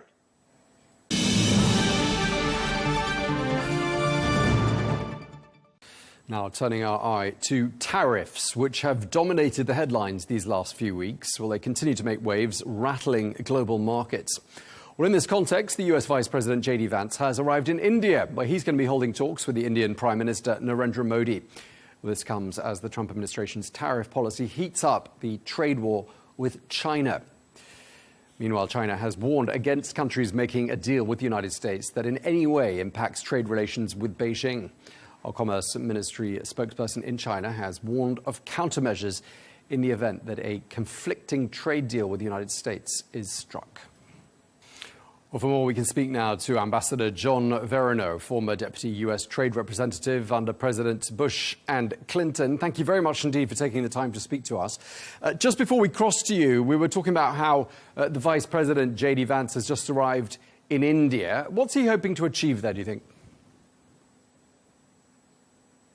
I think a number of things. One, trade will certainly be an issue since while they're suspended, tariffs, significant tariffs were imposed on India and other countries, as you know, last month. And so a major topic will be trying to find a resolution that would keep those tariffs off Indian imports to the U.S. On a more permanent basis. And no doubt they will also discuss more strategic issues such as how to collectively address problems, trade-related problems with regard to China. I mean, India's trade surplus with the United States is $47.7 billion US dollars. I mean, obviously, it's a much bigger country, and I'm just wondering whether that trade surplus is on the grand scheme of things, significant, or would you say it's to be expected given the size of India? Well, I think India does have, some market access challenges that U.S. Exporters have complained about for many years. That said, I think bilateral trade deficits or trade surpluses aren't very useful pieces of data. Countries, those deficits and surpluses change depending on what countries are making at a particular time that might be desired by one country or another. So I think overall, the bilateral trade deficits or surpluses are not meaningful pieces of information on which to base trade policy decisions. Okay, so when Vice President Vance says to his hosts in India, we're going to raise tariffs on Indian exports from 10% to 26%, how do you think the Indian side will respond to that? Will they play ball? Well, that remains to be seen. I do think there are some tariffs that India has on the U.S. and frankly, all other countries, it's not just the U.S., are higher than the global average and very high for a developed economy such as India and a large economy like India. So I do think the concerns about market access for U.S. exporters to the Indian market are legitimate, but they are best addressed through more surgical and nuanced discussions rather than the blunt tool of across-the-board tariffs and viewing the relationship based on whether there's a trade deficit or a trade surplus. Historically, India has gained a reputation for being quite partial to tariffs itself. And I'm just wondering whether you think perhaps India has got some trump cards that it can play during these negotiations. Well, as you note, because they do have higher than average tariffs, and certainly much higher than U.S. tariffs or Europe's tariffs or China's tariffs for that matter, I do think they have room, India has room to lower those tariffs to address some of the concerns that the U.S. and frankly other global economies have with accessing the Indian market. Okay, and with regards to what you were saying earlier about China, I mean, do you think there's some way that the U.S. delegation there in India can somehow play the two countries off, India and China, against each other and strike a deal to America's advantage? Well, the U.S. and India have both, had concerns for a long time now about some of the overcapacity that China has, and China, on the one hand, produces terrific goods, well-priced goods that I think are a benefit on balance to global consumers, but they also have a practice of overproducing and flooding the global market with goods, and that poses challenges for producers and competitors in India, in China, in the U.S. alike. So I do think there would be common cause between the U.S. and India to join forces to raise these concerns or continue to raise these concerns with China. And I think China is, probably most concerned with the U.S. leading a coalition of like-minded countries who have similar concerns about Chinese overcapacity. Unfortunately, this administration's approach, the Trump administration's approach, has been more to alienate U.S. allies on this point and make it more difficult to create a coalition of like-minded countries that want to band together to collectively put pressure on China to address some of the overcapacity problems. You say that, but the White House says that a lot of countries are coming to the United States, coming to the Oval Office, specifically on bended knee, saying, please, let's make a deal. I mean, ultimately, this might prove to have been the right strategy, mightn't it? Well, I think there's two different issues. I think other countries are coming to the U.S. to address to lower tariffs, if that's what it takes to eliminate the tariffs that are hanging over their economies now. So there could be some gains in that, and to the extent that U.S. tariff threats end up with lower tariffs globally, that's a positive thing. We'll see how it unfolds. But I think countries agreeing to reduce their own tariffs in response to tariff threats from this administration is one thing, but I think separate from that will be countries will be very cautious about aligning themselves with the United States against China on issues that may not serve their interests long term. Countries are going to probably play China and the U.S. off on each other, frankly, as one would expect, to assure that they're doing what is best for their stakeholders in their host country. Yeah, indeed. And the Chinese have anticipated that, and they've said they will somehow punish or penalize countries that make deals with the United States that end up being to the detriment of China. And I'm wondering whether you think India is one such country that could end up somehow being penalized. Is there anything China can do to India? Well, there is. Every country has some leverage, and the bigger the economy, the more leverage, frankly, they have. But also the larger the vulnerabilities. You know, China depends on the rest of the world to sell its manufactured goods. So it has some vulnerabilities, but it also has interest in trying to allay concerns that have been building for decades now about some of the overcapacity. So I think all these negotiations and discussions will be multifaceted and complicated.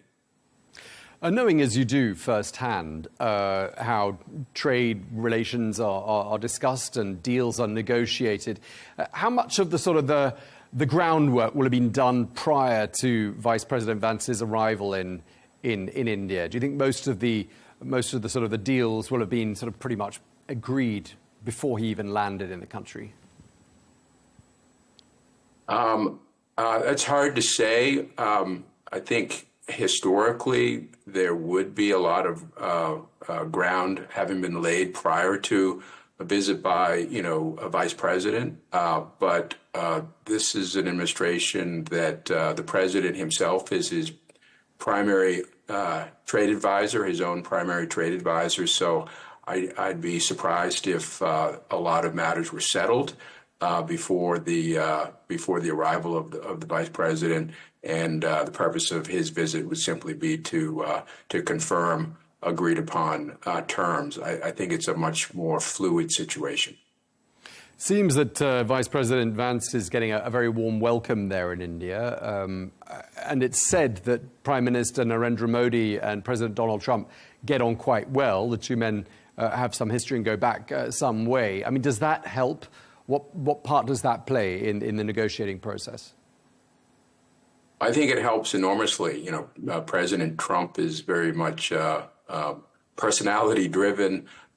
So his relationships with individuals, heads of states, or CEOs seem to matter quite a bit with regard to policies he pursues. So certainly, it's a huge advantage, I think, for India that the respective heads of states seem to have a constructive relationship. Vice President Vance has a reputation for being pretty tough. We saw that in the Oval Office with the visiting Ukrainian president. We've heard how he talks about some of the United States allies in Europe. And we also heard him referring to the Chinese as peasants in one way or another. Do you think he's likely to tread more carefully in India? I'm sure that the vice president understands that India is a very important ally of the United States, especially in matters with regard to China. I'm sure the vice president will not be shy about expressing the concerns of the president with regard to some trade issues, but I'm sure the vice president will very skillfully discuss, what is a very multifaceted relationship that goes well beyond trade. And just casting your mind back to when you were working for President Bush and President Clinton, I mean, just tell us how you've seen the trade relationship between the United States and India evolve during those 2 decades or so. Well, on the one hand, the two countries have, many common interests, and I think the relationship over past, 20, 30 years has been very positive in many ways. I think India does have a complicated domestic regulatory economic environment, which is a challenge to many U.S. companies trying to do business there. India has higher tariffs than other countries, many other countries in the world. So there are trade irritants that have continued, and if the threat of very high tariffs on Indian exports to the U.S. Is successful in getting some movement on those trade irritants, then that would be a good thing. Yeah, they've talked about 26%, currently at 10. Obviously, 26% is a sort of a stay of execution. Could it go much higher than that? I mean, what's the upper limit? I don't know. I think given the market's reaction to the very steep tariffs that were announced 2 weeks ago that are now paused, I think the expectation is that tariffs, at least with countries other than China, are more likely to be negotiated down rather than up at this point in time, given the uncertainty these very steep tariffs or threats of these tariffs have already imposed on the marketplace. You have a lot of companies that are just waiting to decide what to do based on what they expect the outcome of these tariff threats and tariff negotiations will be. So I think at this point in time, China aside, I would expect tariff levels to they may not go down depending on the bilateral negotiations, but I wouldn't expect them to go up. In your experience, are Indian negotiators tough negotiators? They're very skillful negotiators, yes. Okay, so if there is if we can characterize the situation in the world right now as being a trade war, do things look to you as though the United States is on track to win that war? I would agree that we are in a trade war. I was reluctant to predict that for a while, but we are clearly in a trade war now at the levels of tariffs that are being bandied about and the retaliatory tariffs. We are in a full-blown trade war now.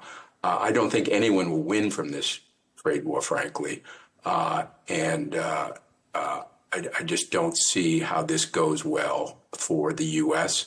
or our trading partners. Okay, we're going to leave it there. Thank you very much. We really appreciate you taking the time to answer all those questions. Ambassador John Verenow, thank you very much indeed. Great, thank you.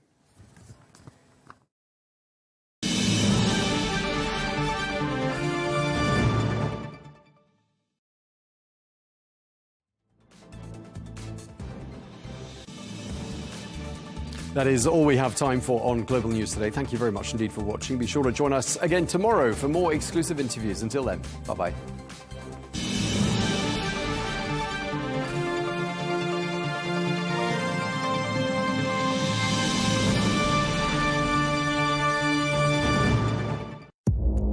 Our allies, their allies, in many cases, are worse than our enemies. Stay informed and connected with the latest international headlines. There obviously is a risk. From breaking news to in-depth analysis, it would appear that this war is coming to an end. Who buys this stuff? Investors, pension funds. We deliver the most important developments straight to your screen. Iran always wanted to deal with militia. Join us for compelling, expert-driven conversations. A curfew order has been established. And an insightful look at the issues shaping our world today. There are lots of proposals about European architecture for security. I'm Leigh Ann Gerrans, and this is W News. We dealt with this when I was Chief of Staff in the first term. Where you don't just hear the headlines, you get the full story.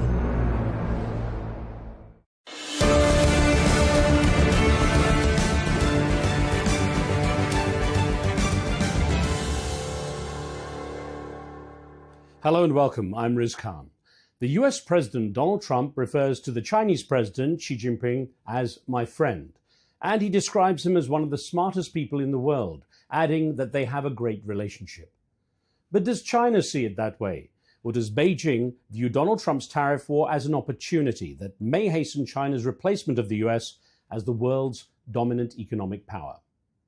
So what are the chances of the two leaders warmly embracing in China or the Oval Office over a cup of tea or Diet Coke anytime soon?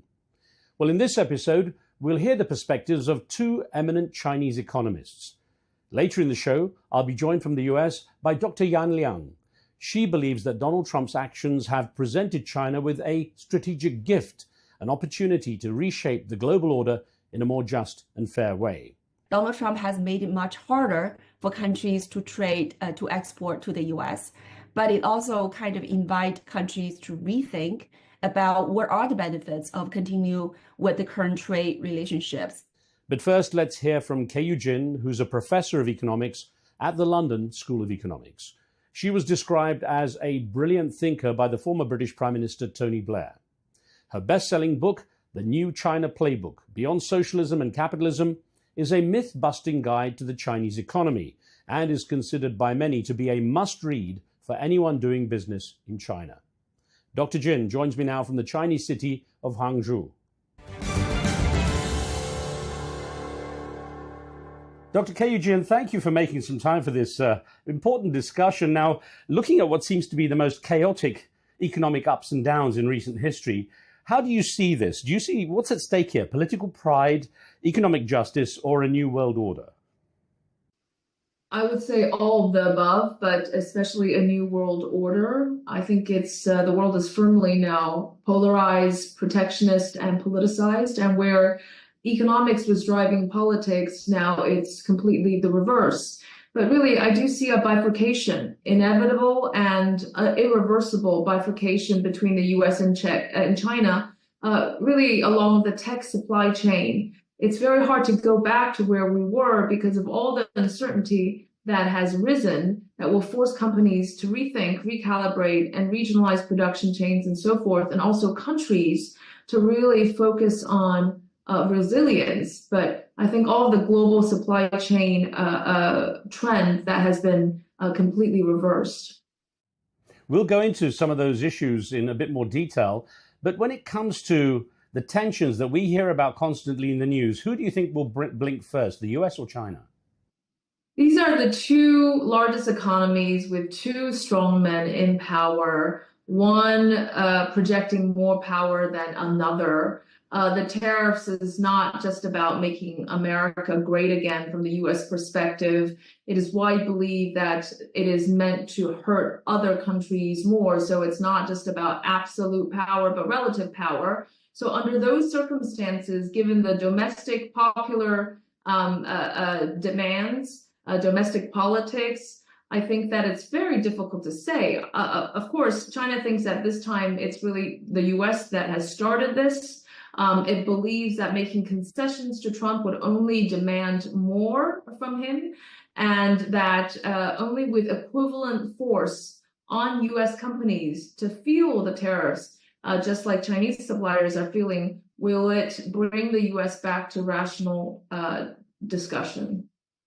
But Dr. Jin, do you think there is a route that lets both these two proud leaders save face? Well, the off-ramp, it's very hard to imagine what that looks like. Now, I think that they were probably having discussions, hopefully side discussions. There are people who are familiar with both sides doing some of the work. I know that there's an intense political discussion within China on what to do, which signifies that there is scope for at least taking the temperature down and room for negotiation, which I believe is also in what China desires. But exactly who's going to blink first, that's really hard to predict. Now, in your book, The New China Playbook, you argue that China's economic model is misunderstood. Why? Well, first of all, people think that China's an extremely centralized country and everything, all the decisions are made on the top.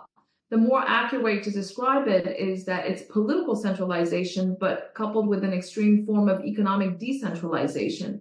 The mayor economy, which I describe in my book, really showcases how radical reforms were implemented, but also currently how the most important dominant strategic technologies arise in China. They're not just a centralized decision.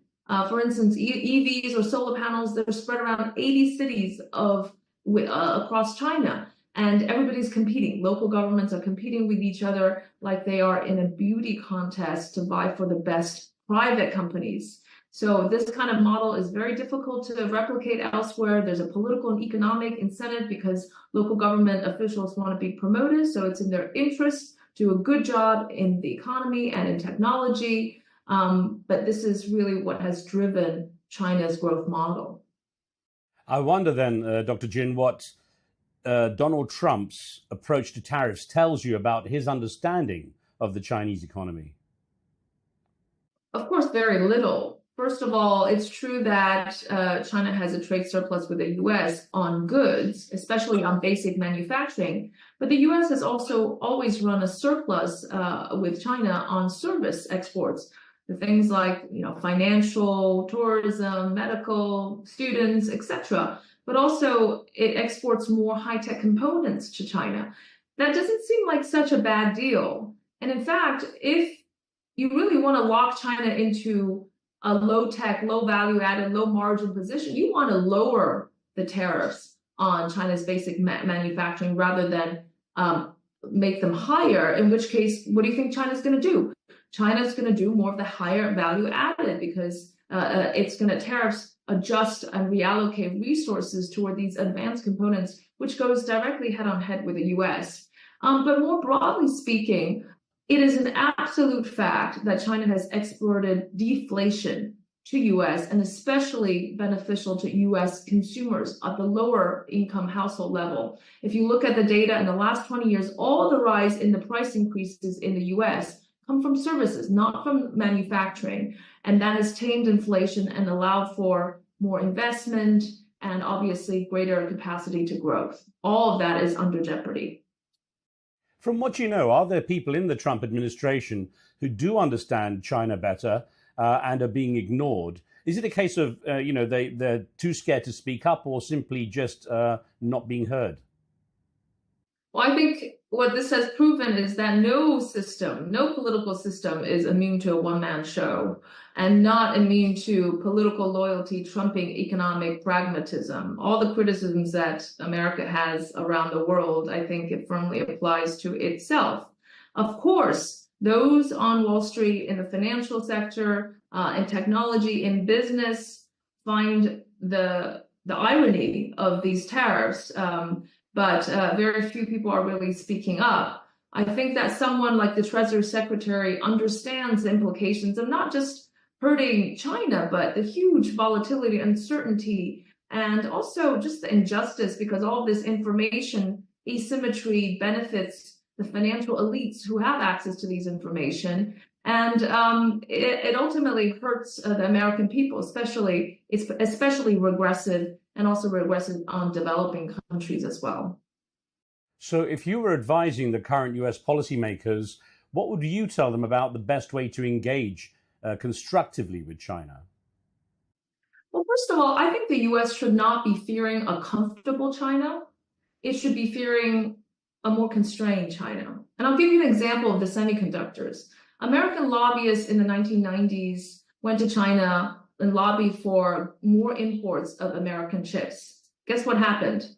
The whole industry in China stalled. Why would you want to plow a huge amount of resources and spend on research and innovation when you can comfortably import it from America?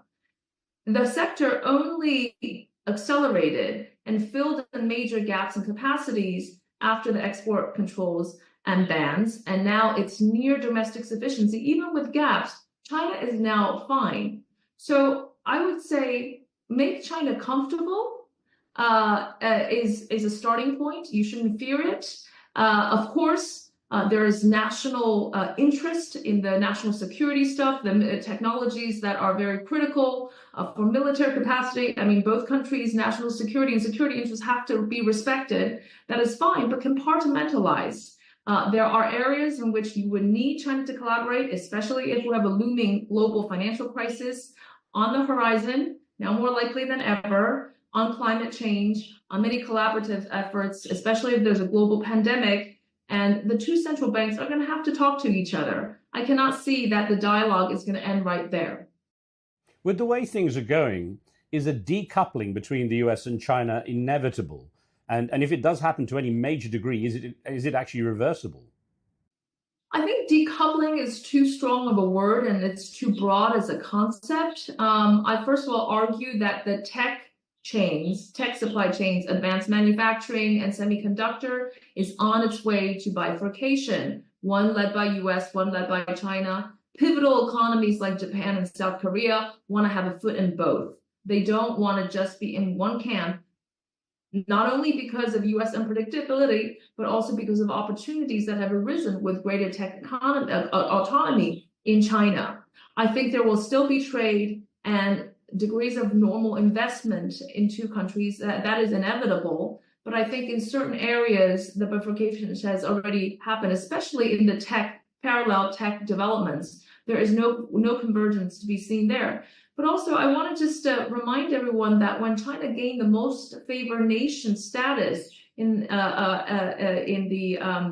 2000s, it wasn't about lowering tariffs. Tariffs are already very low. It was having eliminated all the possibility of a threat of a tariff war and from the US. And that has led to an expansion of capabilities, trade, and global innovation. Now that all of that is being reversed. When you talked about unpredictability, can you recall any time in recent history where there was this level of unpredictability? In fact, if we look at all statistical measures, whether it's coming from policy uncertainty or geopolitical uncertainty, at least in the last 20, 30 years, it's never been as high. So I think that companies are now factoring in these risk uncertainties, and that's going to be very costly. You know, it's not just about inflation. All the prices are going to rise. All the efficiency, all kinds of progress in the end is reflected in consumer prices. And they're all going to rise around the world. Knowing the US as you do, what do you think are the Chinese exports that Americans could not live without? Well, I hate to say this, but I don't really see America making its own textiles and apparels and toys. And even if some of that demand will be filled by Vietnam and Bangladesh, I mean, these are still small economies, and it would look like a pretty bleak Christmas.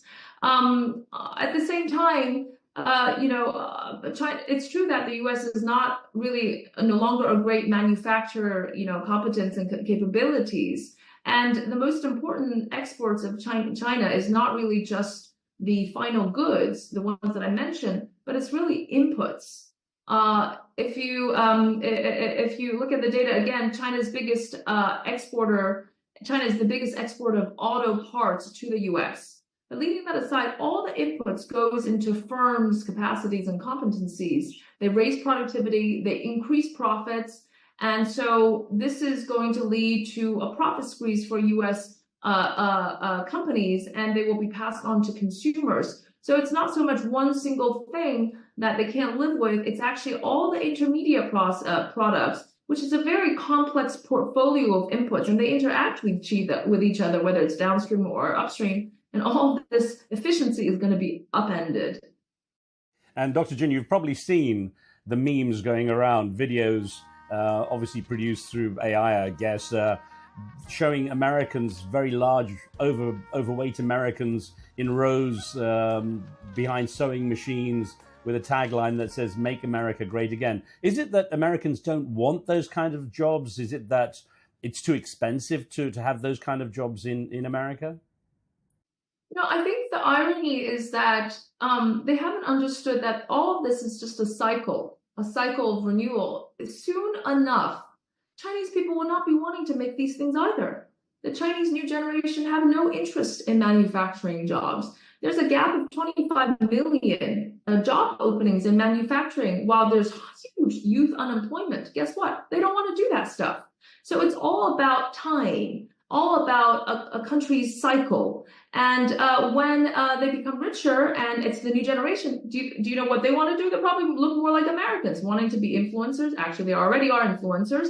They want to open their local coffee shops and restaurants and do more services. Service is only 50% of GDP in China, but over time that will increase. That would be a good thing for China as well as reducing international tension. So you just got to let a country play out the natural cycle, and a lot of these manufacturing will be shifted to other countries, although, of course, AI and robotics will pose a very different kind of question on that trend as well.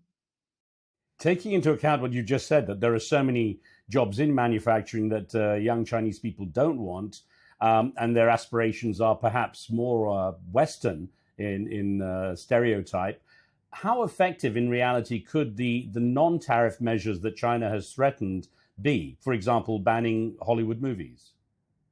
I think it's very unfortunate that this has gone beyond narrow sense of trade and even finance, but it's permeated culturally. It's the person-to-person exchange that actually has bolstered and supported the deteriorating relationship between the two countries. That exchange has been so important with Chinese students going to American universities and vice versa. It's the still aspiration of many of these Hollywood scenes and movies in China that brings China closer to the West in a very harmonious way. All of that is also to be, made as chips in this trade war, and that is very unfortunate. So my fear is that the bifurcation goes beyond the tech splintering. If the Chinese companies are demanded to delist from the U.S.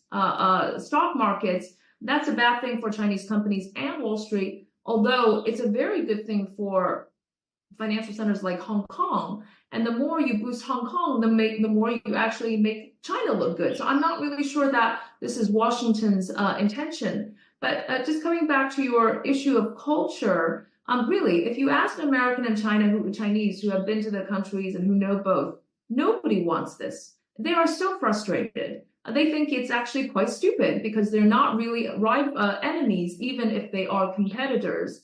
But I think with the rising sentiment, especially with these very prohibitive tariffs and the sentiment that actually the end game is against China, the rising consumerism will seek more local substitution, even away from companies like Apple and Tesla, which are still very much welcome in China. The rhetoric that's come out of the Trump administration from the president and the people around him has been quite extreme compared with what people have heard in the past from the US government. And the vice president, J.D. Vance, used the term Chinese peasants when he talked about US-China trade policy. And I wonder how that would be received in China, how people would respond there. Well, I think that, the concept of peasants, farmers, I don't think that really arouses such a huge emotional response. However, I found it quite shocking, as well as other people in China, that J.D. Vance's statement that globalization only worked when developing countries were stuck doing manufacturing, as if they were not supposed to be catching up. That was the only form of globalization that was acceptable. I found it really shocking that this came from the words of a vice president of the United States of America, with all the moral universalism and moral compass that it has paraded all these years. To say that it only works when the developing countries are stuck really rings a very, sore tone here in China, I'm sure in the rest of the world as well. I almost hear universally from Americans who visit China for the first time how amazed they are with how developed and forward-thinking China is, and how the infrastructure is way beyond anything in the US, according to what they see. So it sounds like most Americans have absolutely no clue of what China is really like once you're actually inside and see how it has progressed and futuristic it is. In almost all of the cases, when Americans actually visit China, their attitude towards China is much more positive. And I think that that is a good thing. We do need more visits from Americans and vice versa.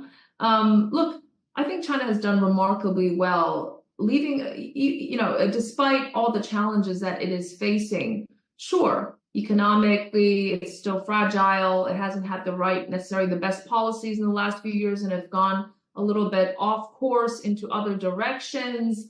Yeah, that's true.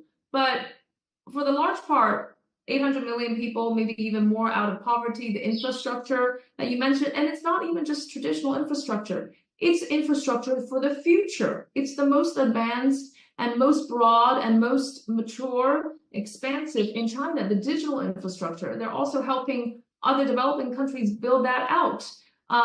Yes, the tariff war is going to have an negative economic impact on China.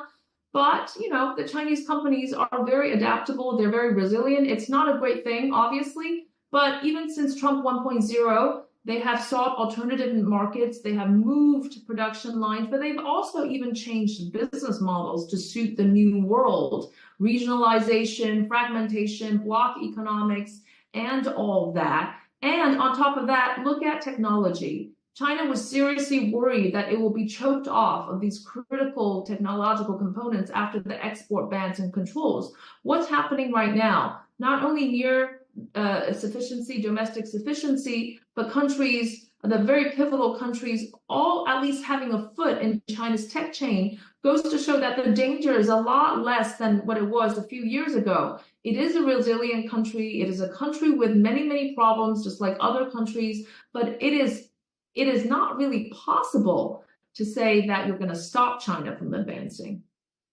I think also people forget the remarkable history, centuries, millennia, that China has had a remarkable culture and contributed so much to the world. And of course, Chinese are, like many people, very proud of their country. So I wonder, to what extent have the words of J.D. Vance and Donald Trump had in terms of making Chinese people more supportive of the retaliatory actions that the Chinese government is proposing against the U.S. in this tariff war? Well, you're absolutely right that the country is quite united in its in the response, in a very strong stance against Trump. They know that the economy will suffer, many companies will suffer, but yet they still have that response, in part because they think that it's the problem that U.S. has triggered, that it's highly destructive, but also will be destructive to the U.S. as well. They believe that, the nation needs to fight. And I think the quote was fight until the end. So the Trump shock, the external threat, has really unified the Chinese people and even given more legitimacy to the leadership, even under certain this kind of economic weak situation. Again, I'm not sure that's what Washington, D.C. is striving to achieve, but also the unintended consequence of all of this, right? Nobody especially the good companies, they don't lie flat, to paraphrase a Chinese saying for giving up. They are more mobilized and more incentivized than ever. But I also believe that just realistically, without any kind of emotional reaction to the noise, they have been preparing for this for a long time. And yes, it is not ideal. And actually, it's really very not ideal for the rest of the world, but they will be fine. So you, from what you know, China actually has been in fairly long-term preparations for the potential of this kind of tariff war. Indeed. Since Trump 1.0, it has actually set off a globalization frenzy among Chinese companies. If you look at the surveys, about 80% of small and large businesses have already thought about or in the midst of implementing a globalization strategy. It really pushed the Chinese companies to think about opening other markets and to change their business models. And again, of course, one of the biggest effort has really been in technology. The Chinese government has launched what's called an AI Plus program, AI in every single possible sector. This tariff war has also given the government compelling justification to stimulate aggressively, to subsidize strategically, and to pivot into new directions. and it has given the whole nation a reason to sharpen their survival instinct. So it's been a long march, and as you know, the Chinese are very good at long-term planning. And what I find ironic is while Washington, D.C. leverages short-term interest, China is now seen to be an anchor of longer-term stability in the global arena. And of course, it's indirectly an opportunity. You see that now many countries are coming closer to China, including Europe.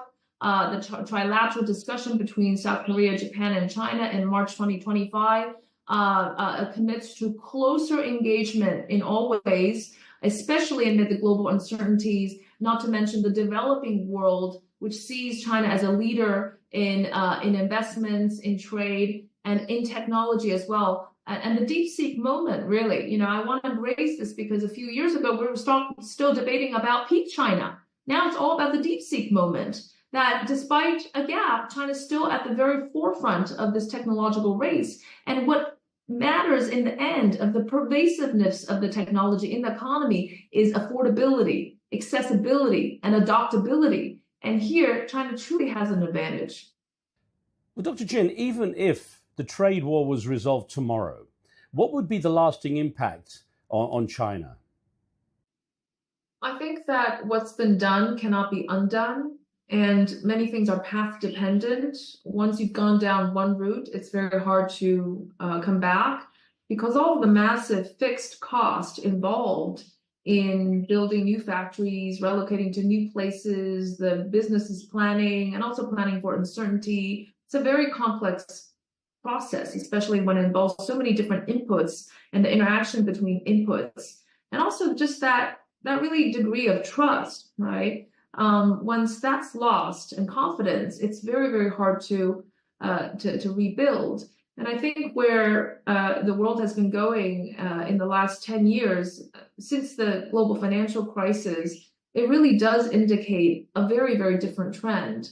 And I see that it's not just an end of a U.S. hegemony or a rise of China, but that it really is the rise of many, many different powers, a distribution of economic opportunities and wealth and technology all around the world. So we are in a different world. The rise of geoeconomics is very real. The fusion of geopolitics and technology and economics all meshed together is a very real thing. It is no longer just about efficiency. It is a much more complicated process. China's going to factor that in, but every other country is going to factor that in. Any kind of business with a long-term view will factor that in. And just like Brexit being very pretty much irreversible, I think this bifurcation is also as well.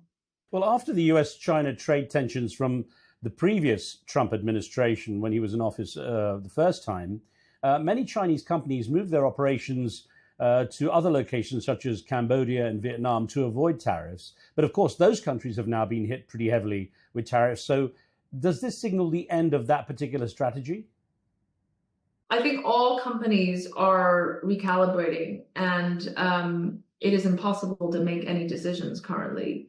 Chinese businesses have at least a relative advantage of being quite quick on the feet and changing some of the business models and finding loopholes where there are.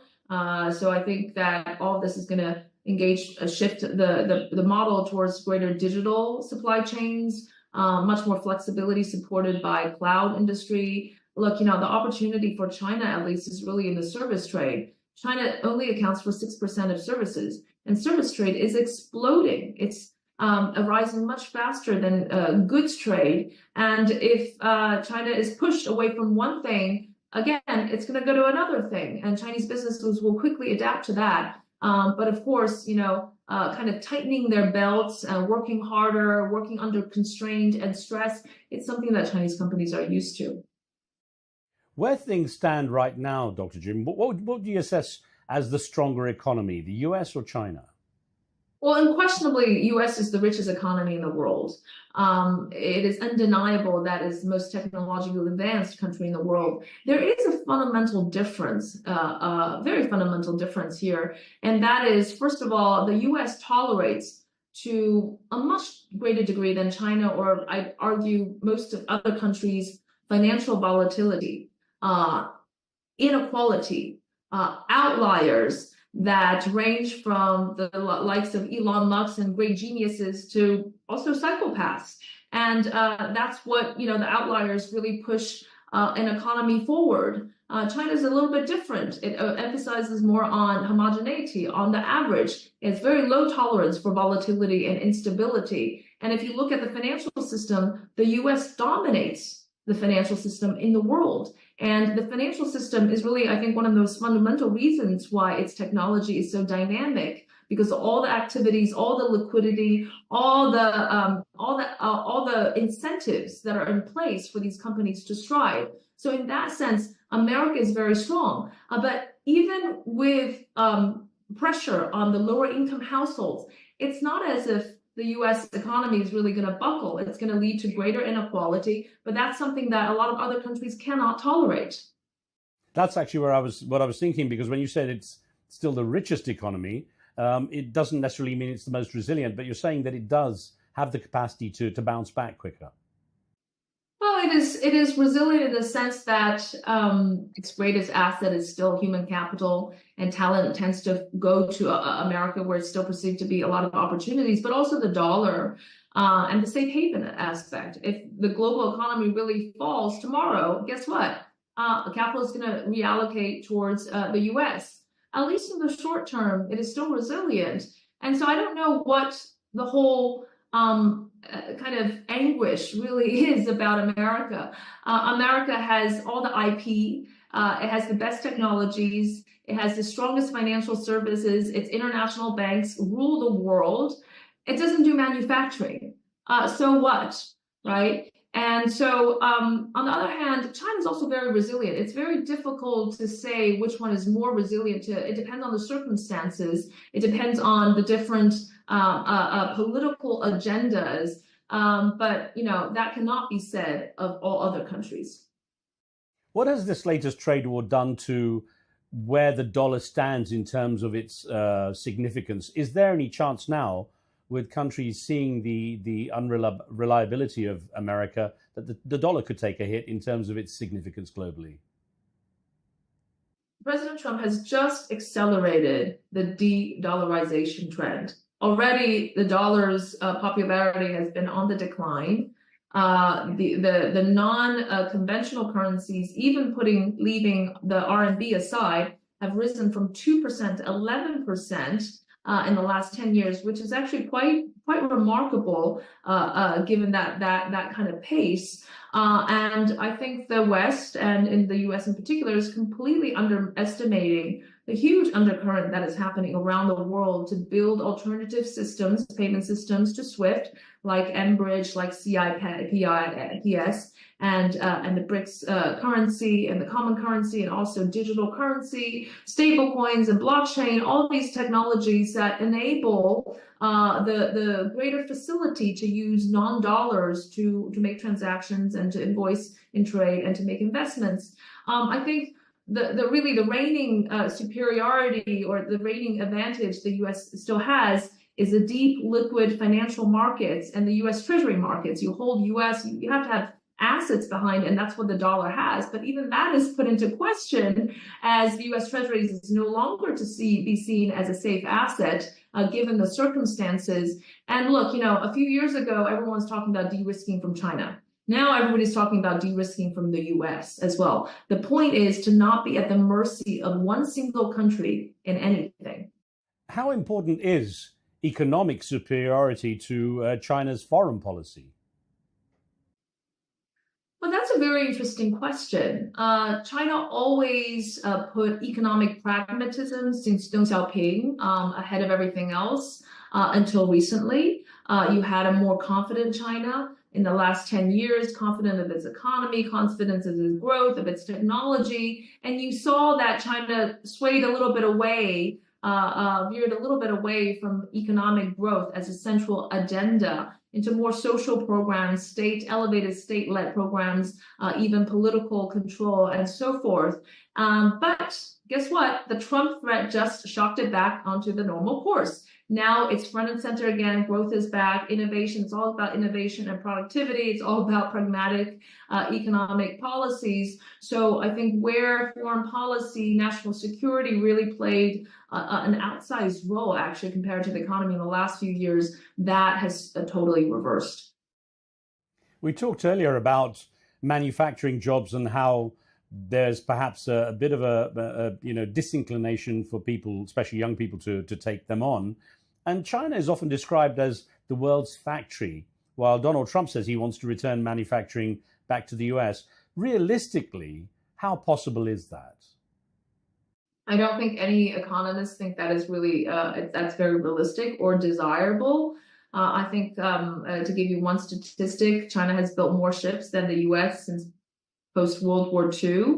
It's not just about basic manufacturing and textiles. It's about the capacity, competence, and all of the investment that has taken place to make the supply chains most efficient. And also, even if it weren't for China, it's other countries that will gradually take its place. The Japan shock happened in the 1980s.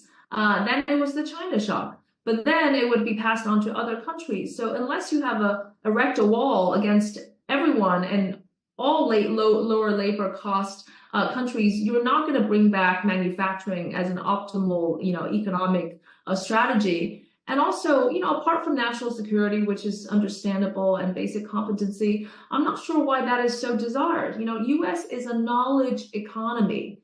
There's huge amount of benefits for being a knowledge economy. And let's just look at Apple. All the value added is in the U.S., not in the manufacturing segment. China would love to be in that position and climb up that knowledge and research intensive chain. And also U.S.'s financial services. It's really not a bad position to be. And also from the first Trump trade war, estimates have, studies have shown that for every steel job that was saved, that amounted to a cost burden of $900,000 for consumers. Since all eyes are turned onto US-China relations, how important is this moment for China's place in the world? Indirectly, this is China's opportunity. I'm not saying that for sure that China will utilize it well, but it certainly is a great opportunity, the best in years. First of all, you see that many countries are inching close to China, at least subtle changes in attitude, including Europe. There's going to be very, very high-level state-level visits from European countries to China, visiting China rather than the Chinese president going to Europe. Of course, even despite the geopolitical tensions between Japan and China, India and China, that has totally stalled. That's pushed the countries together. So what we're seeing is that the whole notion of traditional fixed alliance, that's completely upended. It's no longer just based on geopolitics. It's a very fluid, circumstantial thing. It could be based on economic pragmatism. It could be based on climate change. It could be an alliance to deal with a rupturing of the global system. China is now positioned as a more of an anchor of longer-term stability. China is open for business. Where Washington is erecting walls, Chinese premier has pronounced 0 tariffs for the least developing countries. If you look at RCEP, it's pushing countries together as well. They announced 54 sectors, 0 tariffs. What does this mean? It's taking the complete opposite approach and strategy to Washington, D.C. And where the U.S. is isolating itself, China wants to be as open as it possibly can. A final thought, Dr. Jin. What do you see as the biggest myth that people still believe about the war, Donald Trump's trade war with China? The myth is that it would be so damaging for China that the Chinese leadership would capitulate, will concede, that the Chinese economy cannot afford a trade war. I think that is a misunderstanding, not only of the political thinking, but also of the economic reality, where, as we have discussed, there's been a long preparation. The fact that the main challenges are still internal, the fact that China was already going on to a trend of producing more of its own domestic inputs and intermediate goods, looking a lot more like a closed economy, like the US and Europe. In fact, China is more closed than Japan and South Korea. So it's actually pushing China down a trend it was already on and shifting the focus to consumption. That's what really China needs. Big consumption. Now there's a reason to do it. There's a reason to have a huge stimulus to even force consumption if it's actually possible, and to move China up swiftly up the value chain and to get rid of the lower end manufacturing, which would have naturally gone, but it's just sped things up. And so I think China is prepared. And this is maybe why China's stance is so firm and so strong. Yes, it will be painful. Yes, it's going to hurt. It's going to bite everybody, but they'll suck it up and they'll continue to do what they were doing anyways, but with a more domestic focus. Well, Dr. Kei Eugene, thank you very much for sharing your very informed opinion on this very important issue. Much appreciated. Great to be with you. Thanks again.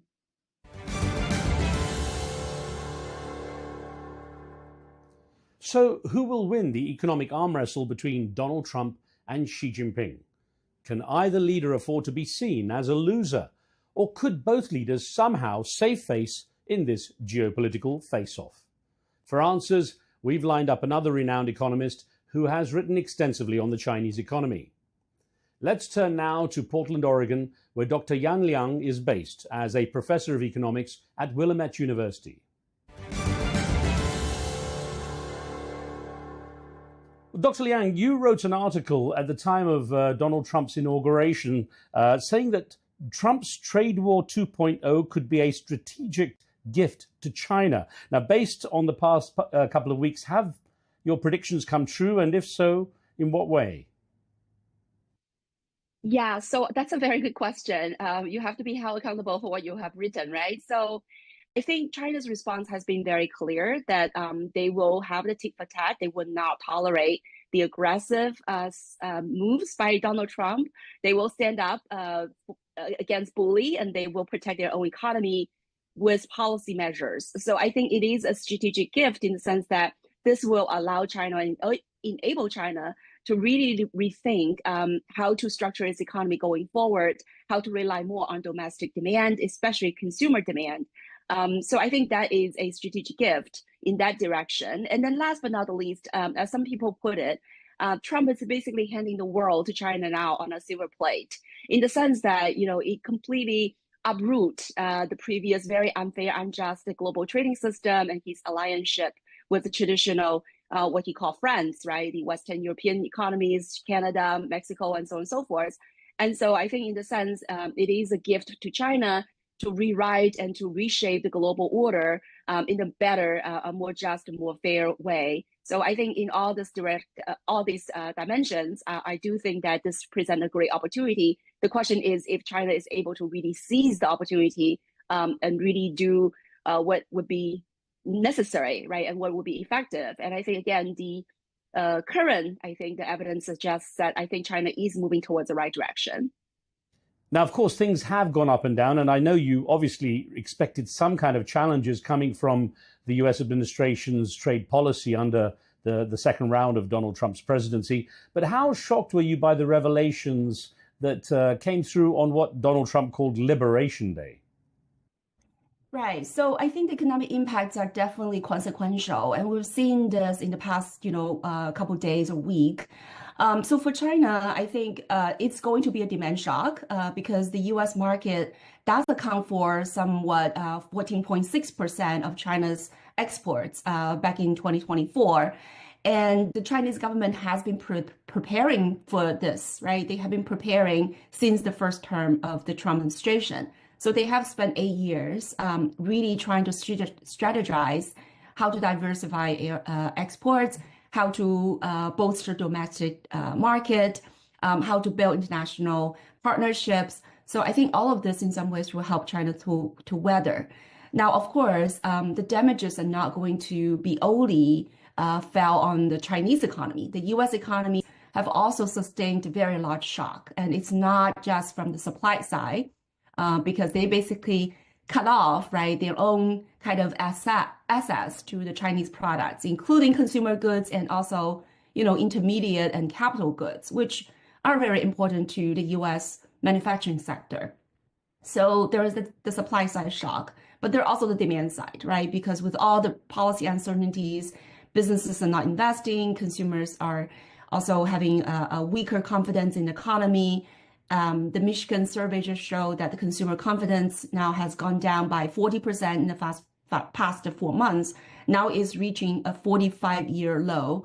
So I think the U.S. economy is also being really negatively affected, not to mention the global economy as well.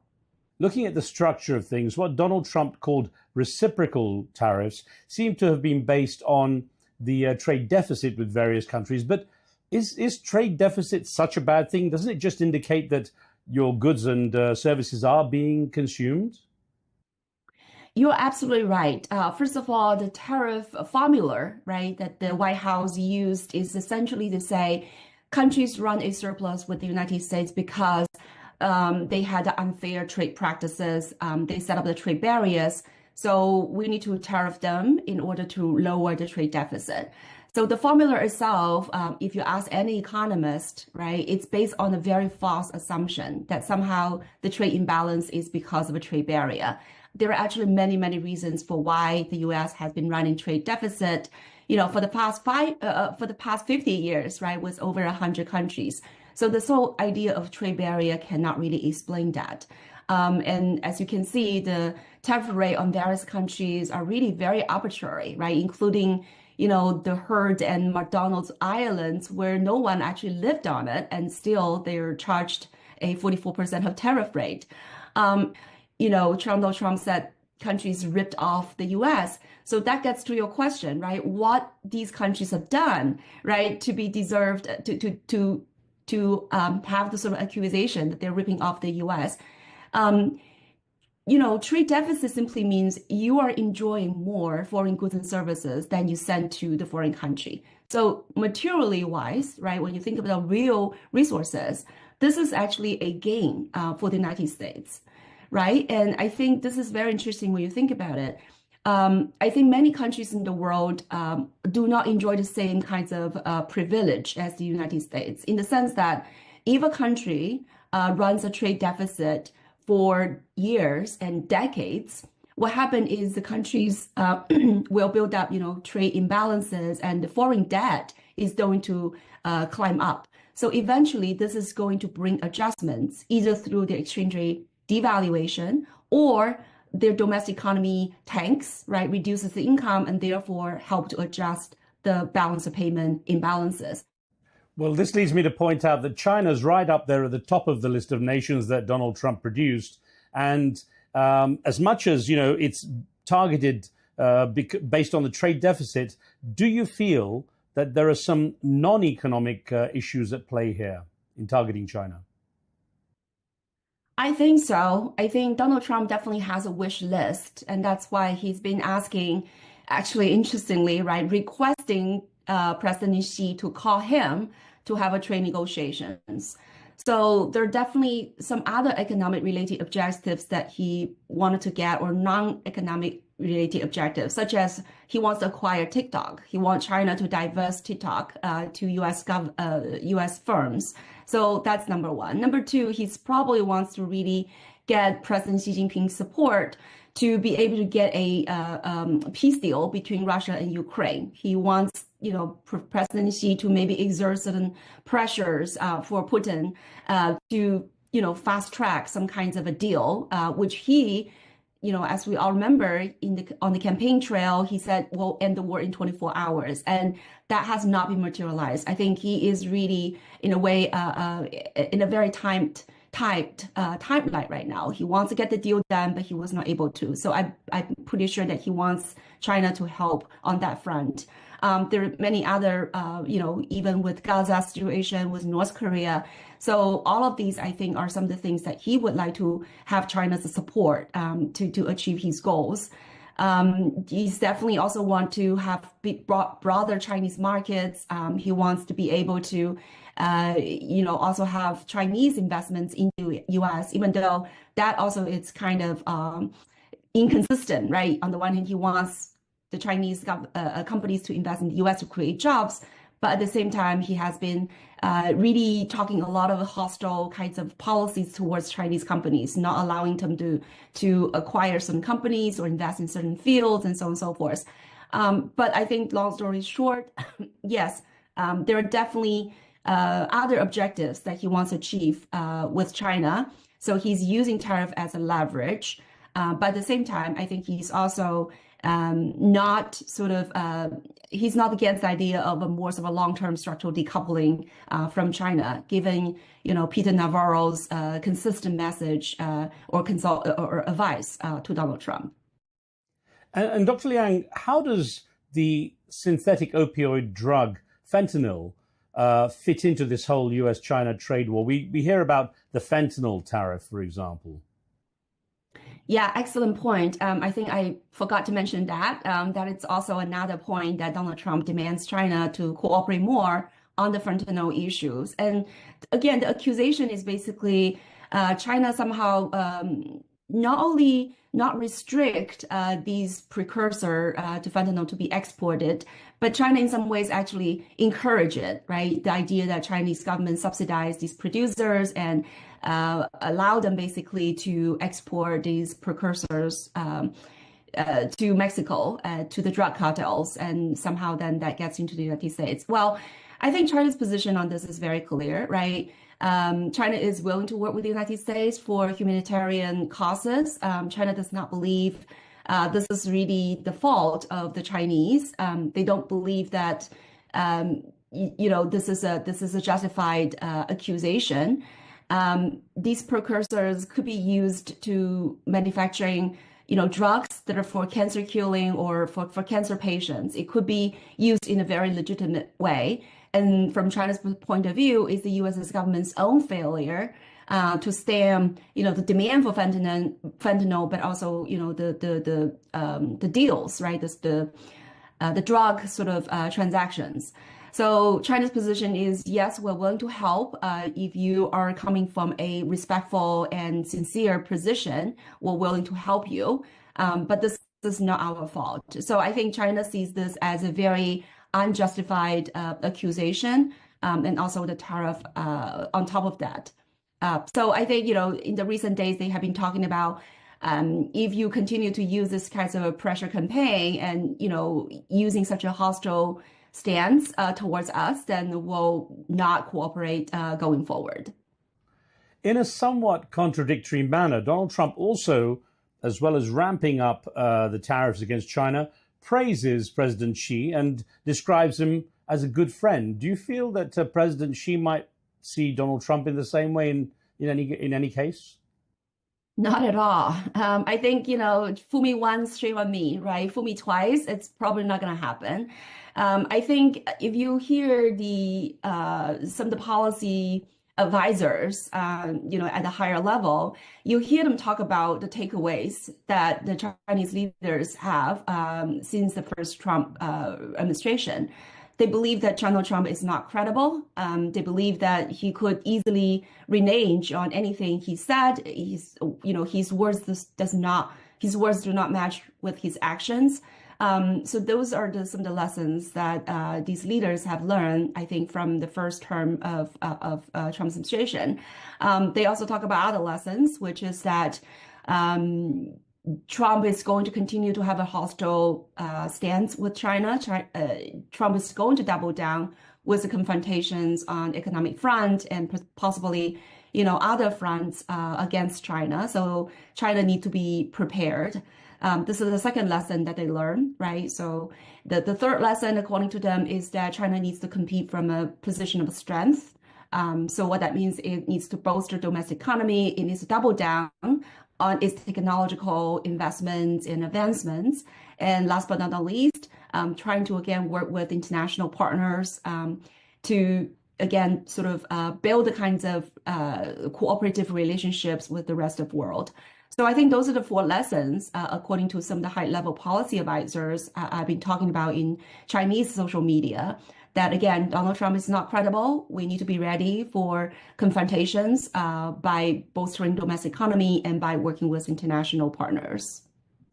Interesting you say that about the Donald Trump not being credible from The advisors you speak to, with two such strong characters and so much pride at stake, which of the two leaders do you expect to finally emerge with the most credibility? Well, I think you're right. These two are both very strong men, right? They don't want to show any weakness. For Xi Jinping, I think in their calculation, if you show any weakness, then Donald Trump is going to step up. They're going to demand even more. There has been a phrase that has been, again, floating on the Chinese social media. It basically says if you give Donald Trump 1 inch, he's gonna, take another foot, right? So I think, from China's point of view, it's not just that the leaders is worried about humiliation, but also really what are the parameters of these kinds of negotiations? Like what Donald Trump really wants, what would really make him back down? Well, pretty soon after he announced the tariffs, he also then turned around and announced he would suspend tariffs for 90 days on most countries, and then said it was all part of his original plan, while others believe he was panicked because of the huge sell-off on treasury bonds. Now, when it comes down to it, does China view that decision made from a position of strength or weakness on the part of Donald Trump? Well, first of all, it's very clear this was not the plan all along. There's so much evidence for that. So, for example, the USTR, the Trade Representative, Gerrans, he was actually testifying in front of the Congress for Donald Trump's tariff policy when the announcement came that the 90 days pause was, going to be implemented. So this trade representative was basically grilled by the congressman and saying that how, as a trade representative, that you have no idea that this 90-day pause was going to be in effect, right? So if Donald Trump really had this policy all along, his policy advisor would have known. His cabinet member would have known, right? His press secretary would have known, but none of these people seem to have this idea ahead of time. They all have been defending the policy and say, no, the pause was not in the consideration. And yet that was a pause, right? So it's clear this wasn't in the plan all along. Now, second, Donald Trump, he himself admitted people get yippee, right? So it's clear that he's responding, right, to these mounting pressures, not only from the stock market, right? The stock market fell by about 12% after the Liberation Day, before he announced the pause. The bonds market reacted in a very different way than in the past. The bond yields actually has been rising instead of falling, right? Because usually in times of uncertainty, when the economy is not doing well, when the stock market fell, investors will go for the more sort of quality and safe assets, which is U.S. Treasuries, that usually bring down the yield. But now the yield actually was rising. And so that is very challenging for Donald Trump. He's worried about the federal, interest payment. He's worried about businesses' loans and consumer credits and so on and so forth. And then the dollar was actually weakening, right? And there was 3 million Americans protesting in the weekend after the Liberation Day announcements. So 3 million Americans out of 1,400 locations in the US, out of all 50 states and some other European, major cities. So there's so much mounting pressure from the economy that Donald Trump had to reconsider his position, right? Not to mention his billionaire friends, right? Jamie Dimon talked about how this tariff is a bad idea. Bill Ackman basically used the term, this is economic nuclear winter. And, his own cabinet member and billionaire Elon Musk is basically calling out his top trade advisor, Peter Navarro, as a moron. So again, all of these are the economic and political pressure for Donald Trump to back down. And this wasn't his strategy all along at all. He used the excuse that 75 countries succumbed to ask for negotiation as an off-ramp. But literally, he's responding, I think, in a very arbitrary and abrupt way to the reactions from the economy, from, again, political constituents and so on. Well, Dr. Liang, just a quick thought on the dollar itself, as you indicated there, the position of it. There's always been the assumption that the US would never run out of dollars. Do you believe that supposition is still true today? Or could there be, in reality, in such uncertain times, a change in that circumstance? Well, that's a great question. I think there are two parts to this. Very quickly, one is, yes, the US will not run out of the dollars. The US is a monopoly of the dollar issuance. The US always had the way to create dollars, and that has been confirmed by multiple central bankers in the US, and also it's been discovered, right, by Elon Musk, this magic money computers, right? So the US, as a sovereign government, it's able to issue its own currency. That's for sure. But second is, I think the more relevant question here is that will the rest of the world continue to receive the dollar willingly in exchange for the real goods and services? Then I think that is a real question. I think, again, Donald Trump has made it much harder for countries to trade, to export to the US. But it also kind of invites countries to rethink about what are the benefits of continue with the current trade relationships where they receive the dollar, which again, the US credibility is very low. The dollar value may not uphold given what is happening.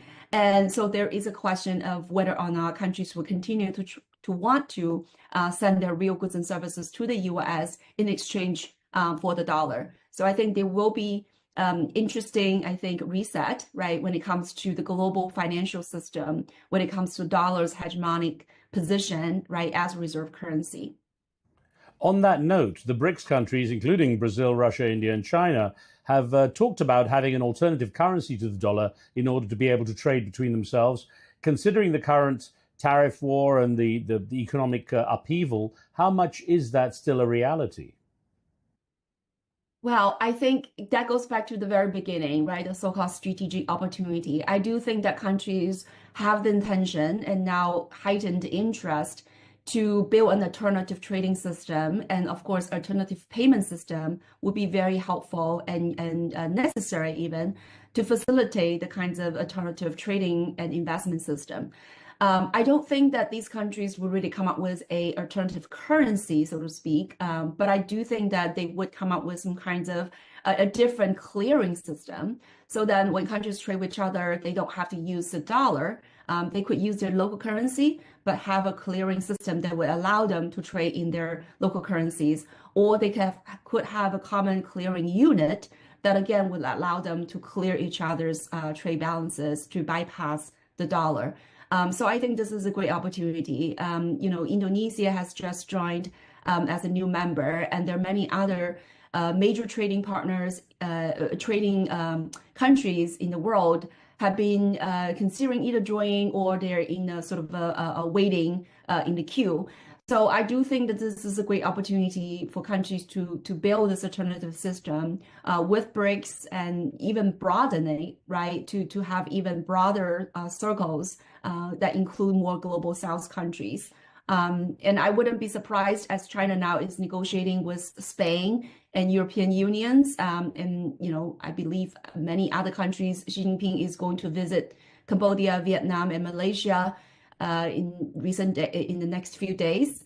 So I think there are a lot more sort of efforts, right, to be made, how to continue to trade with each other, even without, the participation of the United States.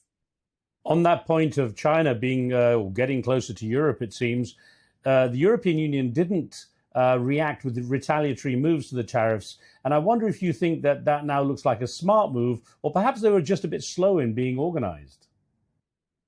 Well, I think there are a couple barriers, I think, for European unions to really think more strategically about how to deal with this, right? I mean, they have had this long, deep-seated alliance-ship with the United States. And so it's a very difficult, I think, moment for them to realize the relationship is no longer the same as what it was in the past, 80 years.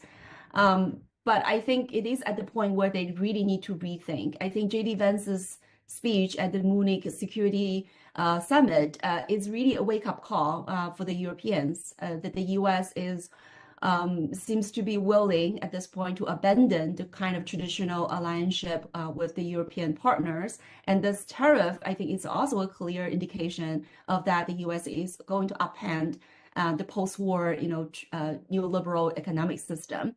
So I think for Europe, it's a time-tested, I think, decision-making moment. Some European leaders seem to have that sort of reflective moment and understand it cannot continue to rely on the United States, not only as an economic partner, but also as a security partner. And so they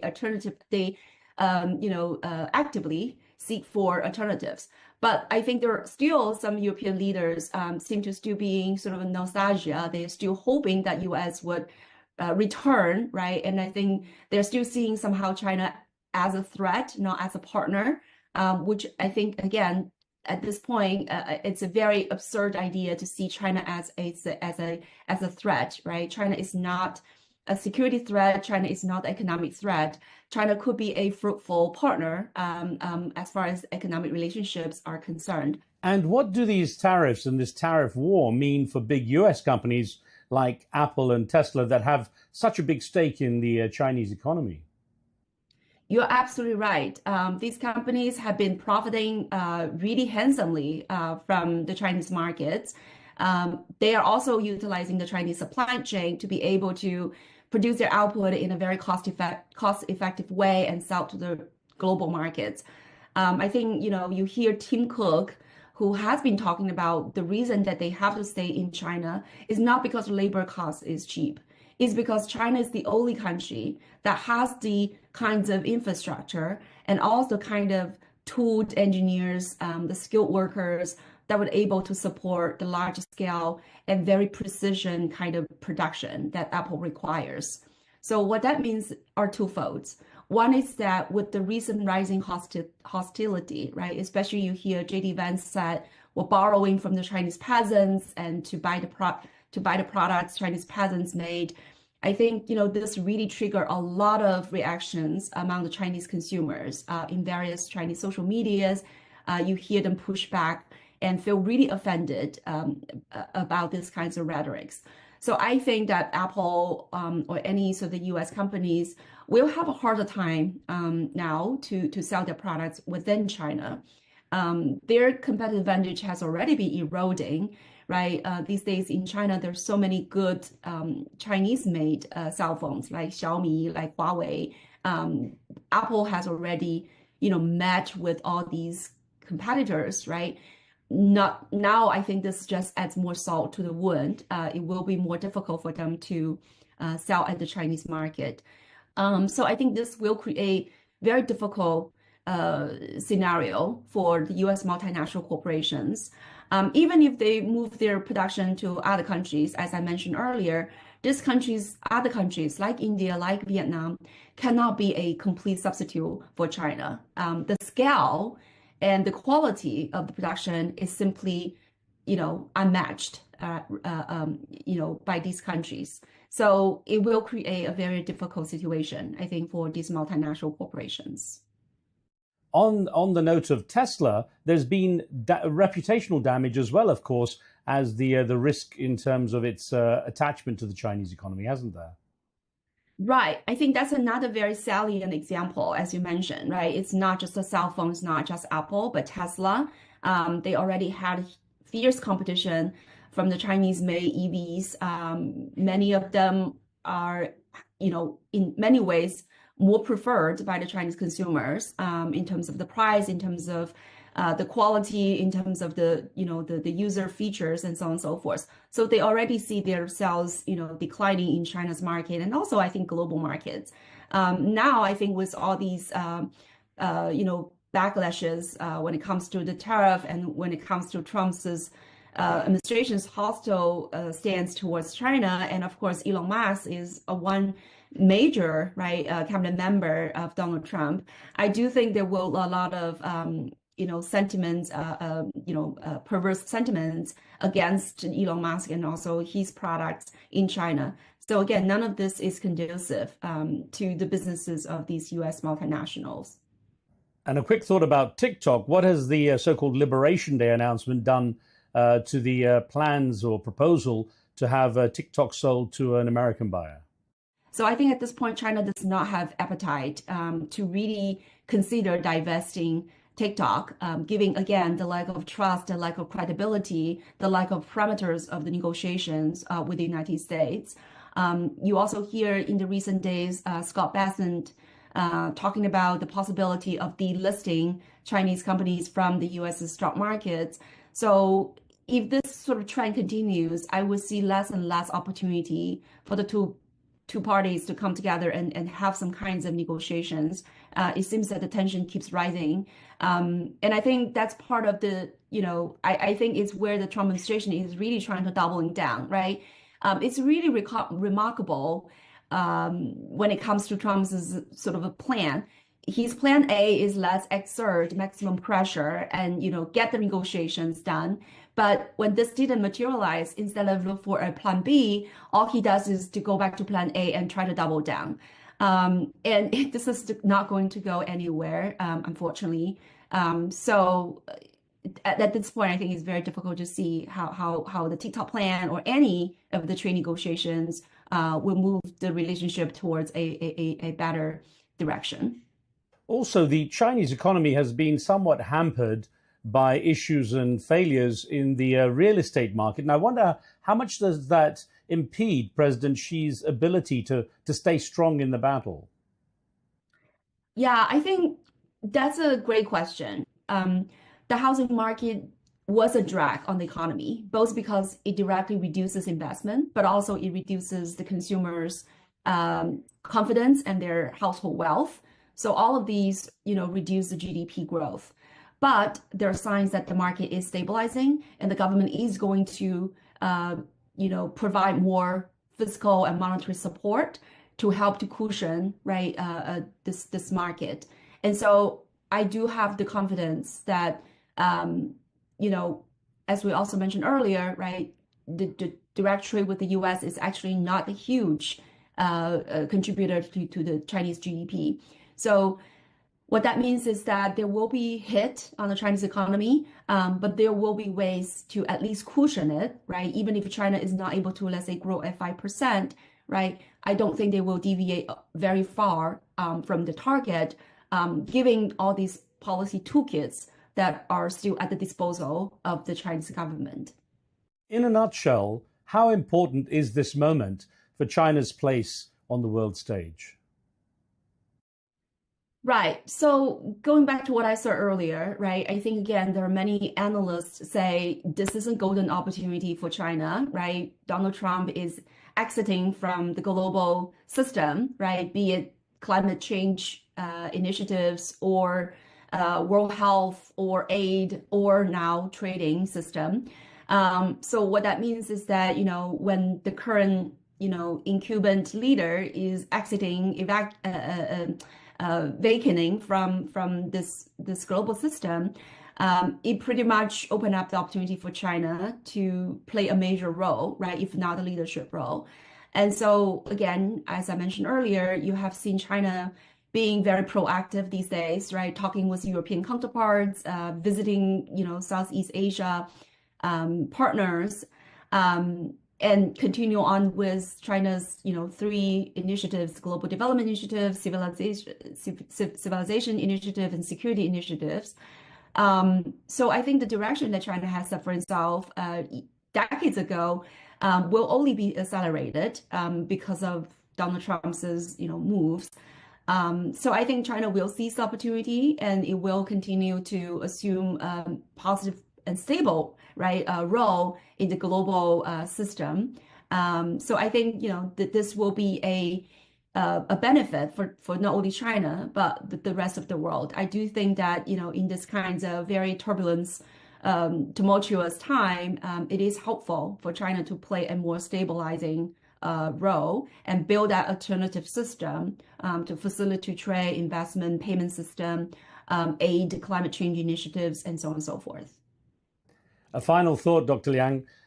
What chance is there in the coming weeks we might see Donald Trump and Xi Jinping having a cup of tea or perhaps a Diet Coke or something in the Oval Office with a warm embrace, having finally reached a deal? Yeah, well, I mean, I wanted to be optimistic, but I think having a tea either in Zhongnanhai or in the Oval Office, it's very unlikely, according to my crystal ball. Of course, I have one, right? But I think I would not rule out the possibility that both sides pick up the phone and start talking. Right now, I think the most practical barrier is that Xi Jinping wants to have more lower level negotiations, and then he and Trump can, sort of seal the deal, because he wants to have certainty before, he appears to reach a deal with Trump, where Trump seemed to want to start with the very high level. He wants to have a direct phone call with Xi Jinping and talk through, this trade deal. So I think that now is probably the sort of barrier for both sides to reach any agreements in a very practical way. So we'll see. I think, again, for me, China has already made a position very clear. We open for negotiation, and we will ignore any further escalation of tariff because there's no point to do that. And when you look at Donald Trump, right, when China slapped back the 84% tariff, Trump already said, well, we will terminate any trade negotiations. But then he backed down and said, we are waiting for the call. So I do think that Trump is probably going to be the one who backed down first. But of course, he is going to find an excuse. He's going to find a pretext that would seem that he was the one who can claim victory, or at least not the one who lose first, right? Who blink first. Dr. Yang Liang, thank you so much for your time. Yeah, no problem. Well, thank you so much for having me. I appreciate that.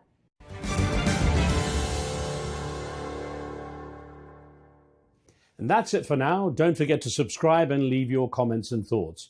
I'm Riz Khan. From me and the team, thanks for being with us. We'll see you next time.